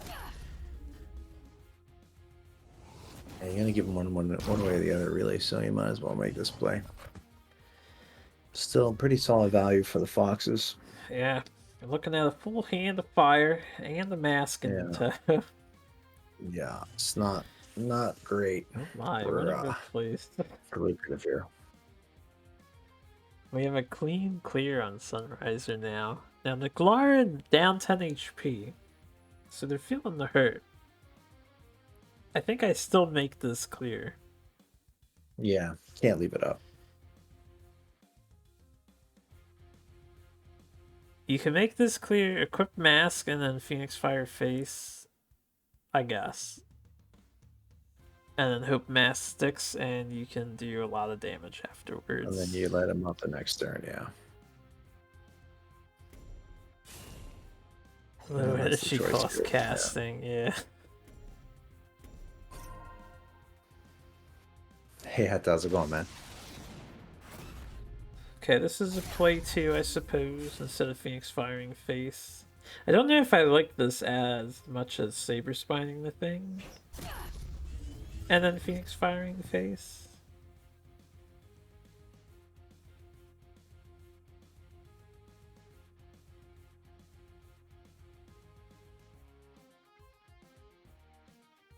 I suppose we'll see if this works out for Nicolarin or not. Yeah, because you probably could have used yeah, I see what you're saying. Yeah, for me, when I have an opportunity to spend Saber Spine Seal, I actually like to use it. Because Phoenix Yeah, Fire is ignoring the board. Yeah, it can go anywhere, it can get around you can go Provoke and anywhere. stuff. Yeah. There's nothing worse than having the saber spine and not having to be able to push it in.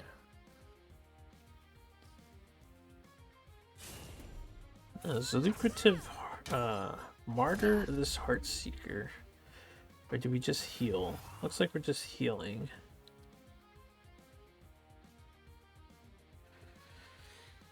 And again, I like to point out, alright, so lucrative is prioritizing denying the mana tile to our newer players. They're not panicking and sending a bridge to the Heartseeker, because God forbid if the Heartseeker stays alive. This is a big deal to make these decisions against ranged minions sometimes. The other thing too is I think the feeling is he's not running any special tech. I mean, we don't know that, but there's no killing edge there. Then it's just a 1/1 pinging your way, right? That is true. You see that it's spell high, and if it's true spell high, which this one is, they don't have killing edge typically, or it's a one Yeah, of, so it's not likely to or be it's there. one of. Yeah. And the Heartseekers are usually a distraction in this list.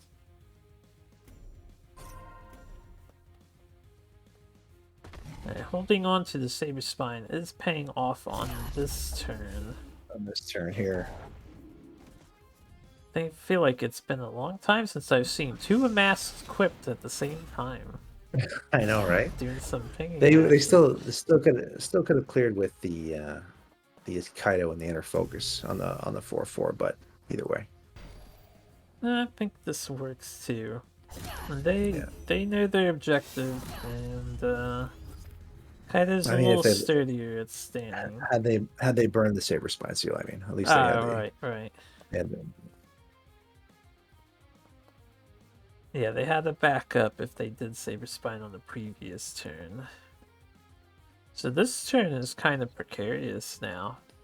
You could I know, right? break one of the artifacts, but then you martyr the Kaido, I suppose, because it's kind of a threat. And you can't leave the Kaido up, yeah. We're actually equipping armor while two masks are on. I gotta say, Lucrative is pretty blessed that Nicolarin does not have a Heaven's Eclipse right now. Eclipse here, yeah. This is a huge gamble. Skill issue, man. You either have the Heaven's Eclipse or you don't, you know? No, just kidding.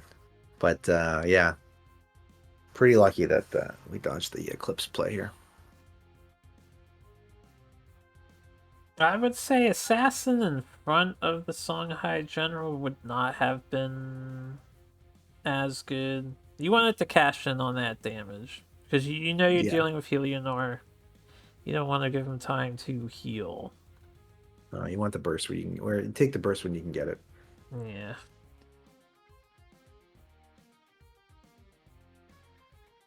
And with the masks up, the exact situation that just played out is what you want. They either deal with the masks or they deal with your board, and they probably can't do both. You might be screwed if they do, but they probably don't.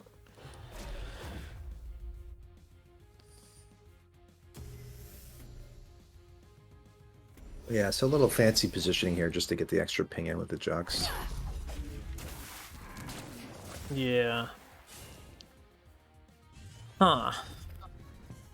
This Lionheart list doesn't have a lot of burst. I guess he prioritizes wanting to keep the masks. He could have done that turn in a way where the boar ended up in front of him, I think, and he cleared the blood tier. And still have the all right, I think you want to keep the 4-win safe, right? That's what I'm assuming the line of play was there. Yeah, I see reason for keeping the 4-win safe. Nicolarin finally getting his Heaven's Eclipse too. Yeah, like triple ping's insane here. If it stays. I wonder if there might have been a world where you sacrifice your masks at that point and you actually punch the armor away on that previous turn. Because you would still have your masks up. Oh yeah, from just taking the one punch, yeah, and then leaving the boar to finish off the pings. You also could have done the opposite. You could have had the boar attack and die on the armor, and then you cleared the blood tier He clears it. so that the Yeah, boar doesn't ping your last charge off. yeah, yeah. That was a pretty fortunate turn for Lucrative because able to clear the 4/4 plus take the mask off. That would have changed the game. Yeah, it was looking a little dire there, but you might Yeah, have braved the storm. and then sort of not bricked on the eclipse, but getting another eclipse, you never want to see that. That And clip getting was not quite as juicy as the song High desires it to be. yeah.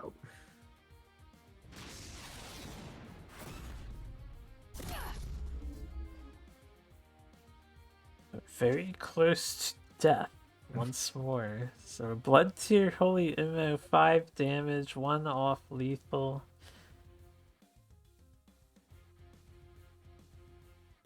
I didn't see if Nick Lyman replaced yet. Yeah, it looks like we're thinking of replacing. Thinking about it, Juxt. Oh, those are rough draws. Yeah, Need something to operate with the potential inner focus from an eclipse. But with no minion and no damage, that is not ideal. Still, Lucrative must be sweating here, or you guys, the team in general. oh We're yeah, 14 absolutely. HP and we can't kill the Songhai. Yeah, I honestly thought it was pretty dire straits when they had the 2 artifacts up.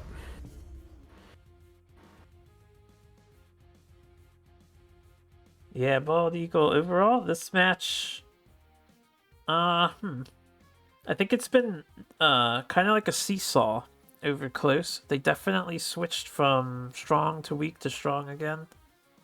It's been exciting, this one. Yeah, the double fox play at the beginning, like to be able to get both foxes out and actually get some value out of them was pretty huge for the Songhai here. That's the draw you're looking for. They're going for it.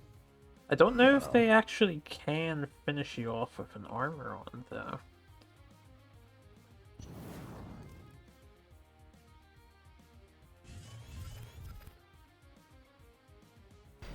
We have inner. Wow. Yeah, just not enough mana, unfortunately. They would have had to if I found, like, I think they already spent all their mana vortexes Yeah, I besides think this there's the last one. one. Yeah.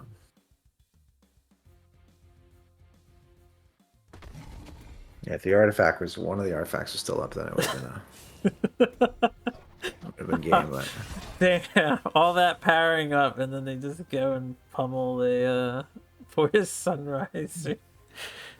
Lucrative has this smile. yeah, Oh, that was a clincher it was a right bit of there. it was a little nervous there at first. It was a little nervous. That was a good game. Yeah. Yeah, the spell high deck just it bricked on that one turn, and that really was the difference.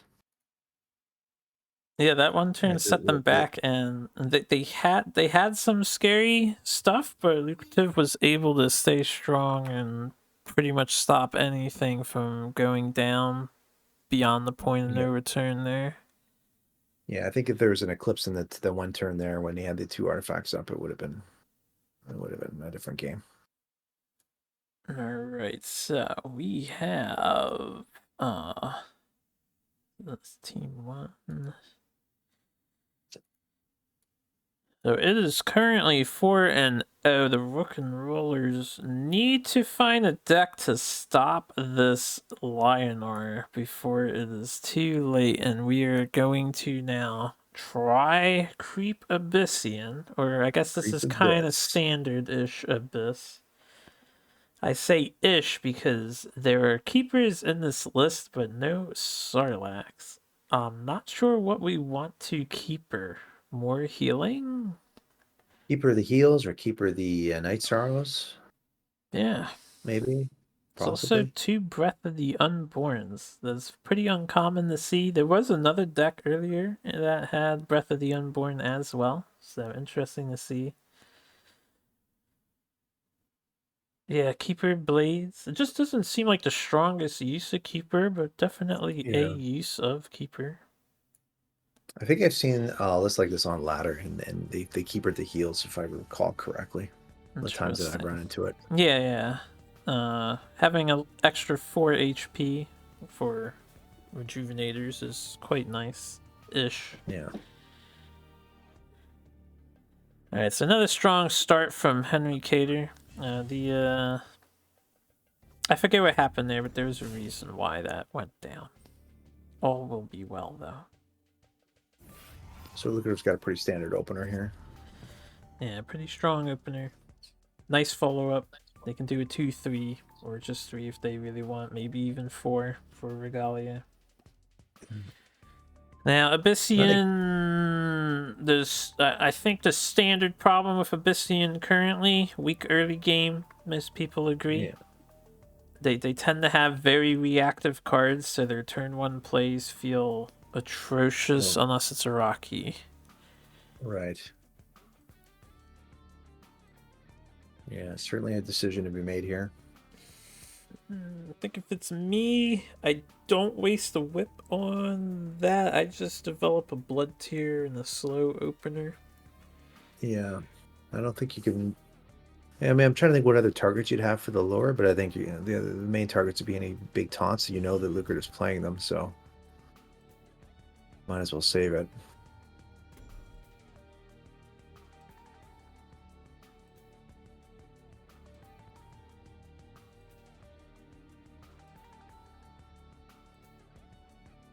Turtle opener with the crawler.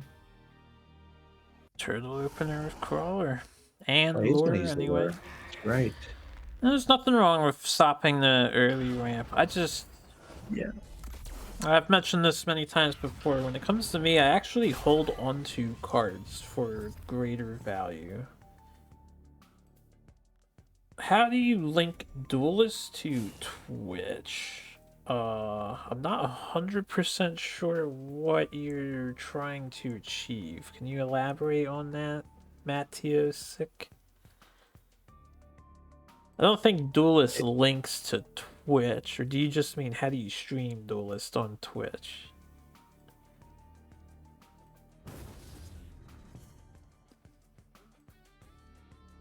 Oh, the in-game stream tab?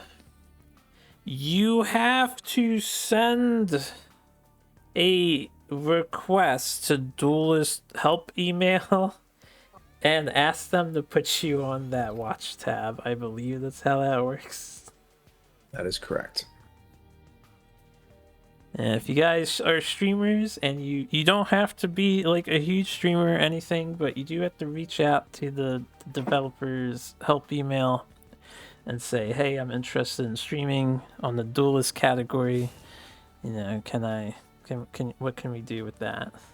And they will help you out. All right, so getting back to this game,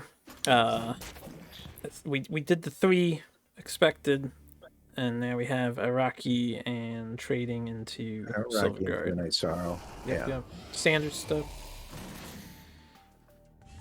And the buff on the Iraqi.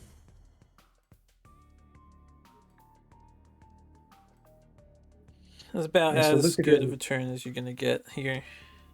Yeah.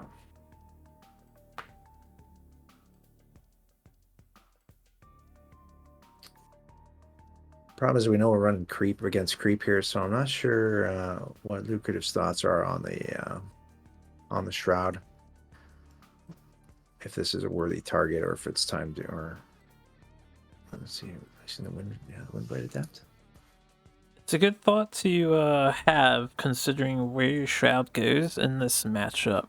Even, I think we witnessed it earlier today. Destroying just one creep tile can be game-changing with the shroud. Game changing. Yeah. That was the game where they put a shroud on and then walked onto that tile, right? Yeah. Yeah, that's a pretty slick play. Yeah, we need more streamers, and more languages is all the better. I'd say do it if you're in the mood for it.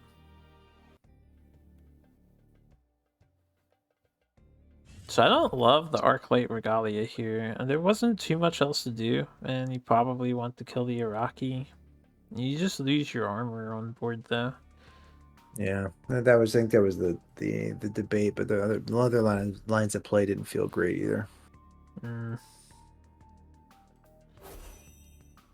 And Henry Cater here, we get to develop an Iraqi and copy either or. I would probably do Night Star or Assassin because Assassin is very handy. Yeah, I think the copy on the Night Star is what happens here. Certainly makes sense because they've seen the red singes, they've seen other big threats in Lucre's deck, so Yeah, they know they need answers, and it's just the best option here.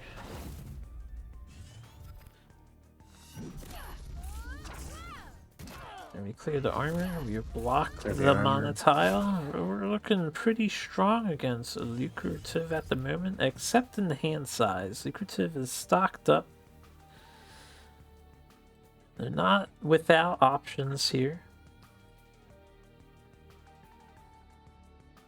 Seen Tempest highlighted, Tempest used. Double Tempest? Double Tempest. It's an interesting choice.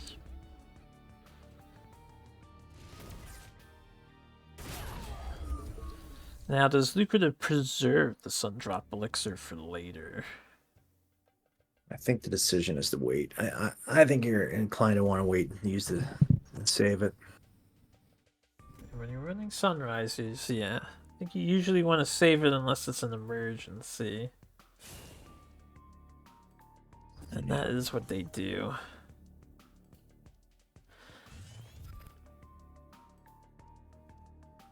So we're fairly evenly matched, back to back, ladies here. Maybe having going back to back. a little conversation, taunting each other.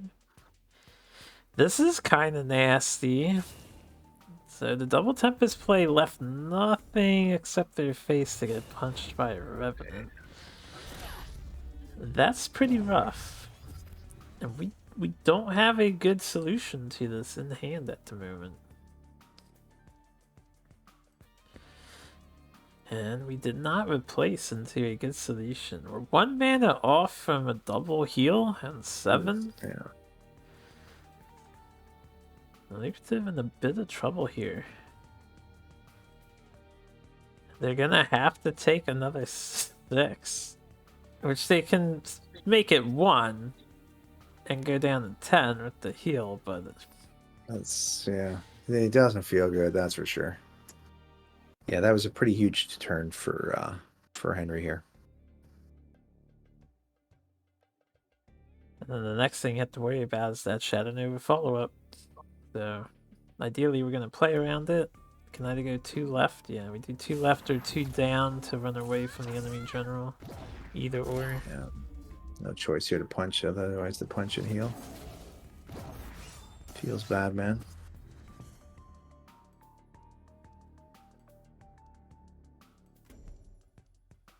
So if I was Henry,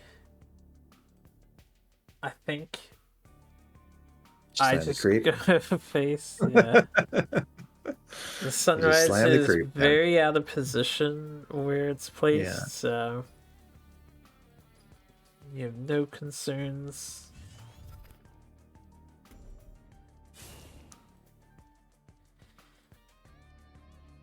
Yeah, this is exactly what I would do. You don't want to get near the Sunriser because their burst potential is really quite high. So yeah. They can do 15 damage on 7 mana easy. Especially since they only need 10. So this is definitely correct. Plus the spec rev draw is pretty nice here. Oh man. Yeah, it's not looking good. Henry Cater on point.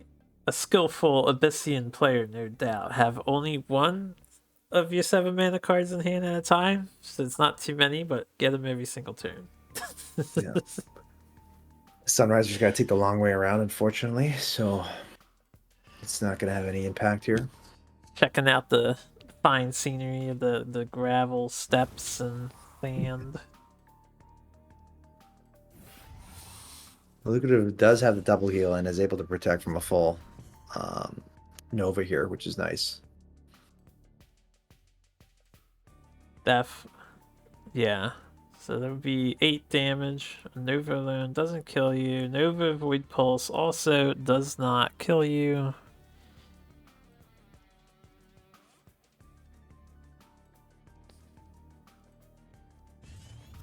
Speaking of, Oh, he's got the pulse.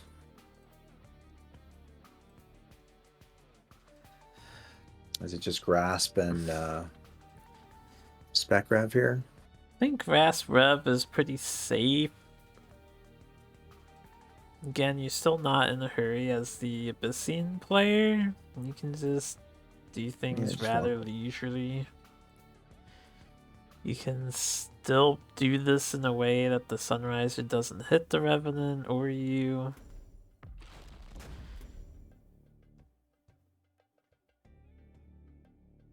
And they've played 4 other games against Lucrative's deck now. They should be aware that Lucrative has 0 ranged options whatsoever. Yeah. And then just keep moving away from the Sunriser. Yeah, I wouldn't risk standing near the Sunriser. Although we can see it would actually be fairly safe for them to play around Holy Ammo if they really wanted to. But that's too big of a risk to take when you don't know.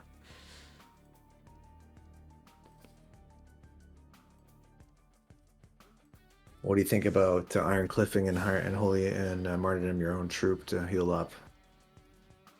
I actually like that more than martyrdoming the Revenant. 5, 6, 7, 8, 9. You have 9 mana? You only have 8 mana. Damn. If you could have shrouded the Revenant, that would have been really nice, but only taking the 5 HP to kill the Revenant. This is okay too. Yeah, healing for 5. I do like this turn because it pushes your agenda more. So Lucrative kind of has to do this. I mean, healing 10 is also fantastic, but then how do you get back to your opponent How do you actually before win the they game? find the Yeah, other Novas? exactly. Henry Cater is a good Abyssian player, draws onto all his spec reverence. No more and no less than what you need at any given point in time. Ah, and replaces into Grasp. Quite skillful indeed. This is the only downside to the play that Henry Cater made was a Grass Rev or Nova. Although there's nothing you can do about Nova, right? You just gotta take that chance. Yeah, exactly.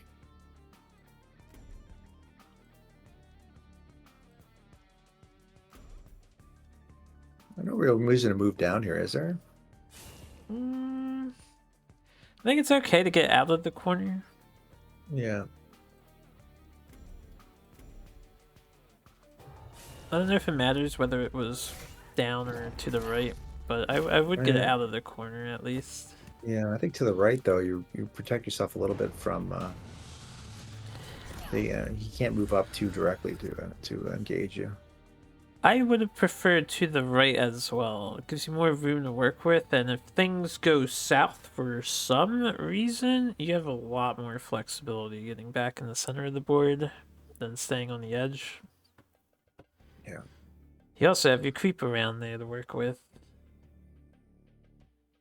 I think Lucrative here is going to have to martyrdom his own unit, fortunately. Are we going to see the martyr on our own guy instead of on the Revy? This is the second Rev, right? Or is this the third already? This is the third one. Oh yeah, here, I got confused about something here. Check some options. We're back with the hand. Is that how you do it? You've got two replays going and then you record them to snapshot their hand as it goes? Yeah, I've got the Steam client running and the web client running, and I've got them both Oh, recording. gotcha. Oh, that's cool.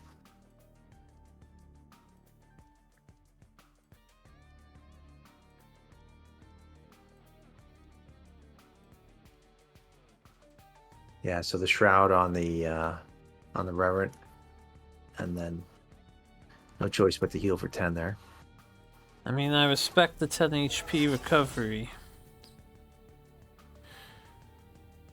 And we have a dancing blade. Doesn't exactly threaten anything, but kind of annoying to see it. I like how Henry's been just sitting on that one man on that on that Night Sorrow the entire time. Won't let it go. That Night Sorrow was contracted. Like, as soon as it was drafted by Keeper, you are for Sinja. Period. Done. That is your job. Yeah. You will deal with the Sinja thing. I mean, maybe they would have played it for that Ironcliff, but he had to honor the Lionor Empire and show his true commitment there. Yeah, it definitely would have been on the Iron Cliff. So that it was the right call for the martyrdom. The martyrdom No does void, buy a lot of time. no void pulse there. Is that just to save healing or save damage? I guess there's no need to didn't need the hand size right away. Yeah, they don't really Use need float. to spend the Void Pulse there. Why no Void Pulse there? You'd have to ask Henry why not for their Yeah, opinion, but there's no pressing need to do it. Lionor is not going to do 16 damage to you with yeah, Heliodor. yeah. And the Save it for 2 damage from Void Pulse is not going to help you kill the Lionor player right now. yeah. That's true. So, worst case, looking at the hand, you can actually keep the Void Pulse as a replace option. It's one of the weaker Oh, cards in hand at the moment I've compared to got you. That would developing. actually that might make the most sense then. Use it. It's just there as for replacement or potential replacement. Yeah, potential replacement or finishing blow burst, but yeah, you don't need to use it now.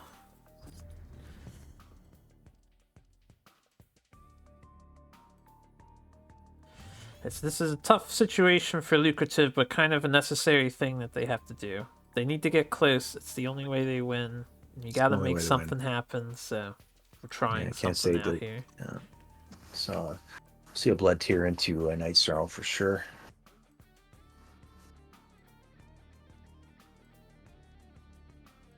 This is gonna be the more expensive Night Sorrow, right? We wouldn't use their precious 1 mana. Yeah, you want the stats, right? Oh, the stats definitely help, yeah.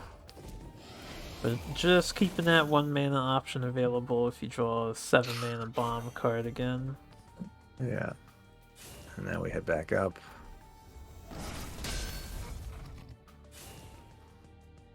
They could have whipped it into creep, but it's another thing that it's not a pressing target to Not a lure pressing away. target. Yeah. But why? But they could have lured and then pushed that damage to face as well.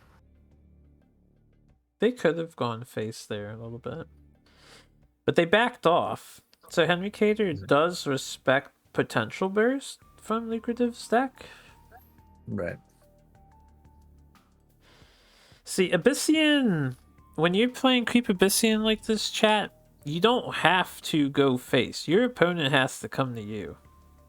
Yeah. Henry They're Cater on. can chill all day until he gets his other 2 Nova cards. Yeah, they're on. Yeah. The line art player's on a clock here, so he can't be. He can't sit back and just play this out. He has to go. He has to push for damage. And I don't even know what you do in this situation. Kind of. Yeah, it's pretty dire. You could. You can't play both Blood Tears, and Sinja is an RNG roll unless you punch a Dancing Blade. Yeah, unless you want to ping yourself. Even that's not a good idea. Oh, they're opting to clear the Dancing Blade with Sinja's power. Ooh, that was a misplay. Yeah. He punched before playing the Blood Tier Alchemist. The Sinja could have hit that Night Star Assassin. Could have 50-50, got lucky there. So, never punished. Lucrative is a skillful player. He was doing RNG manipulation, clearly. I respect it.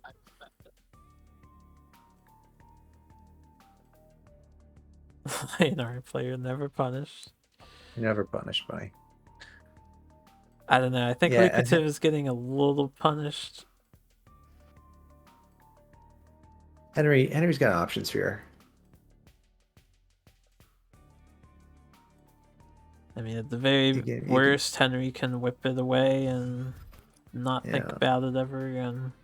I was gonna say whip it or grasp the 2/1.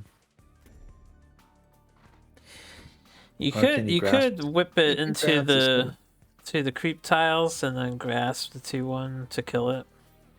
Yeah. That's 7 damage. Looks like we're doing a breath. Kind of happy to see breath played. First breath of Team Wars. Not a common card to see. And then Night Star Assassin. Oh, the Night Star. Oh, I see it. Yeah. Okay. Yeah. Contracted to deal with Sinja. Finally fulfilled its job. Yeah, finally filled. Yeah. 10 turns later, gets played. I like it. That has been in hand for quite a long time. That assassin. Henry Cater hasn't been able to draw the other Novas here. This Nova helps. It's not flawless, but it helps. Yeah. Oh wait, Henry Cater hasn't gotten their Novas. This Holy Immo helps. I was thinking about Lucrative's turn, yeah. But that is true. Lucrative has lasted I haven't been keeping count, but yeah, we're about 7-8 turns in on 9 mana, and there has not been a second Nova yet. Now I'm looking at the Rook and Rollers deck real quick, and I might be seeing this wrong, but they might only have 2 Novas in their deck instead of 3. That would explain the bad luck here on the rolls, the replacements. That might explain why we're still waiting for the Novas. I think there's only 2.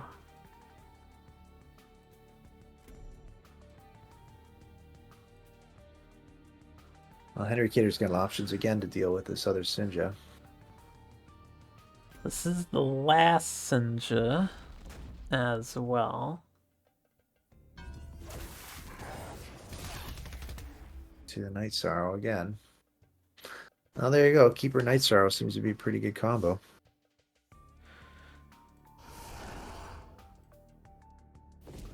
And it's not like there's a tremendous amount of fantastic targets, but he's found the ones he wants in this matchup.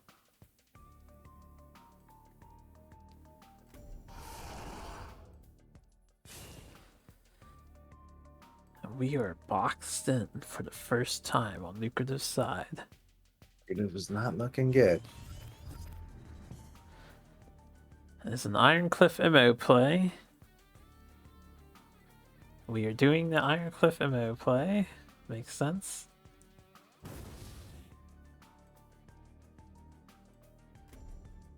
Yeah, no choice here. Yeah, honestly, I'm with you up on. I keep second guessing myself here, but if my eyes do not deceive me,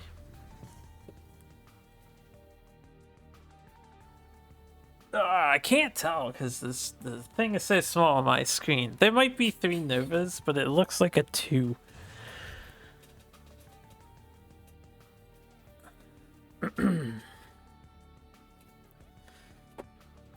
So we have 4, 6, 7 damage. Not quite lethal. Quite lethal.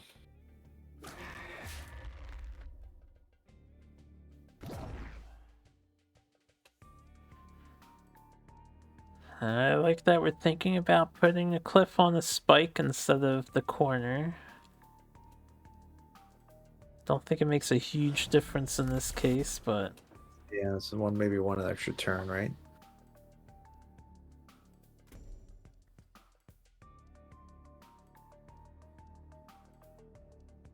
looking back in the Discord, you think they have Right. 3? That's then they've been very unlucky to not find the other ones by Yeah, now. exactly. Surprising you sort of decided, oh, he's gonna keep her the.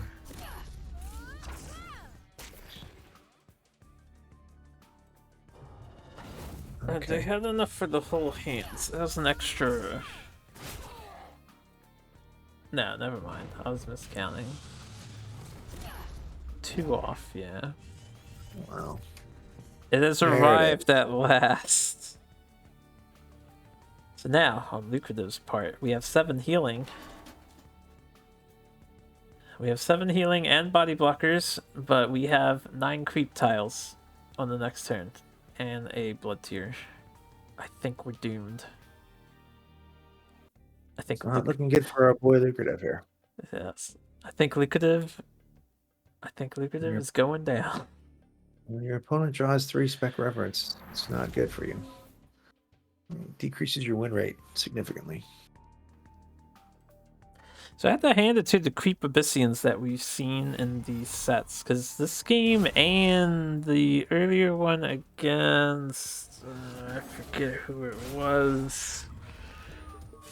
Not Crazed, but the other Abyss player. The one of Creep has zoned so hard and dictated the way the match played out.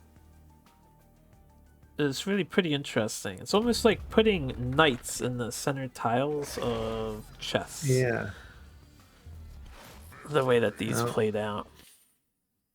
up all night. Yeah, finally that he died. Thumbs up for the liner going down. Oh man. Yeah, tough win, a tough loss for Lucrative. He had a good run, but the creep's still strong, chat. The Lionar Think, has indeed died. Alright, so who do we send in to stop Creep Abyssian? I can think of a few list ideas. I I like to know. fight them with Vet, Really, honestly. I think really a vet. You have to keep that in mind. My immediate suggestion was send the song high in. I I don't know like why. Songhai too, but earlier today I was thinking about it again because I think someone mentioned that Songhai and Creep Abyss, they tend to have a pretty even matchup in their opinion, which I thought was interesting. Yeah, I could see it. I mean, I think I have to say it comes down to draws too, right? If they don't hit their Emerald Rejuvenators, I think you can steamroll them. All right, well, you are on the team and you do know. Send in the Songhai. That is exactly what you guys are doing here. The Songhai is being sent in.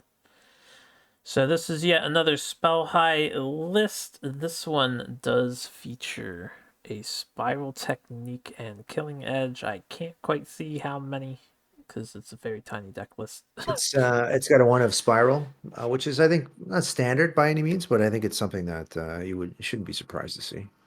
The two Okay. Ghost Lightning is probably a tech choice for the Vanar matchups. Yes. Like, Ghost Lightning, a little and unpopular lately, but Robney still appreciates having the card around. And I'm noticing yeah, Robney likes the Mana Forger as well. yeah, he's a fan of the Mana Forgers as well. And the two Killing Edge, I use a one Killing Edge in some of the decks I run. Two definitely a viable choice though for sure. Alright, let's see how this plays out. Robney, my old Team Wars buddy from seasons 2 and 3 or 3 and 4 or something like that. So I am excited to see how Robney is doing in Team Wars now.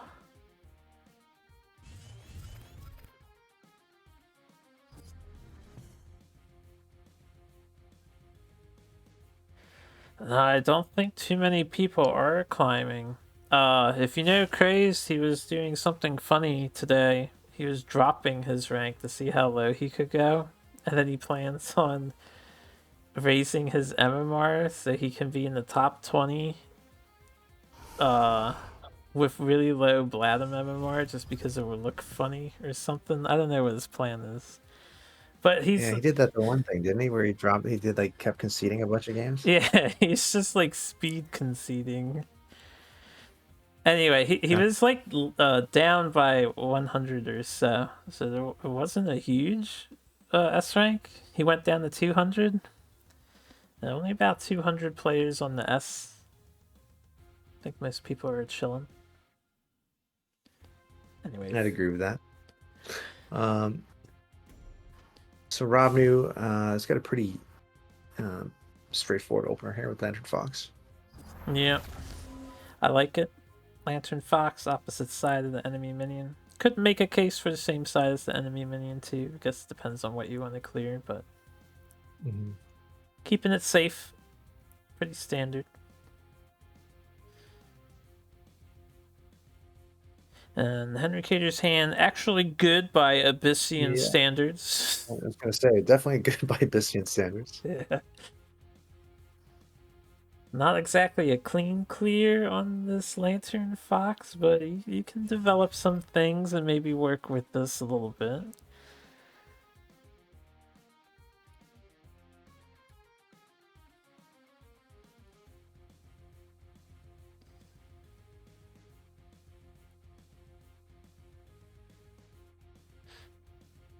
Yeah, probably difficult to not give him two Phoenix Fires off this Fox. You could do an entirely defensive play and concede all the mana tiles. I don't think I like that idea, but it's an option. Yeah, they're going forward and just taking what they can get. Taking the Tanos, yeah.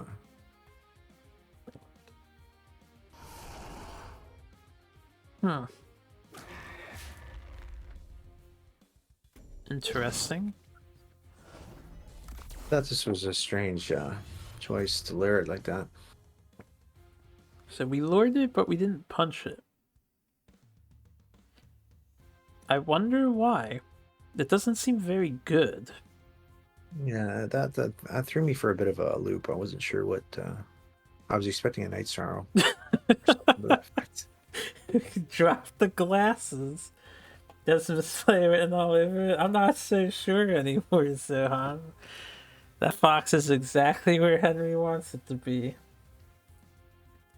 And maybe they accidentally double clicked with their mouse or something. They didn't put it where they wanted. I'm not sure. It could have been a misplay. This is a strange play, though. Because you could have moved it and then traded the 2-1 and swung into it, right? And give him the two foxes. Or give him the two fires, right? Yeah, you could have double traded. Or if you really didn't want to, you could have put it in a corner or something. Make him have the movement spell. So it's gone for a turn or two.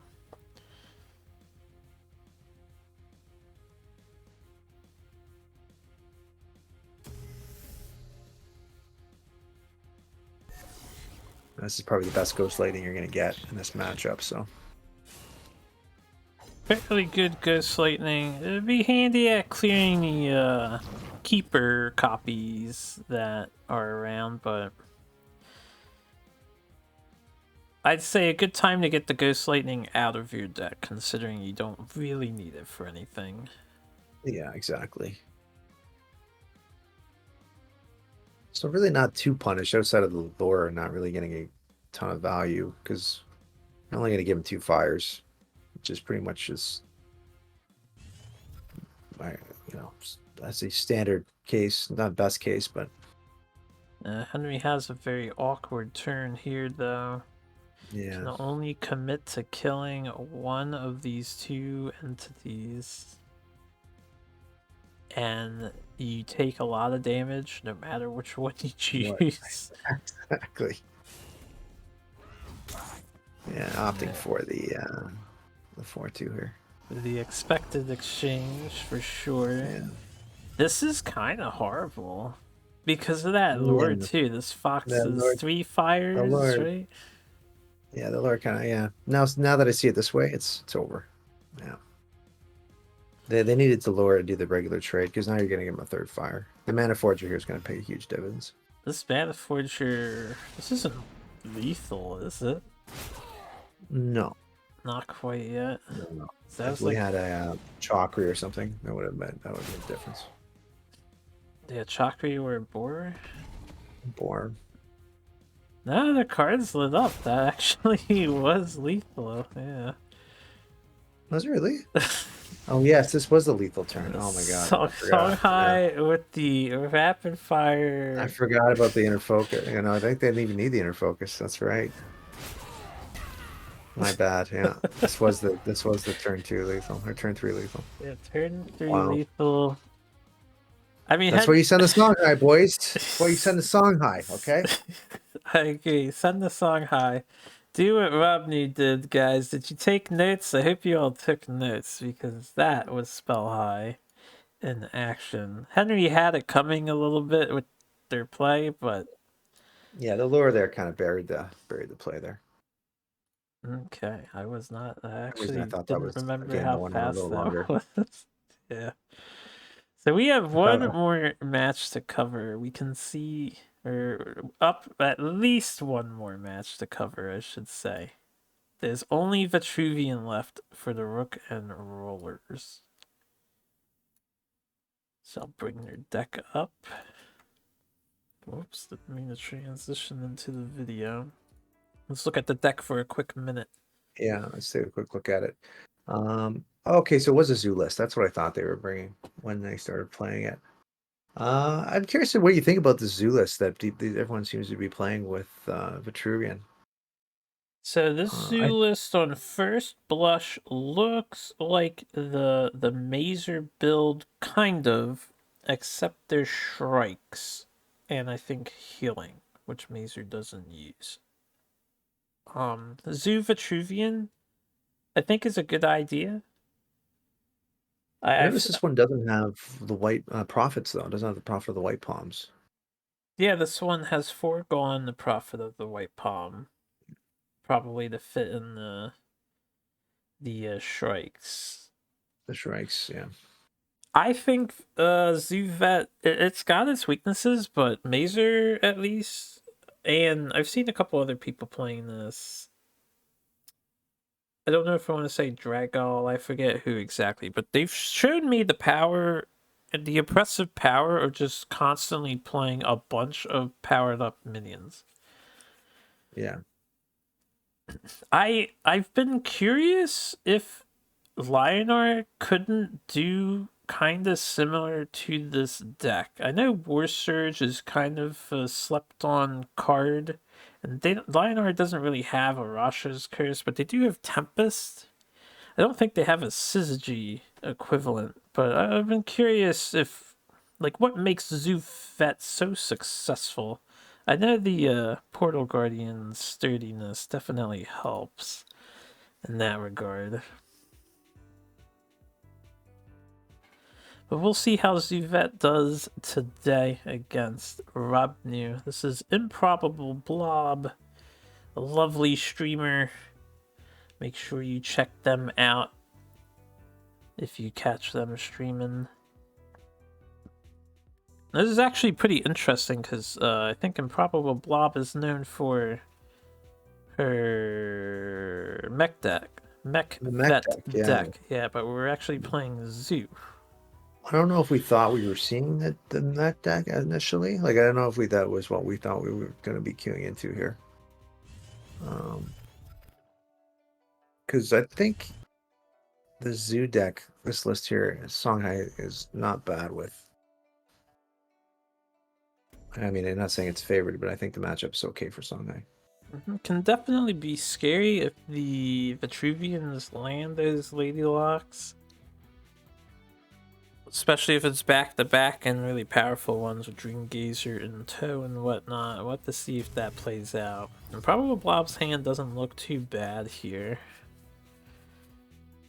Robnu doing a forward Chakri, which is kind of a bold move against Vet when you don't know what they're I playing. think, yeah. especially considering definitely vulnerable to Bone Swarm, but Rob will go unpunished here. never punished, chat. Never punished. It's a pretty strong reward too, because they can take the mana tile and bring the Chakra in if they really want to, and Yeah, use that Killing Edge. yeah. That's huge. The hand is really nice here for Rob now. And that's exactly what he's going to do. He's going to do the Joxt and Killing Edge the Chakra push damage here. We're doing spell high things. Yeah. 7 damage. Turn 2. Pretty strong opener here. Alright, let's see how skilled Rob New is as a Song High player. No Heaven's Eclipse on the draw. Yeah, not quite top tier. Thankfully... Probably Blanc does get the Siphon, though. Yes, that Siphon... I think if they did not have that Siphon as Zubat, this game was done. Right there. Yeah. So, they're still in it. It's not over yet. Yeah, go ahead. I was gonna say, I think I might have wanted to get rid of that board there, but they couldn't do this play without the mana tile, so that's a tough one. Yeah, I think this was the right line of play, you know, even though it does give the board back. I agree, Smarty. Well played by the Rook and Rollers. They weren't gonna go down that easily, at least not yet. Yeah, I think this is the stronger play. It sucks giving the board back because you know it's going to kill one of these 3/2/3s. Yeah. Rob New is showing that I have 2 boards. You can't put them on 2 boards either, so feels bad, man. I feel like the situation could be worse here, but it's not good. And our hand is not looking fantastic. So, I will say one thing about Zoo-style Vitruvian, and this is more things I've picked up from Mazer, who champions the deck. They are very weak as player 2, and he doesn't know how to fix that. Compared to player 1, where they're very strong. Yeah, that makes sense. It's an interesting feature of the deck. It's absolutely steamrolled me as player 1, I know that much.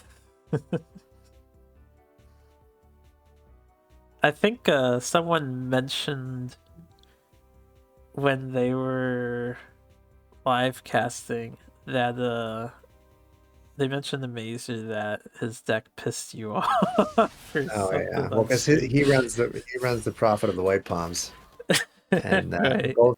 I think 2 times I played him, he tripled Prophet of the White Palm me, like back to back turns in both games. I'm like, you gotta be kidding me. Spell how you can't beat that.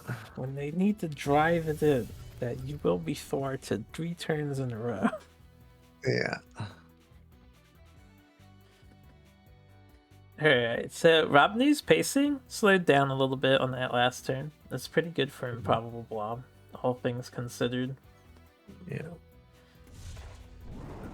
I don't love this turn exactly, but I can understand why they'd be worried about leaving that alive. Yeah, I was gonna stay with the Juxt.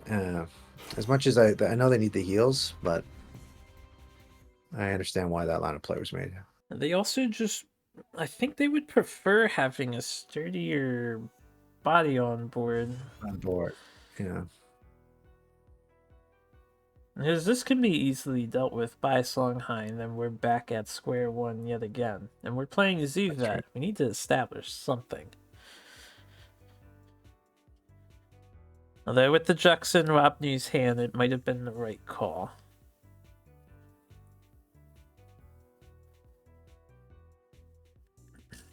Hey, Crimson. We are casting Team Wars Duelyst. Team-based tournament that is currently ongoing.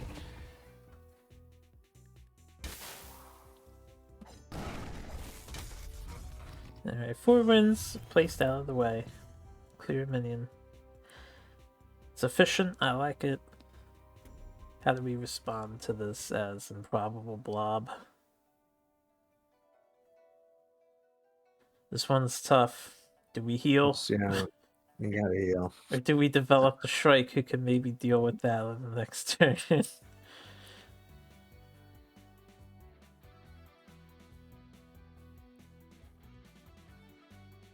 Yeah, and Rob's side with the ability to follow up with the Vortex Eclipse play here is just devastating. Yeah. And this is 7 mana, that would be 3. Could play the Fox beforehand, although I don't think they can find Lethal off of Fox Inner Focus alone. Alright, we're going with the heal. I do think you need to tempo this Dream Gazer somewhere. Yeah, I'm not you sure gotta put it where, somewhere. but we need stats on the board pronto. Our zoo has not been able to zoo.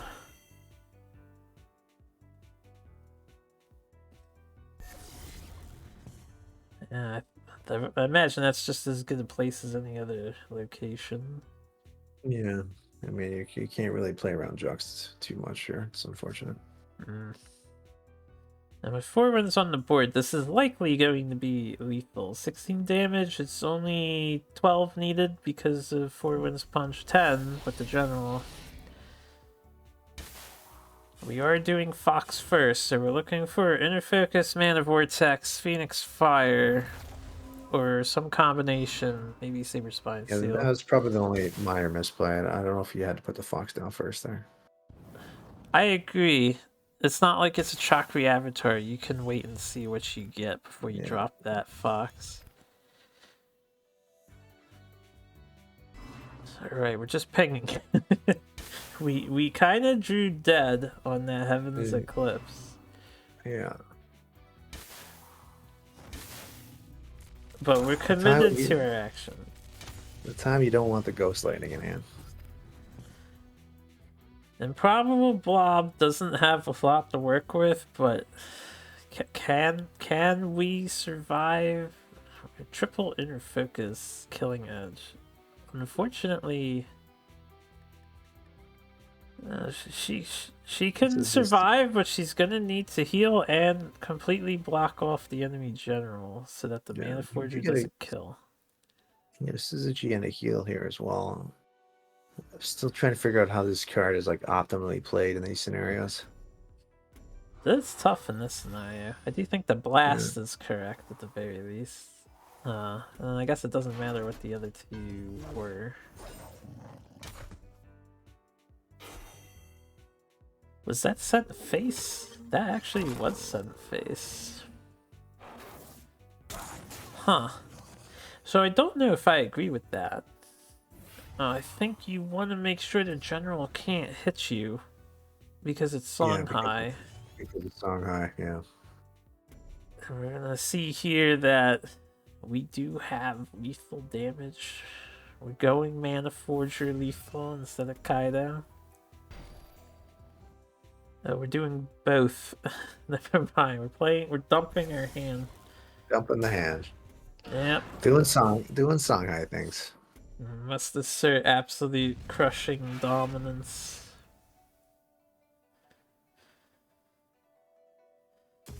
Alright. I like how we got the animations queuing. We're positioning, and now we're going in. Alright, Senile Streamers, it's very well played on both sides, honestly. There were a lot of fascinating games for this set, but that concludes the set. Senile Streamers goes 6 and 2. Yeah, the draws on that for the Vitruvian deck there just did not seem to hit at all. No. Whereas Song High, they were able to just start rolling. The Songhai really popped off quite hard. So just Yeah. give me a moment to click off some things. We are going to be done for the evening, but since this was the end of the final set, I have some stats for people that love to see stats, because I know I do. This is the end of week 1 results. Guys, this is the team standings. We have a 3-way tie for first currently with 3, 6, and 1s. Pseudo sweeps, I suppose. And then the rest of the teams are fairly close together as expected of week 1. I think one of the major things to take away is the Songhai performance and the Lionar performances were both very strong this week.